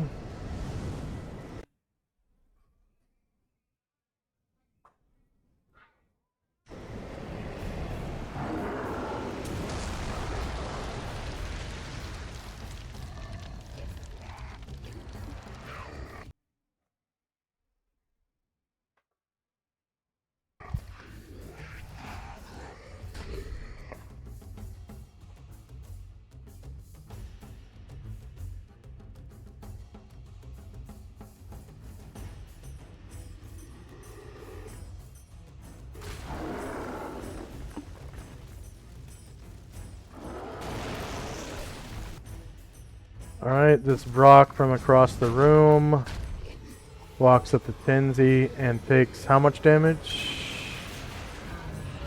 5. 5. Oh wait, we determined that was going to be on your initiative, right? Oh, okay. Okay. Yeah, that's right.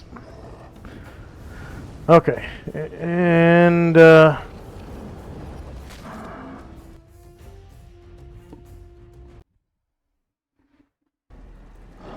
so first of all, you notice that it has 5-foot radius of spores surrounding it as it walks up to you.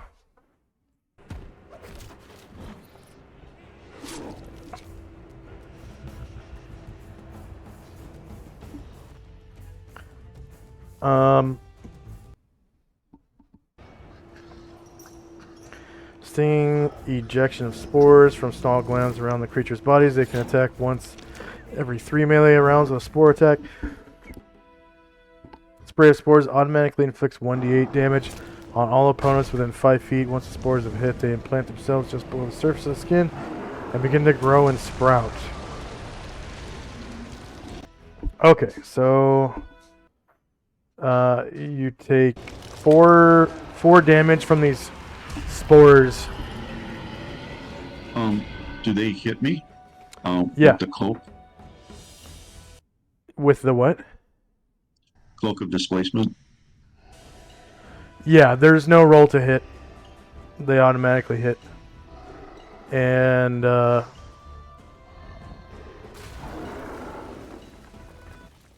they inflict 4 damage.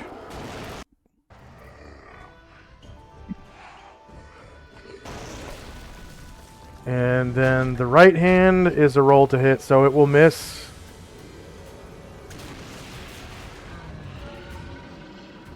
The left hand claw.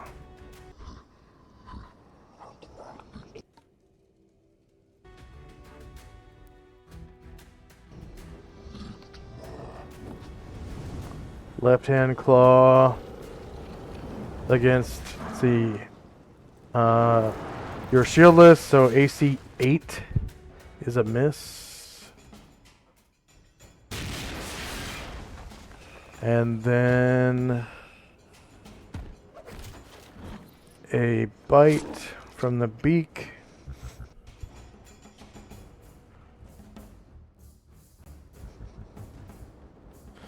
Shieldless, natural 20. It only causes 2 damage.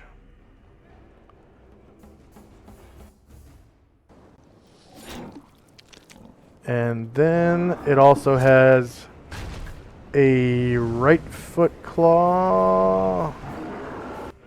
Wait, I think that's only if it's flying.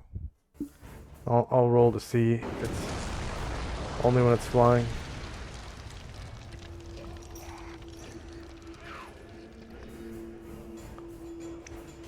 Guess not. Shieldless 11 versus AC -1 is a miss. And then it also has a left foot claw.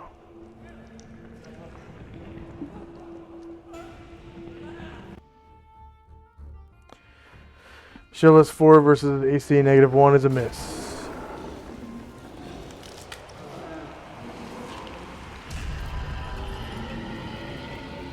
Okay.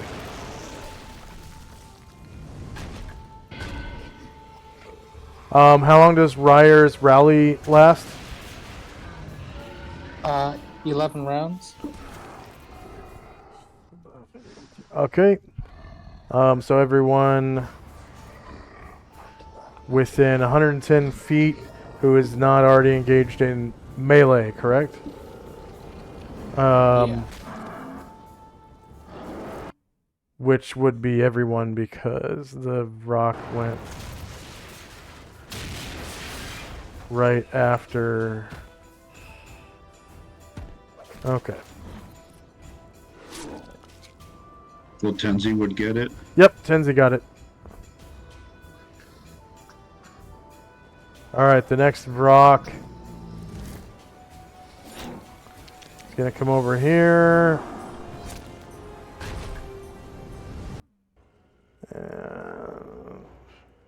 See, Shandrak is hiding. It's going to walk right up to Gargamon. So, Shandrak, you can take an attack of opportunity if you want.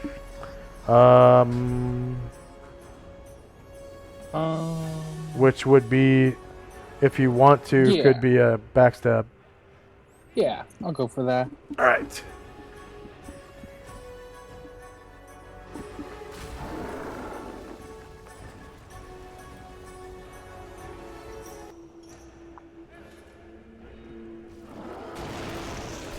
Very nice. Whose tummy They is are large? large. Yeah, I'm pretty sure. Yeah. Hell yeah. Yes. So, 61 damage. is enough to one-shot it. Wow. Sweet. Yeah. Yeah. That thing runs on in. Gargamon's about to lift up his halberd, and then it's all of a sudden just and like there's a huge opening on its side. Yeah. Okay.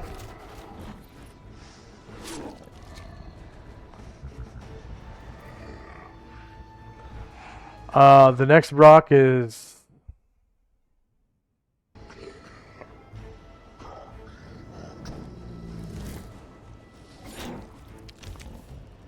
What?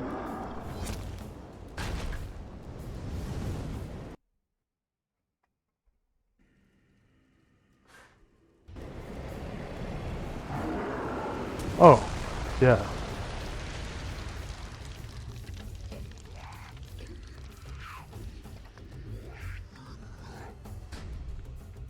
I guess it was supposed to be... Thank you.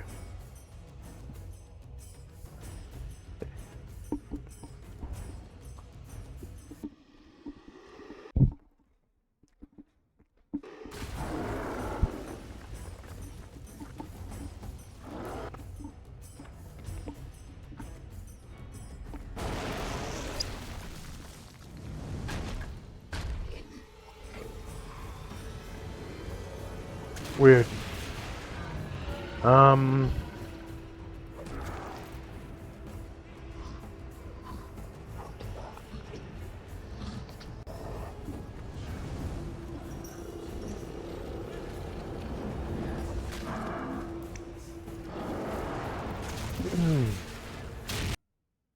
Okay, so this one is next. This one's gonna do the same thing.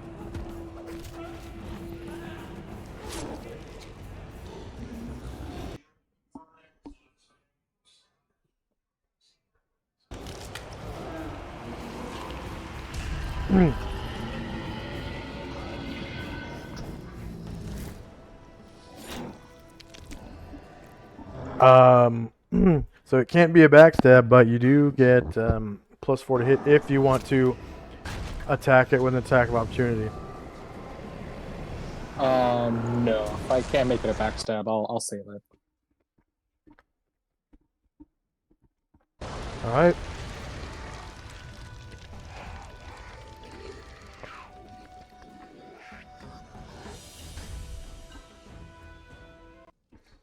Oh,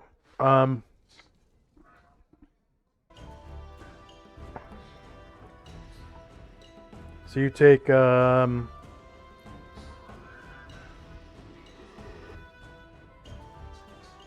damage from spores, Shandrak. Okay. And Gargamon takes 6 damage from spores. And they start burrowing into your skin. Ugh.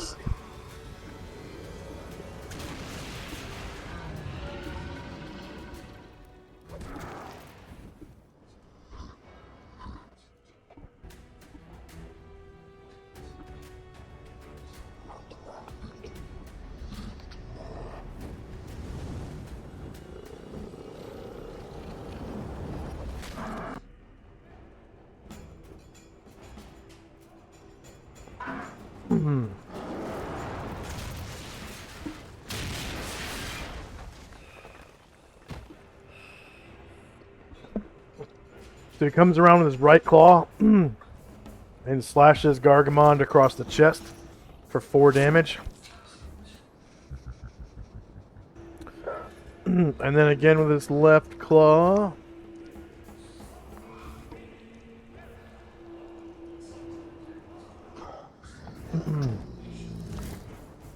Missing Gargamon completely. And then comes back with his beak. Critting Gargamon for 8 damage with the beak. Then scratching him with his right foot claw.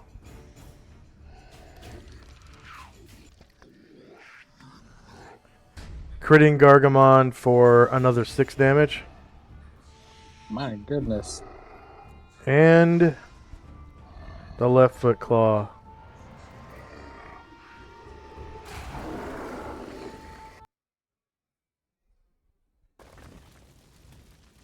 Again, critting Gargamond for 3 damage. 3 crits in a row on Gargamond. Alright, the next Vrock.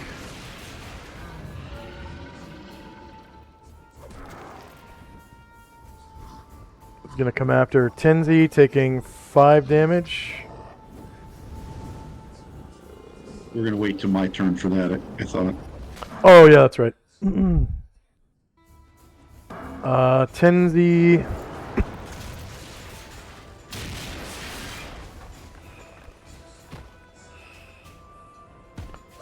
Takes another 6 damage from spores. This Tenzi turn to face. Do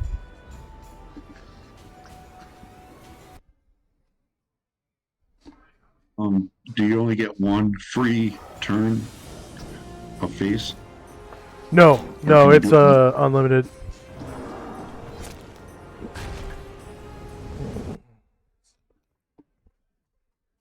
Yeah, then I will turn. Okay.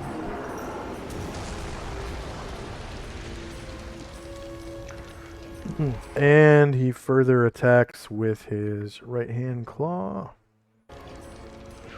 against your front shieldless AC, missing you, and left hand claw.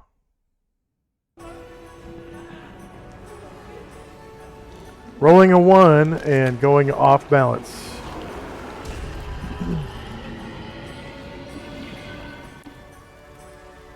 And the next Brock.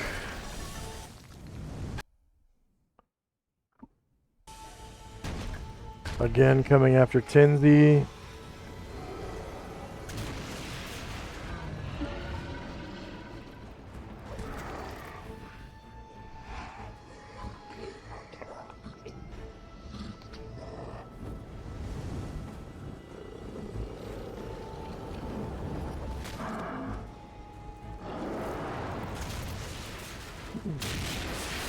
And Tenzi takes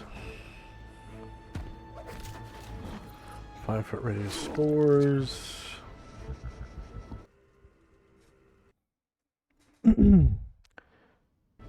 6 damage from spores.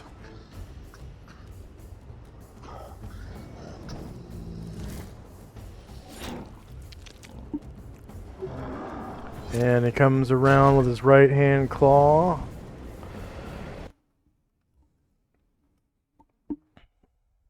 Missing. And left hand claw.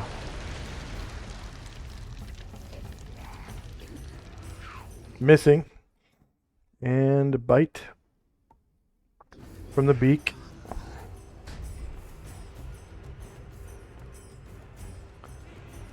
Critting Tenzi for 2 damage.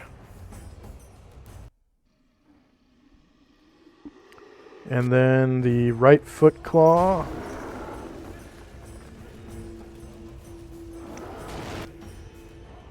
Missing. And the left foot claw.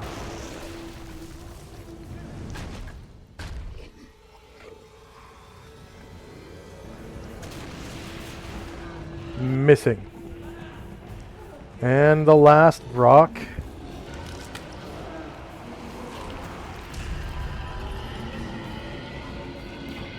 Comes after Tenzi.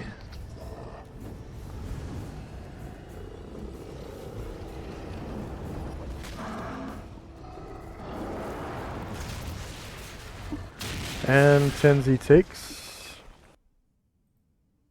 4 damage.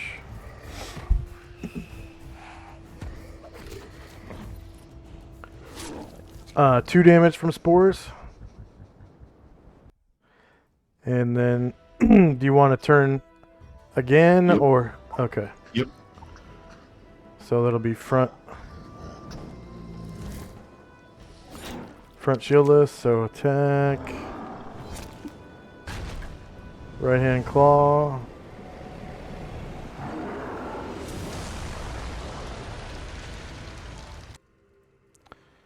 Okay, 2 versus AC -1 is a miss. Left hand claw.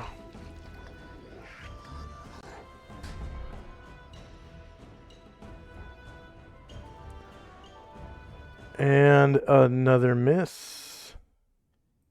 And the bite.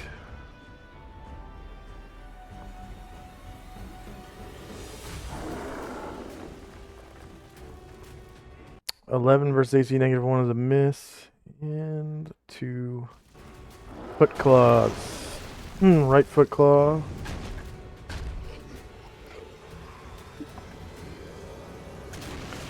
Miss and left foot claw.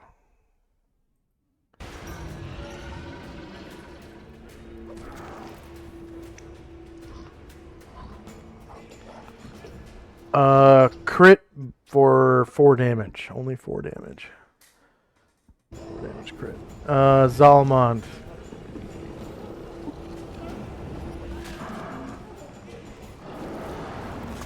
Salmon will move into the room.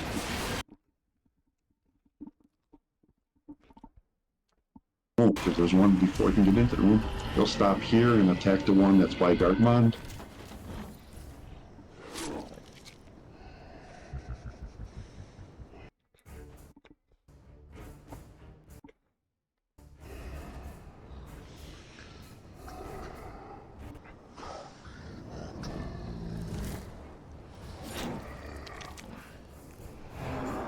Just moving the necklace out of the way so I can attack.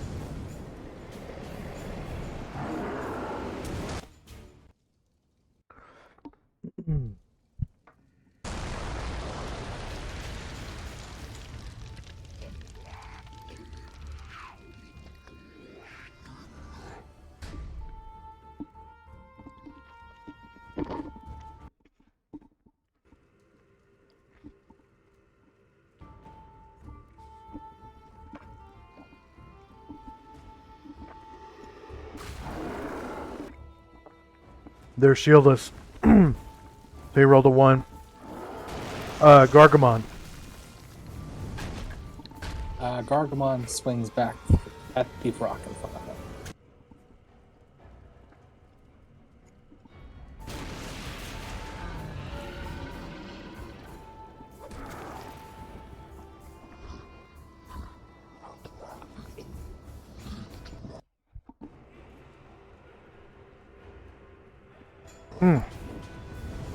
Confirmed crit for 23 damage.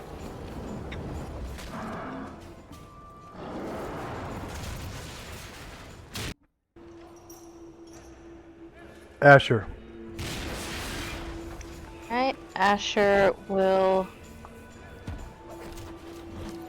move hopefully through Gargamon's square, but if she kills it, she is going to attempt to featherfoot over there and backstab it if she's successful.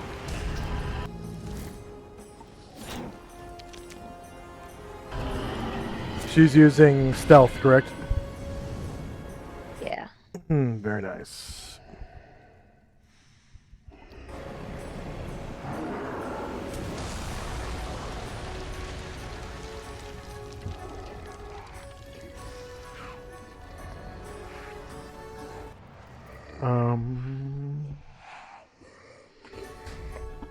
I don't see her token. Sorry, she's temporarily in Gargamon's square. She wants to move through it if she kills the creature. Can you move her back out?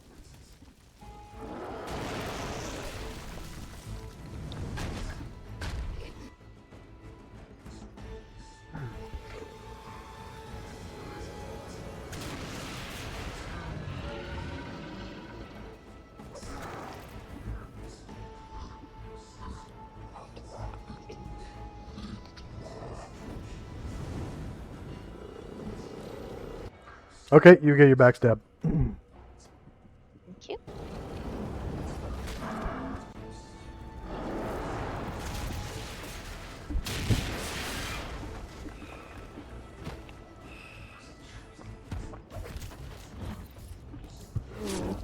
That's a regular attack.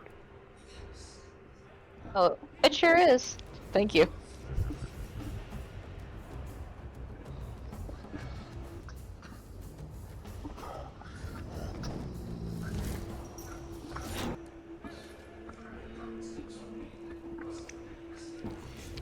All right.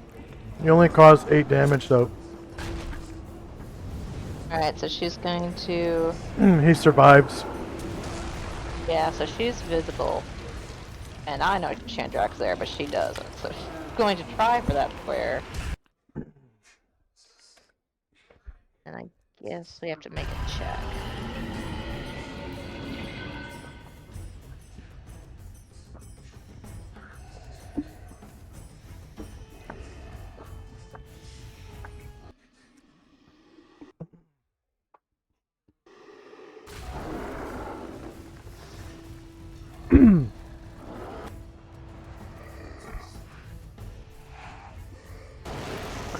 Okay, you just get displaced back 2 squares. Asher.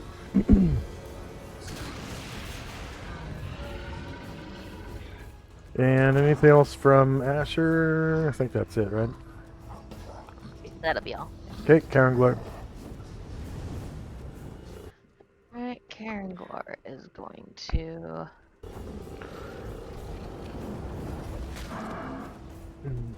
Hopefully he kills it, because he doesn't want to take an attack of opportunity. But nothing ventured, nothing gained. Turn him around. No. First, then I'll try to turn him around. Alright. And don't forget your +1 from For Blade Blade Song. Singing. Yeah. I do forget that a lot, yeah. Nice. 12 damage is enough to kill. Go ahead and describe. Excuse me. Excellent. So Karen Glor steps forward and cuts the thing like right across the throat. And it like bleeds out like blood and spores all over the ground, and it's nasty. Yeah. And Karen Glor will take a step back behind Gargamont. Because that seems prudent. Okay, Dante. Helping with armor.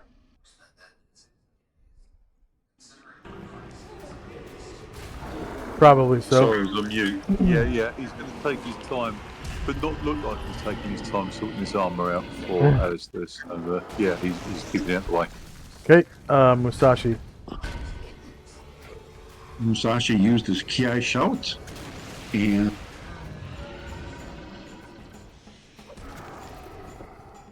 will move up and attack the off-balance creature.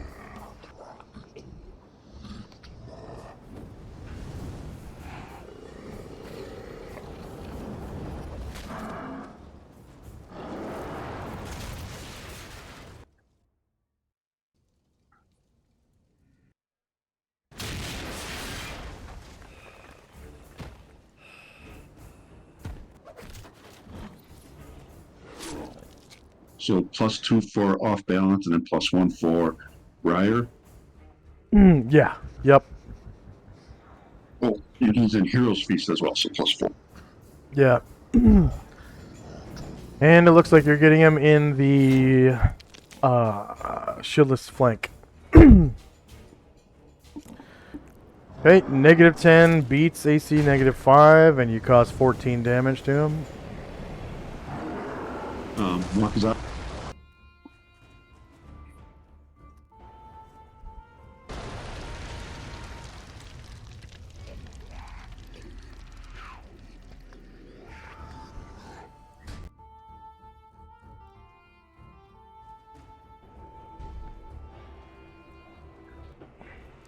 And no shield flank. -17 beats his AC. You cause 16 more damage.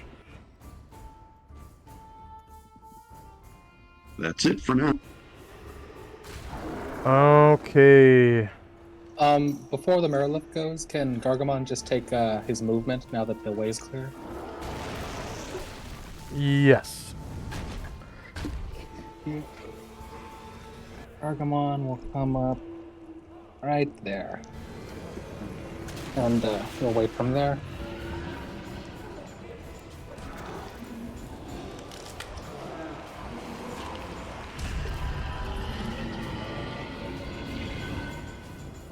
And the Marlith will approach Gargamond.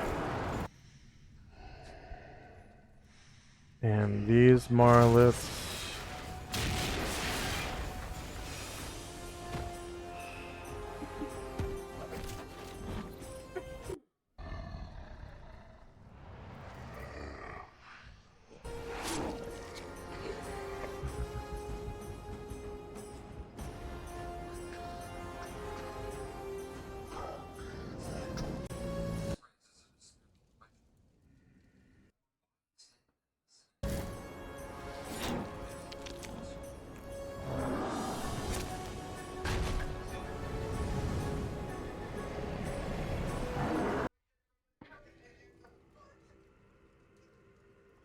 They have to have.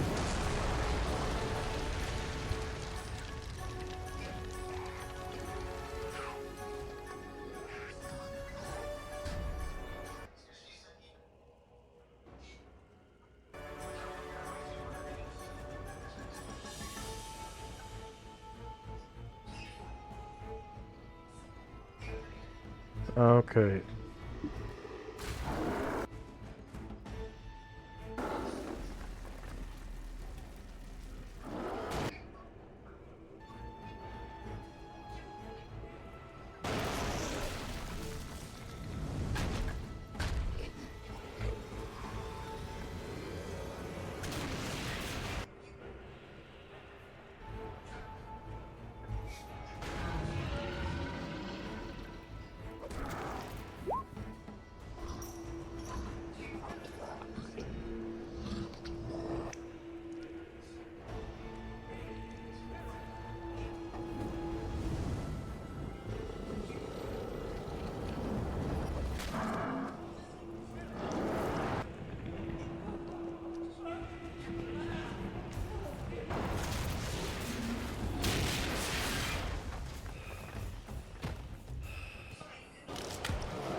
Oh, jeez.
Hmm.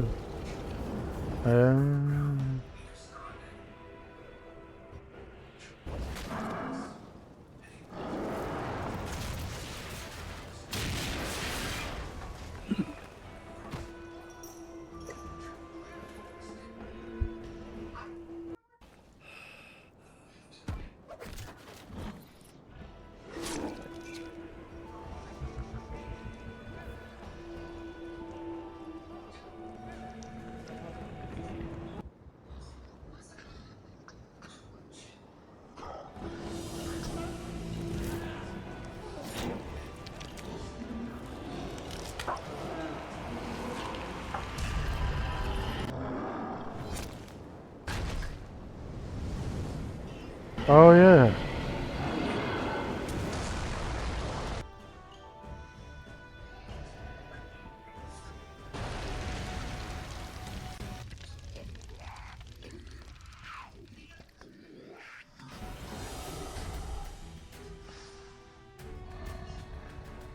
Okay.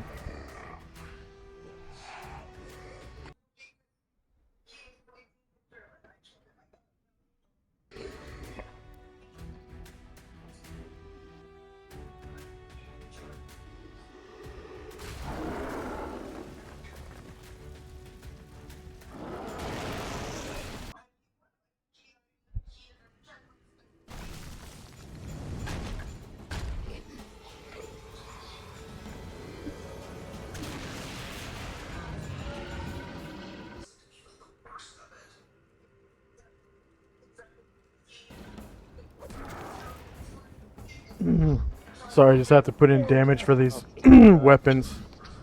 I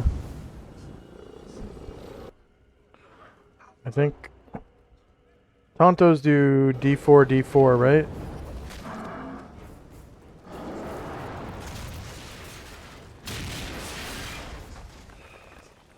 Okay.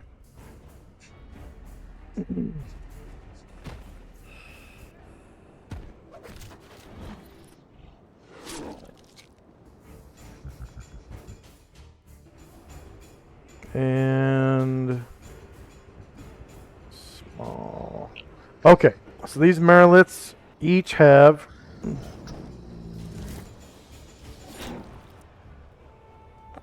a Tonto, a Wakizashi, a Katana one-handed,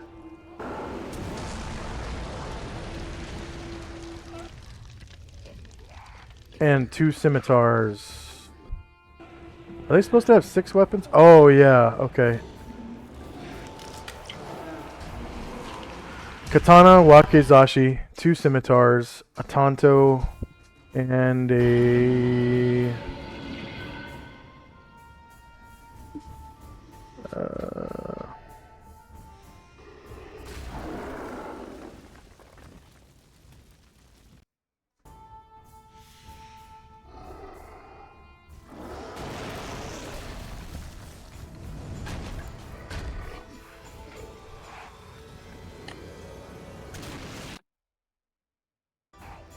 actually, 2 katanas. Um...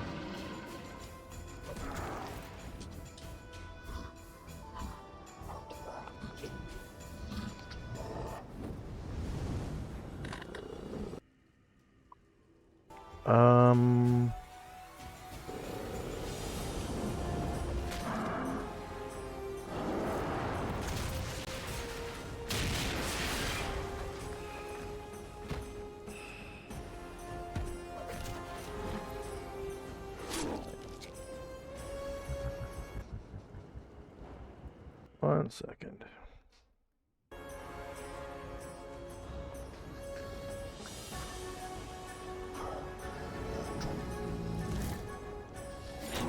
No.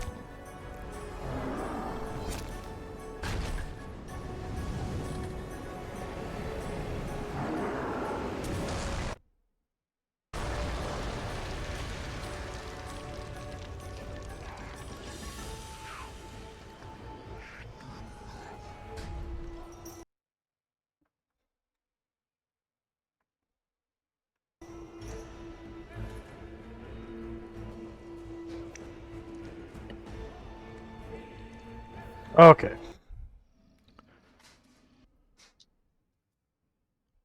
Just gotta slide up their weapons here.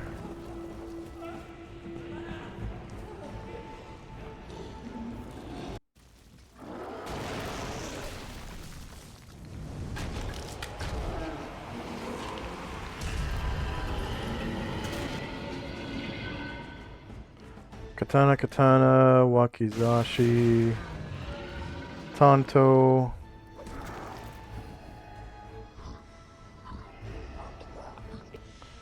And 2 scimitars.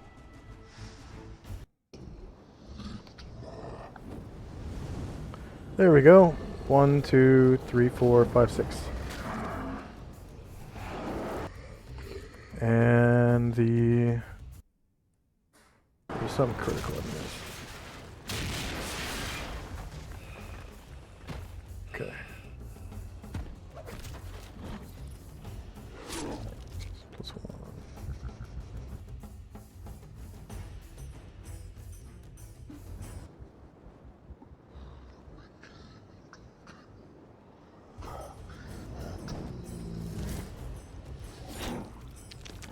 Okay, just one more thing and ready to go. Alright.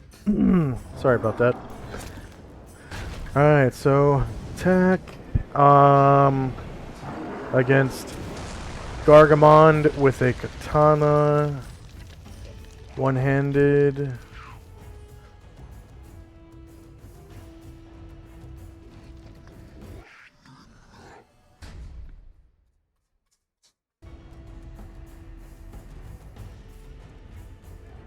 Shieldless 1 versus -1 is a miss. And another one-handed katana. Crits him for 12 damage.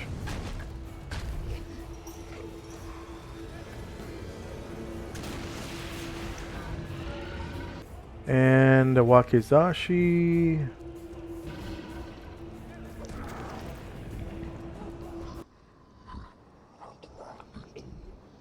-2. Oh, actually, I'm sorry. That critical was for 11 damage, not 12.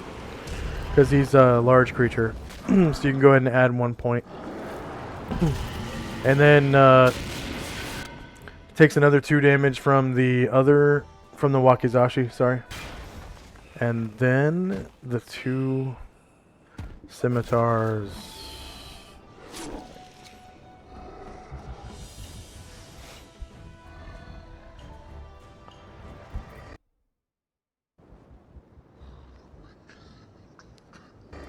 And misses him.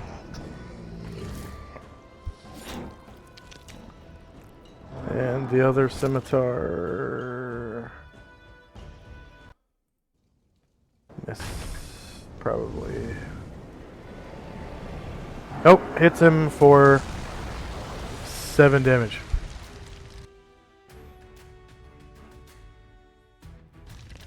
Alright, the other Marilith is going to come up to...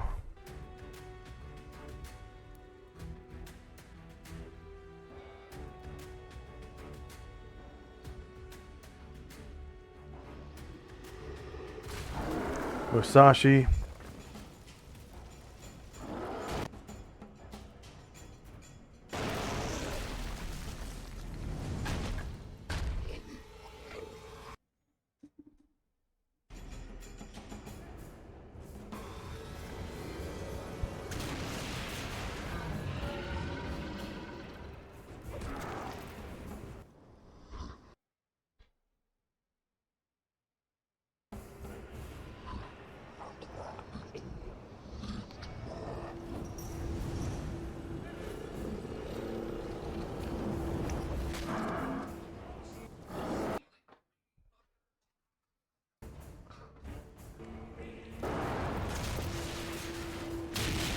-1 misses -4. The other katana one-handed.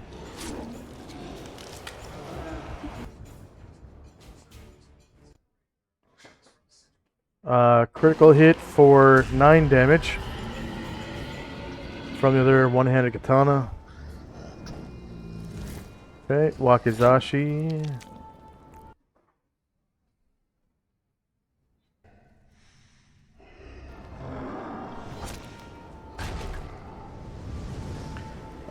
Misses.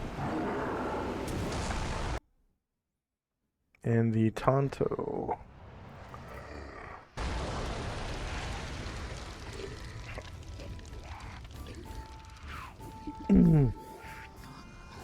Tonto hits for 5 damage.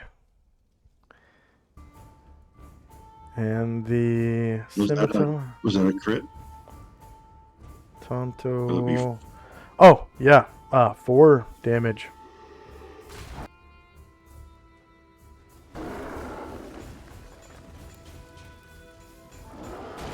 And then scimitar misses, and the second scimitar.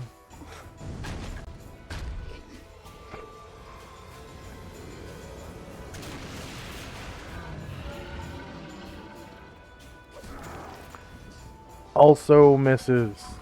Bombosa. Right, Bombosa is. Oh, there it is. going to try to Featherfoot in.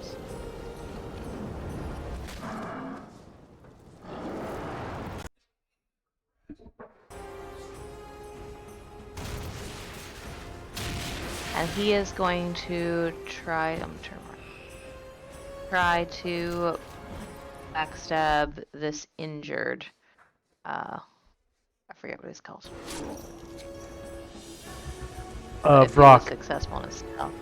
Vrock. Yeah, if he's successful in his stealth, that's what he's gonna try to do.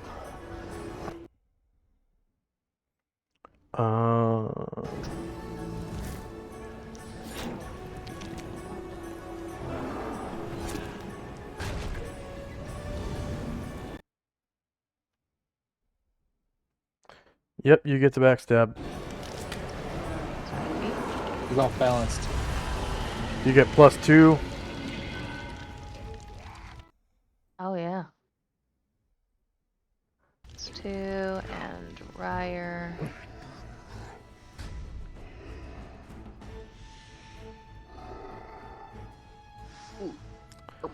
Oh, that's a miss. Okay, incoming experience before I forget.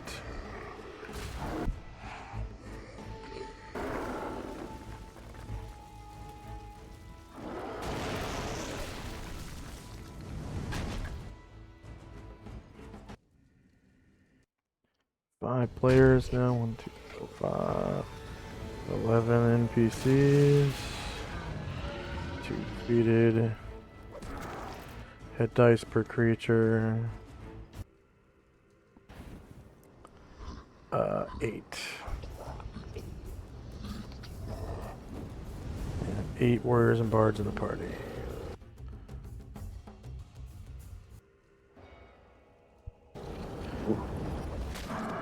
Alright, so incoming XP.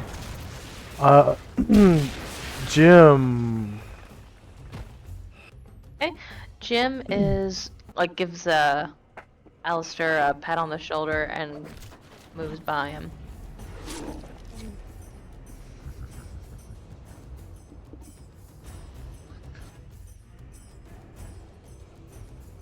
Seven. Okay. And as he sees the scene in front of him, he actually recognizes the rocks from when we fought him at the archaeological complex and sees kind of the spores going on. He says, I can help. I've healed some of these with a bless spell. He is going to move to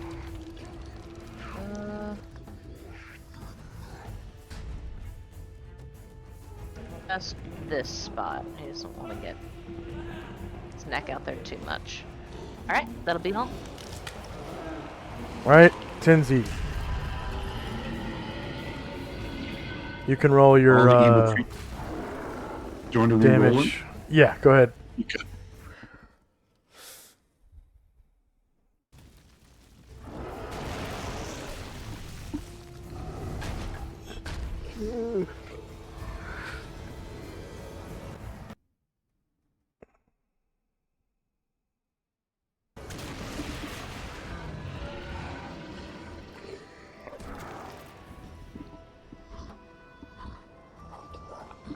I'm far back.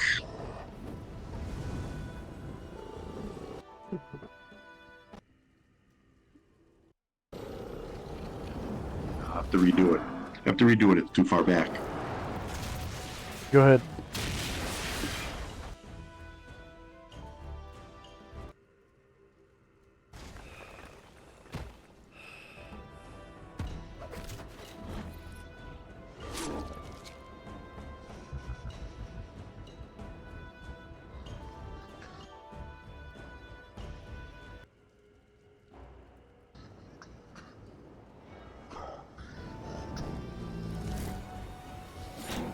Another 5 damage. Minus 5. And yet, Tenzi was casting a spell, so that was disturbed. Because he took damage. Yep.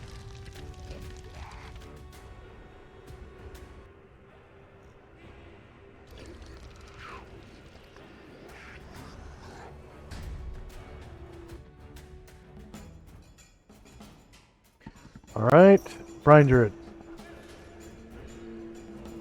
Okay, Brian Druid is coming through.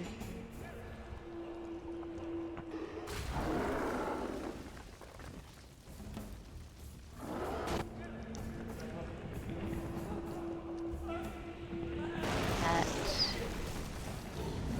And he's so big.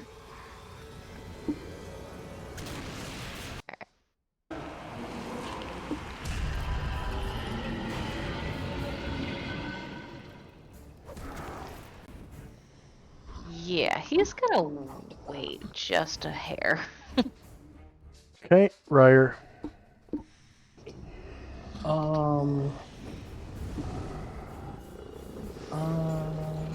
Ryer. Let's see.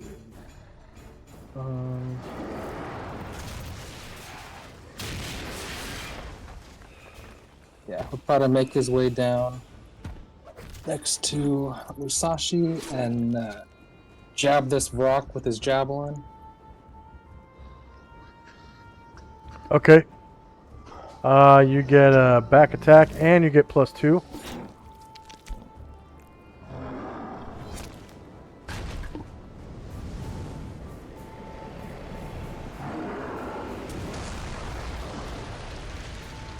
You crit him for 12 damage and kill him. Go ahead and describe. All right, Ryer comes in and he just takes the javelin with both hands, just like stabs up into it and like breaks its spine. Okay, Anatar. Okay, he is going to gain altitude and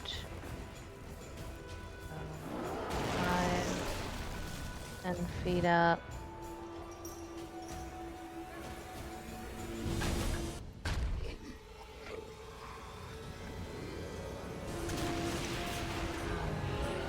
And hover above 10Z. Oh crap, I got Pomposa. Hover above 10Z. Is he in his, now I got a necklace. I'll put it on mine. What did I do with it? I'll put it back.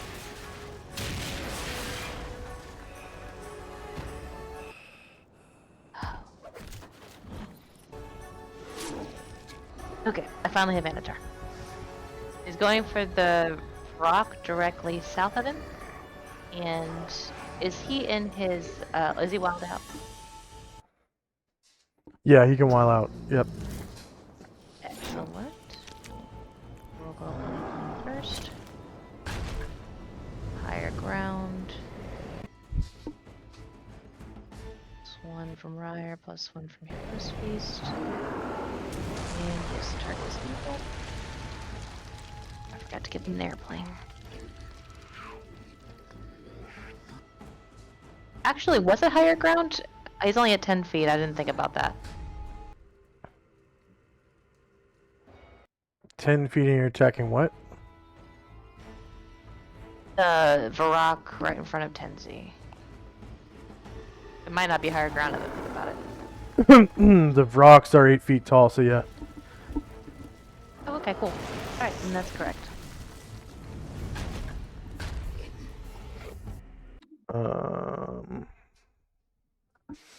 So shieldless, you roll a 20. Go ahead and roll a d4 to see what limb you chop off, and you cause 27 damage. Oh, I'm sorry. I don't know how it. Okay, just the first one. You chop off his right arm.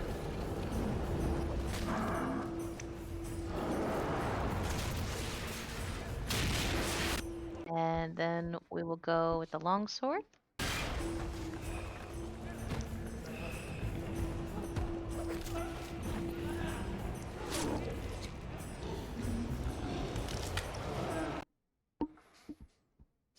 And you miss. Baron. Alright, Baron is going to.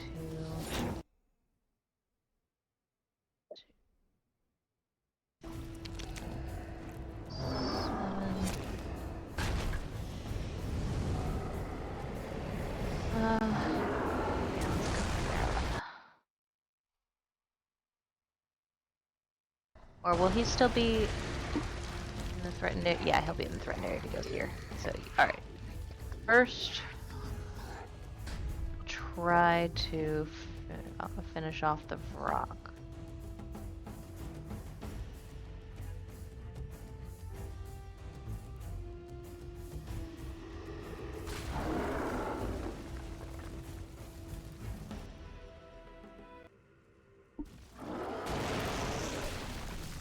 Not good.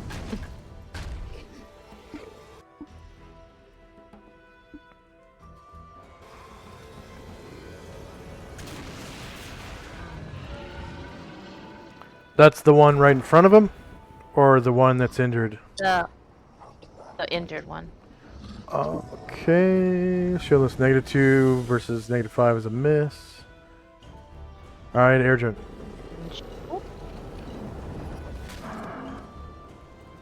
Shield.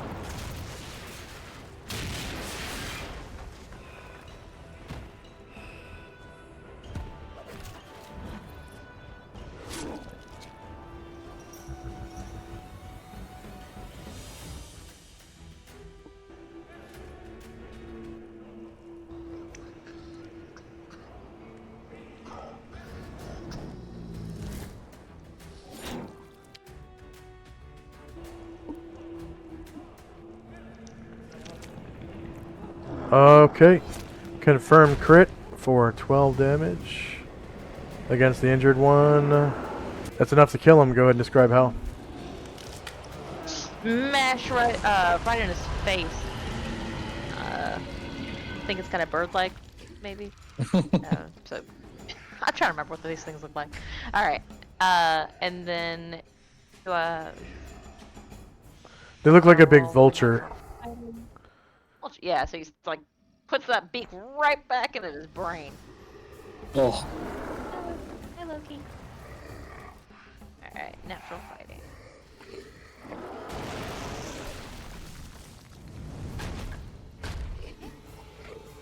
And so we're going for the rock directly south of him. Okay, you scratch him and it just doesn't do anything. Airdrone? Okay. Erdrin will be waiting to the end of the round to make a called shot.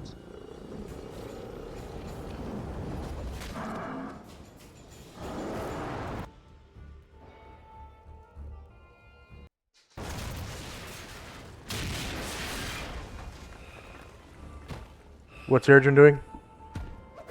He's waiting until the end of the round to make a called shot to change Alright. his initiative to that. Ashriel?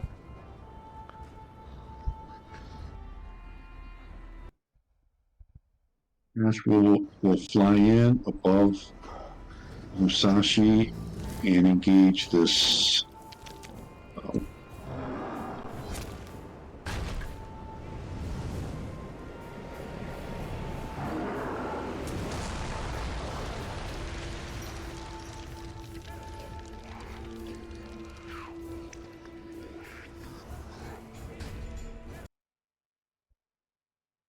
Where's Ashriel? Oh, I see him. Above, I see him. And he's attacking the Marilith. yeah. Oh, you know what? Varen was supposed to take an attack of opportunity from this Marilith. Oh, okay.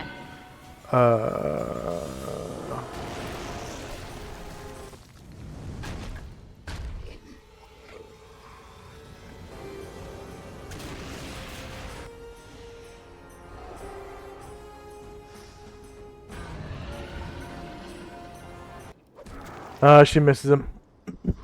Oh, no, I'm sorry. That was back tech. So, yeah, she hits him for 9 damage.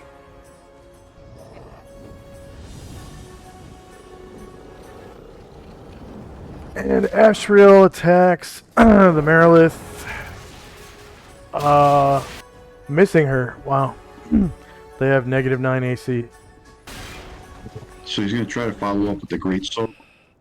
Go ahead. Are they regenerating? No, just evil. They're not particularly. They're actually 50% they take 50% damage from fire too. So I don't think that sword's powerful enough. Okay, then I won't roll it. And then Alfeshne. Go ahead. What were you saying? That's it. Okay. Then Alfeshne.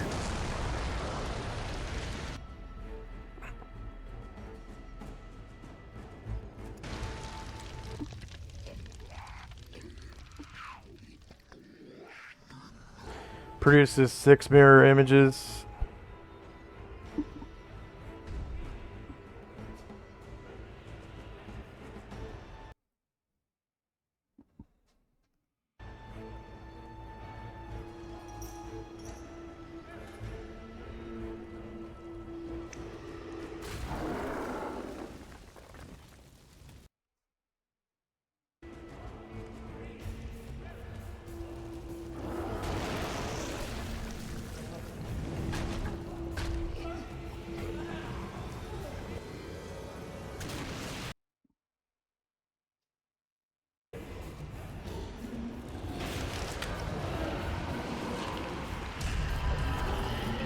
And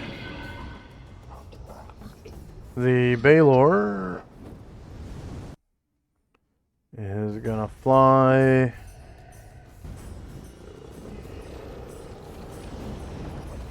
36, 35, 34. 30, 29, 28, 27, 26, 25, 24, 23,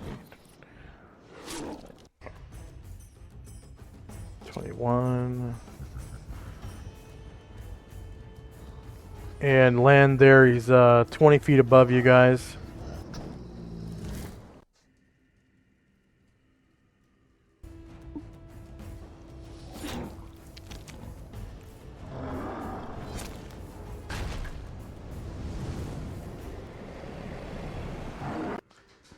And he's gonna cast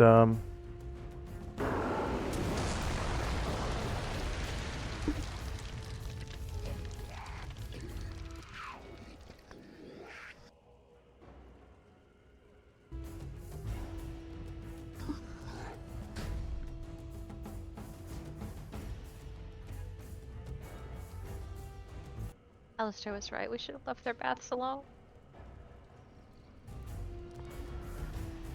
he's going to try to dispel magic on Tenzi.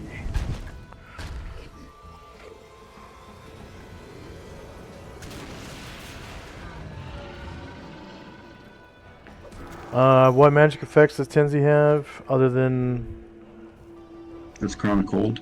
Crown of Hold? That's it? Crown of Cold and Hero's Feast. Okay. So And I think he has a potion too. Let me look. he's not doing potions. Okay.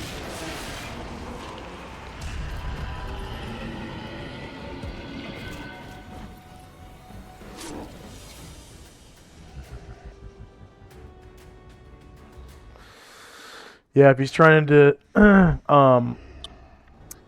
if he's trying to interrupt spells, it's automatic. Spell effect is the level of the caster. Wand, 6th level magic. Staff, 8th level magic. Potion, 12th level magic. Artifact, 20th level magic. 1 item AoE.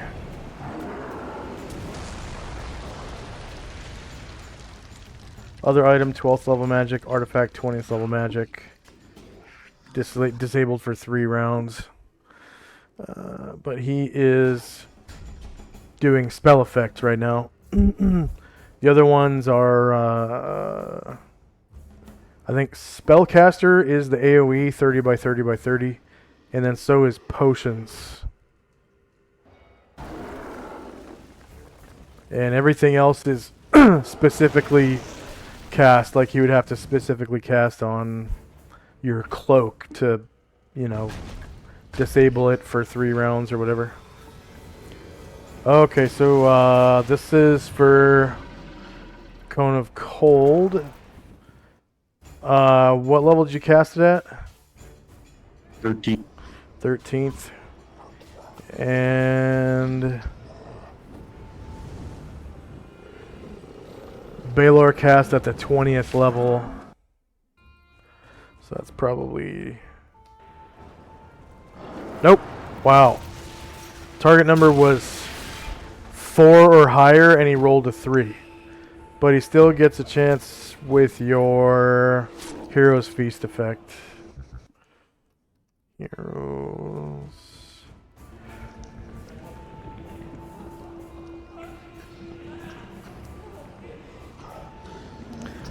what level was Hero's Feast cast at? 13. 13. Okay, yeah, your Hero's Feast effect is gone. And I have a that question. is it. What's up? Since he cast it on Tenzi, would Tenzi's magic resistance come into play? Saving throw, no, yeah, yep. Yeah, go ahead and roll. Magic resistance.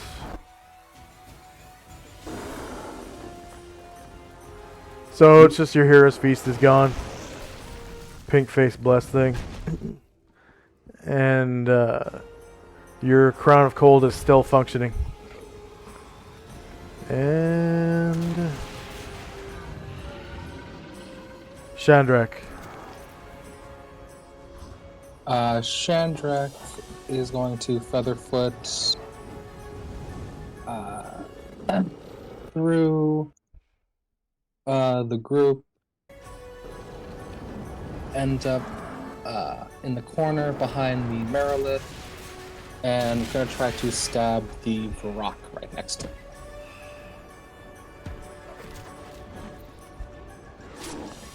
Okay. Checks. You silently. Oh, you got 400 points earlier for killing that other Vrock. Oh, nice. And you get another... Wait.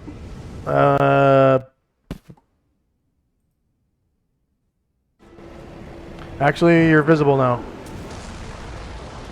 You do 25 damage, and it survives. But you did get 400 points earlier. I forgot to give you. Zalman. Off balance. Oh, that's right. Gargamond. Take counter swing at the Merilith that's been hitting me. Yeah.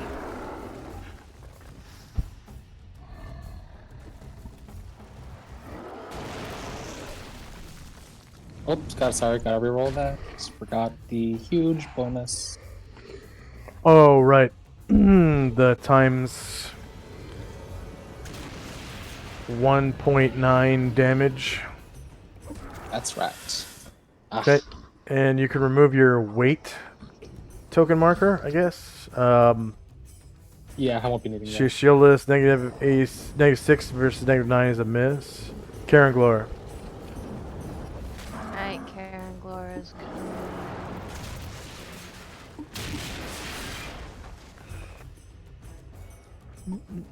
He is going to temporarily occupy Tenzi's spot.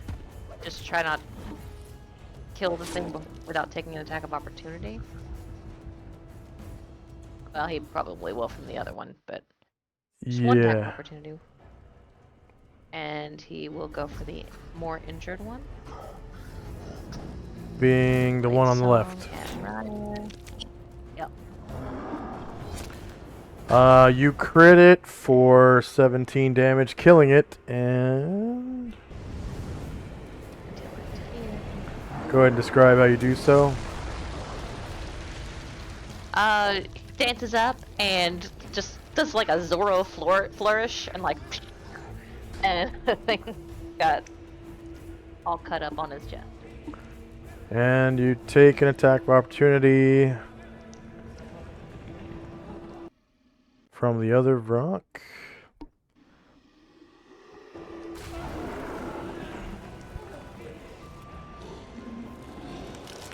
Where is Anatar? He's over top of Tim. Okay. So -4 to hit. 6 versus AC 5 is a miss. Musashi. With his Ki cry, attacks the Maryland.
Okay.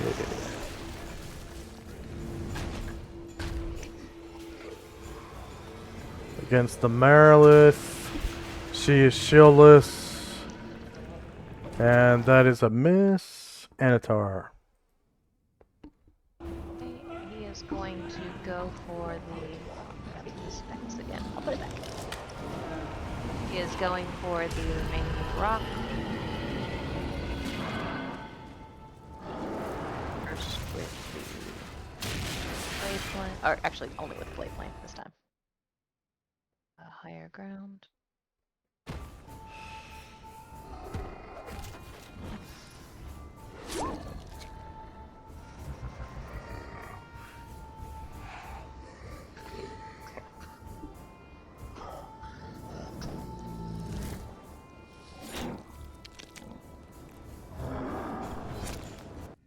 Okay, attacking this rock here. Shieldless -3 does not beat -5. Varen. Okay. He is going turn to this Marilith.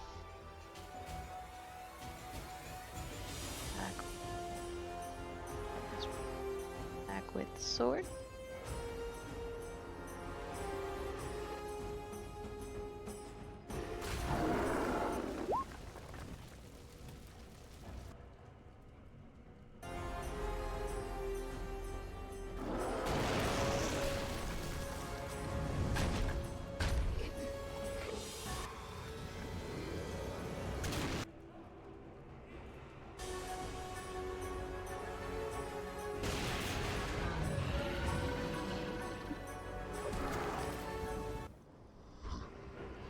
That's this Marilith here.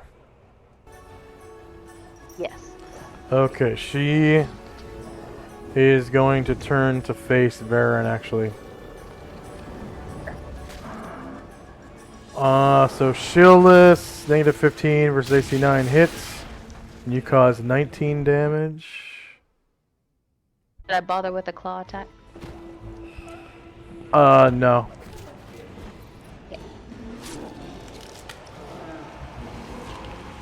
Ashriel. Attacking the Maryland.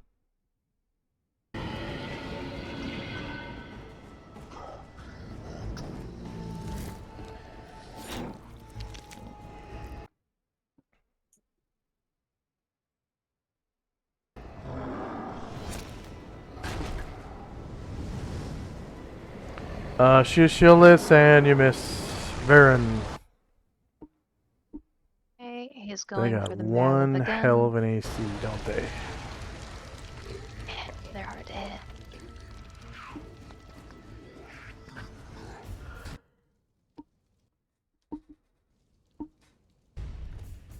Oh crap. Before I go with Varen, if it's too late, that's fine.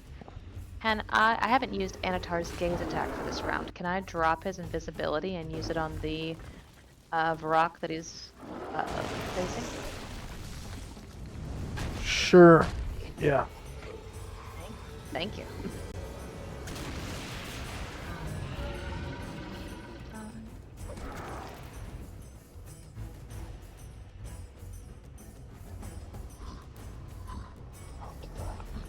And he'll turn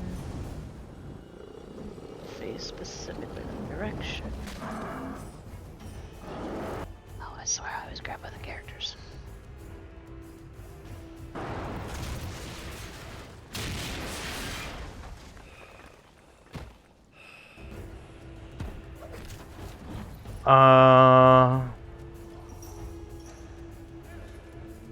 Okay, which way is he facing? He should be facing this Varrock specifically. Okay. Make it Karagor too, I don't know. Yeah, it's only against evil creatures, so Oh yeah, always forget that point. That's handy.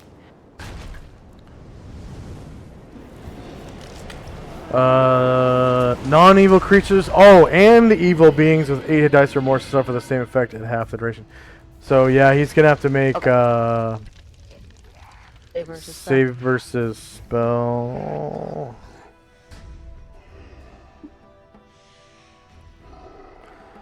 Half the duration and gain +2 bonus to your saving throw. Okay. And the rock gets the same thing. Save. Spell. It's 2.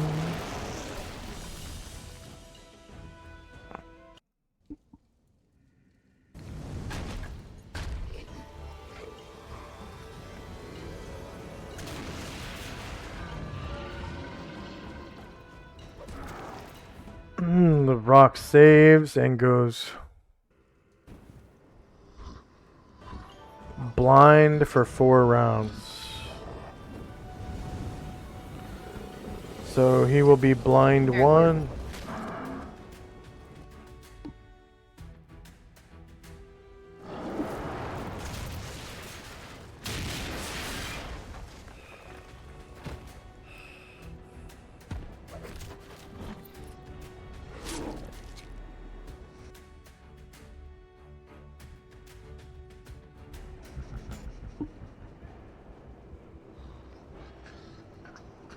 So he succumbs to fear for 5 rounds. So he'll have fear 2. Okay. What's that?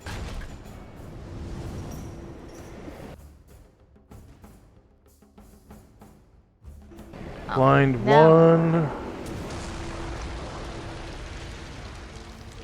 4 rounds.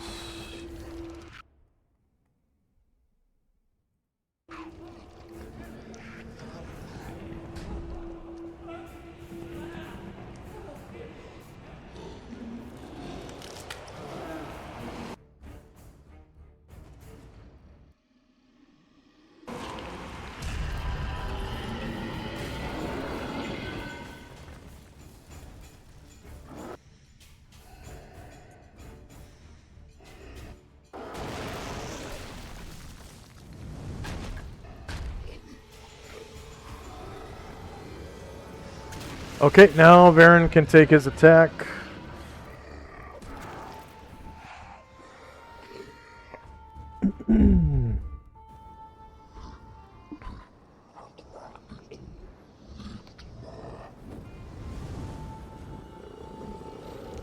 And you guys have killed 4 rocks so far, right? 1, 2, 3, 4, 5, 6.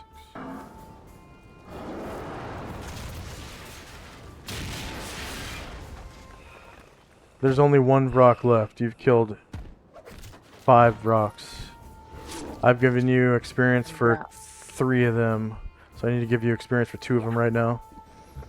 And Varen attacks the Nalfeshne. Sorry, the Marilith. Shillis, -14, hits for 10 damage. She survives. And Alistair.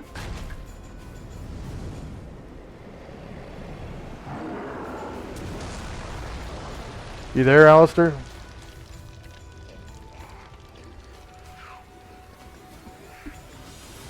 I don't hear Alistair. That's gonna be the end of our Sorry, session. sorry. Yeah, Hey, no, I'll be changing armors. Sorry about that. I'll be changing armors. And Okay. That's all I'll be doing. You've got your old armor off now, and you can start putting on your new armor at the beginning of next round. Not a problem. Okay. Before we, Got 2. before we end the round, I was waiting with Brian Druid. Go ahead. Okay, so he is going to fly, so gain 10 by then.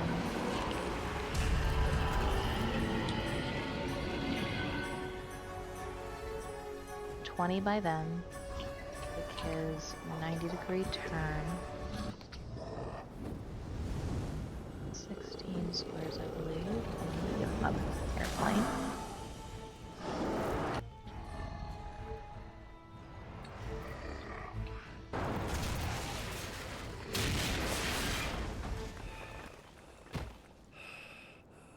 He is going to pass, I think, through one of the Marilus threatened areas and take an attack of opportunity.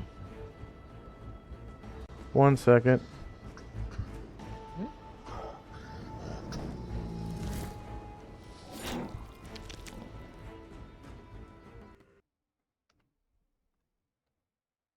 Okay, there's some more Vrock XP.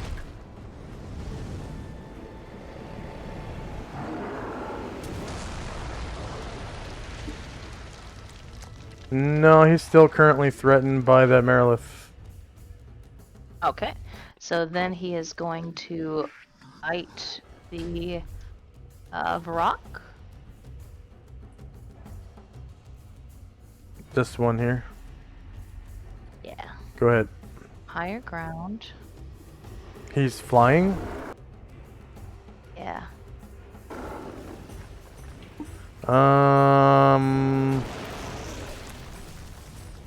Okay. Yeah, he could make it up to 10 feet by there. Oh, he started all the way. Let me cancel. He had to go through the doorway. It's only started. 15 feet high. So he's Okay. he might have started And back then- there, but he started ascending when he came out the doorway. No problem.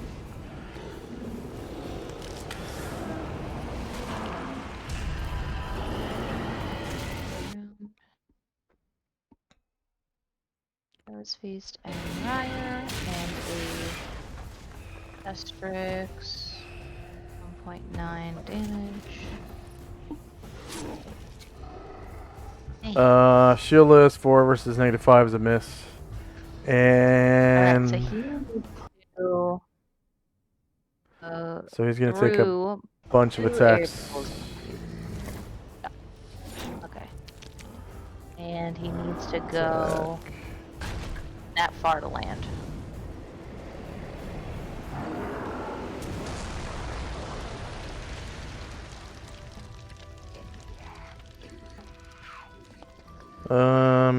Shorter melee, lower ground, -4 to hit.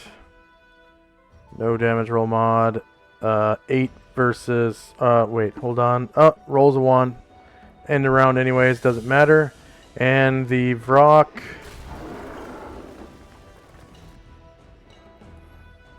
Beak. Brian Druid. Shorter melee, lower ground, -4. No damage roll mod. Crits him for 7 damage to Brian Druid. And that's the end of the session. Wee. Oh, sorry. Can I attack with Erdrin first? I was waiting at the end of the round. Yeah, go ahead. Okay, so he's just gonna sneak forward a couple squares into the hall, and then take a backstab silver bullet shot at the rock. At the rock.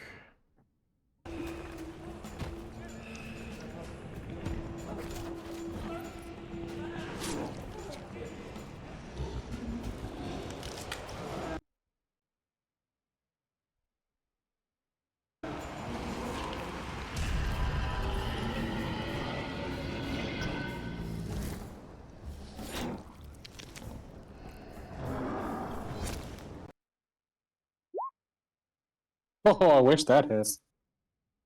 Yeah. Okay, big miss. And okay.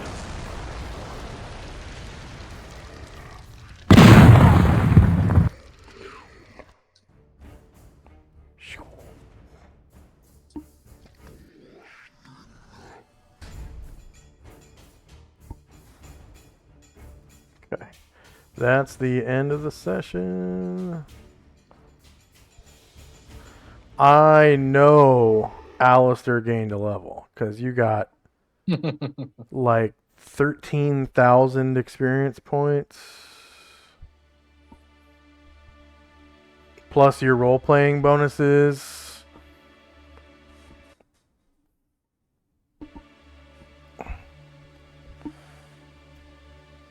No, it was like 17,000 experience points.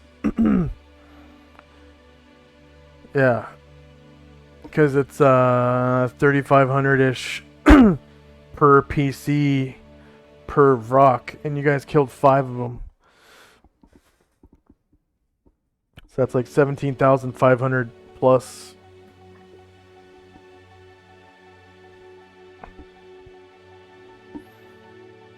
Anyone gain a level? Dante Nope, did. that was very helpful. Hey. Dante did. Nice. In magic user. Nice. Very nice. Next session, Musashi probably will. Oh, if hell we yeah. survive. Heck yeah.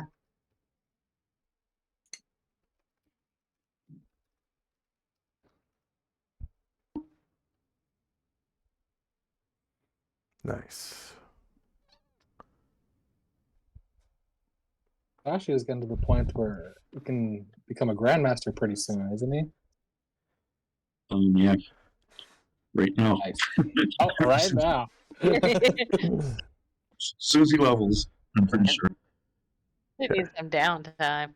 I'm just going to step away for a second. I'll be right back. One more thing for our eventual downtime.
Okay.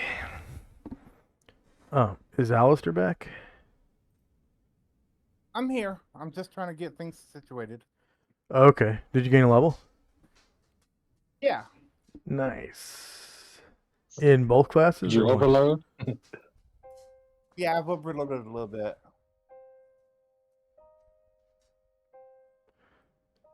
You overloaded in this session? I don't know. Well, I was close. I was close to 5th level fighter already. Yeah. I was only 4,000 shy of that. And then I gotta see what priest is.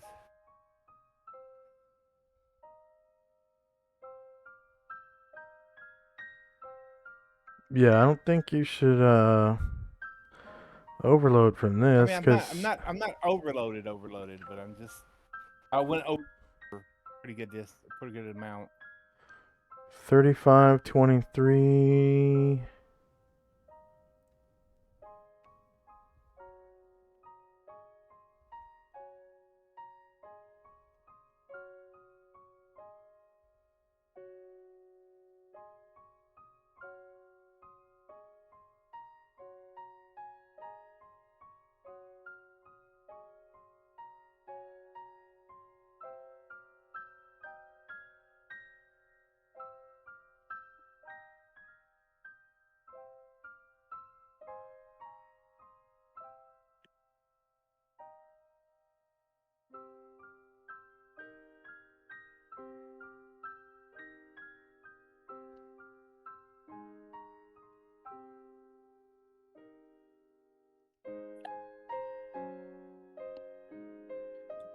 Times 2 plus 1761. So you got a total Yeah. of 8807 plus your role playing bonuses and spell bonuses, if any, per I didn't have any class. spell bonuses. Yeah. I'm pretty sure you got at least one role playing bonus. I got like 3 of them. Yeah. Yeah. But you're already like 6, 7 or something like that. Oh, 5, 4. Priest 5, fighter 4. Priest 5. Yeah, you wouldn't overload in priest, and you definitely wouldn't overload in warrior. Puts me at 13,960.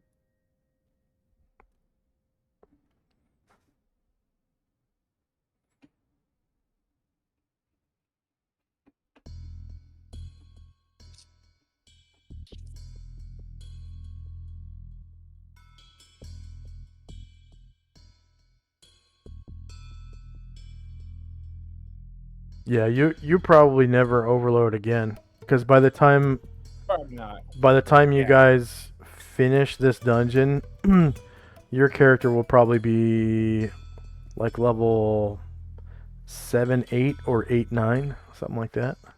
Yeah.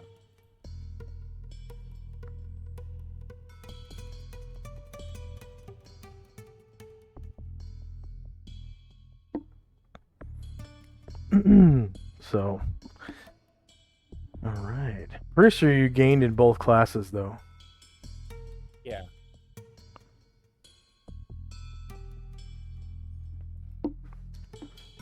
Which means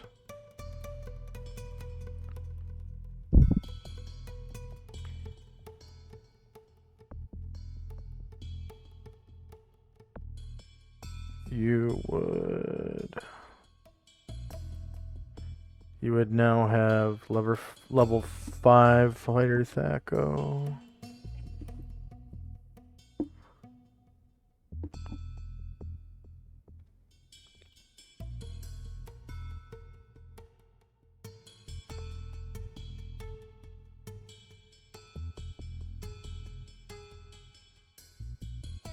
Are you adding it up now, or? Yeah, I'm adding it up now. Oh, okay. Your group experience was 8807. Yeah. Was that 3820 left over from last time you played? Yeah. Okay.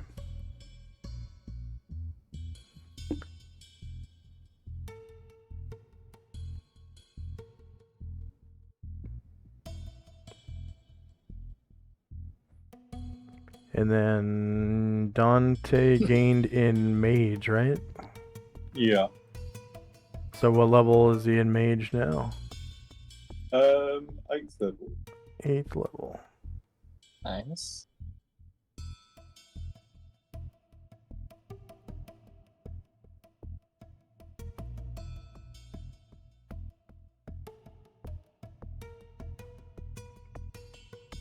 See, looks like you gain a new 3rd level slot and a new 4th level slot. Yeah. That's a good level. Yeah. Nice spells there.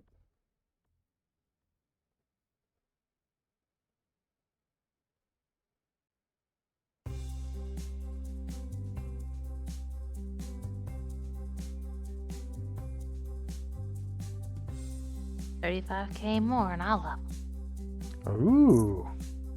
Oh yeah. If I got a trainer, I'd level twice. Yeah. If it's okay, I might call it a night. It's quite late here, and I've got to Yeah. get up really early for Oh, that's work. right. Yeah. Have a good night. Sorry about that. That Enjoy last getting in round lasted for a long time. No worries. I thought it was really exciting. Just the other thing is, I've put down in chat that I'm not really around in December for various family meals and days out, etc. Yeah. If I can be free, I will be free. But at the moment, it looks like I won't be until the new year. Okay. So happy Christmas, everybody, and Yep. hopefully I'll see you before then. But yeah, I can't be sure that I will. Merry Christmas. So, Yeah. Feliz take care. Navidad. Have a good time with the fam. Don't be shy about popping in, just say hi. Cheers. Take care. See you. Feliz Navidad. Da, da, da, da, da. Feliz Navidad. Feliz Navidad. Prospero año y felicidad.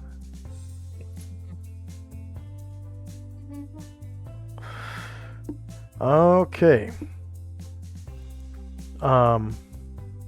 Alistair, did you figure out your XP or? Yeah. Okay.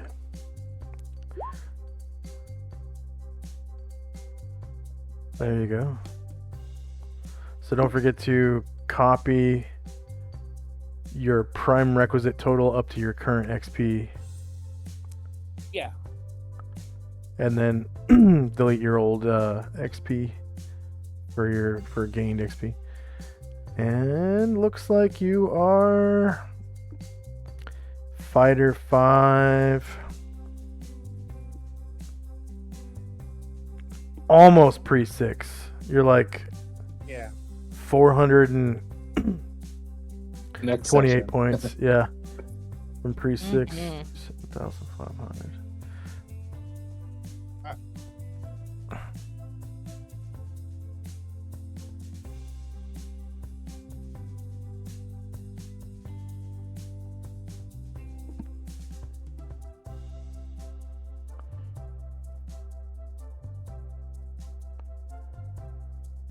So you're Priest 5, Fighter 5 now. That means your your quote unquote level is 5 for your Thaco. You gain 2 health. Yep, you rolled a 4, so go ahead and record your 4 for okay, yeah, Priest 5. Fighter. Or yeah. Priest 5. And increase your minimum, or sorry, your maximum to 29. Your minimum's gonna stay at 1 until you are Yeah. off of injured status, and then let's see, Fighter 5, you don't really get anything if you're multi-classed No. other than better Thaco and another hit die. Maybe better saves. I bet your saves probably went up. But you don't have to record your saves on here because I have all the saving throws are in a macro. So Right. there's Oh, no nice. Yeah. that's one of the things that sucked about leveling up on paper is you had to go check your new Thaco and go And check double your check new the side. saving throws. Yeah. And on this, all you got to do is check your spell slots, and you can fill them when you get new spell slots, and check for new proficiencies, and roll HP. So it's a lot easier here. All right. Any questions, comments, or concerns for me? Oh, that was a good one. We haven't had a big demon brawl in a bit. Yeah, Yeah. I know. I like when it gets the blood flowing. Yep. Mhm. Yep. And for our viewers, thank you very much for watching. Please like, share, and subscribe. If you're watching us live on Twitch, I urge you to check out our links down below. We have links to our Discord, where you can join our Discord community. If you want to help us out, we have links to our Patreon and PayPal. If you want to give us a tip or pledge monthly. Also, if you do pledge monthly for as little as $1, it gets you access to a special Discord channel where you can come in and talk to me during world building streams. Just in the last few days, I think since Wednesday night, I did like 14 hours of world building streams. So I did a lot on Wednesday night, Thanksgiving night, last night, and Friday night as well. Thank you very much for watching. Hope you enjoyed. The next time I stream will probably be tonight, at some point, and then probably the next time I stream after that will be on like Tuesday-ish. And I think I'm going to be playing First Edition this Friday, so if you like First Edition, you can come watch me play a human fighter in First Edition. He's like level 6 now, I think. I've been playing the same character for like 3 or 4 years, and I'm only like level 6, so it's one of those First Edition campaigns where it's like really, really slow advancement, and there's like death and destruction. So, and yeah, hope to see you next weekend. Should I schedule us for next weekend right now? Is everyone able to make it next weekend? Yeah, I updated the absence thing for when I'm going to be gone, Okay. Does that but I will include? be here next week. Okay. Okay. So I just. I think I'm I'm only good. planning on being gone for Christmas Eve, so I'll update it for that. Yeah, I'd imagine almost everybody's going to be gone for Christmas Eve. I was talking to Alistair about that earlier before everyone got onto the voice channel. I don't know if I'm going to be available on Christmas Eve, but if it's just, me and Alistair, I'll come up with something for you, Alistair, so you can get some XP and play like a solo dolo thing. Okay, that's pretty much it. Thank you very much for watching again, and hope you enjoyed. I want to see if any of my friends are online. Let's see if we can raid them. See if we can. I do have one friend that's playing Fortnite, so I think he's raided in a couple times here, so we'll raid him back. And here we go. Thank you very much for watching, and we'll see you in the future. Alright, bye-bye. Later. Bye. Hey guys.